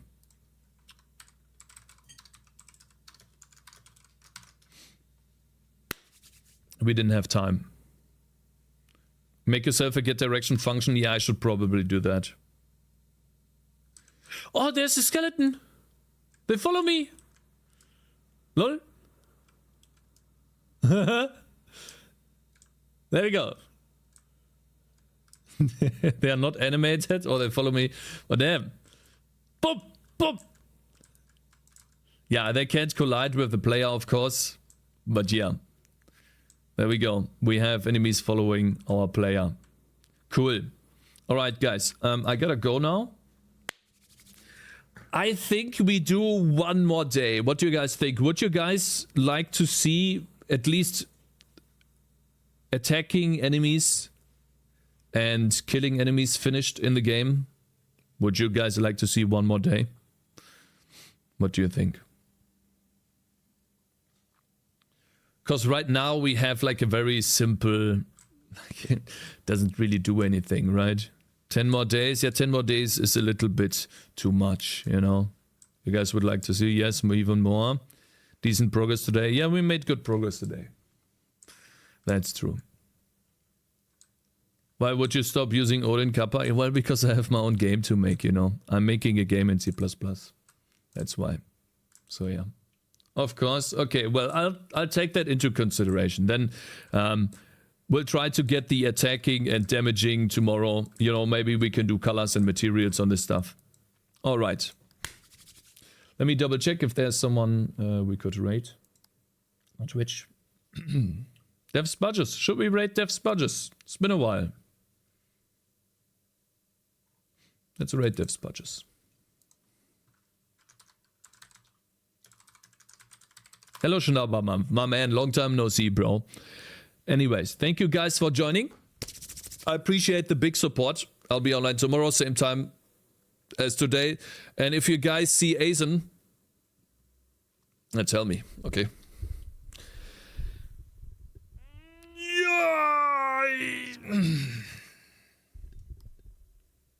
See you again tomorrow, Cakey boy. We'll see you, bro. All right. Goodbye, guys. Gonna stop YouTube real quickly. Actually, just stop the recording. And we rain now. Gotcha, bitch. Peace. See you tomorrow. Bye-bye. Bye-bye.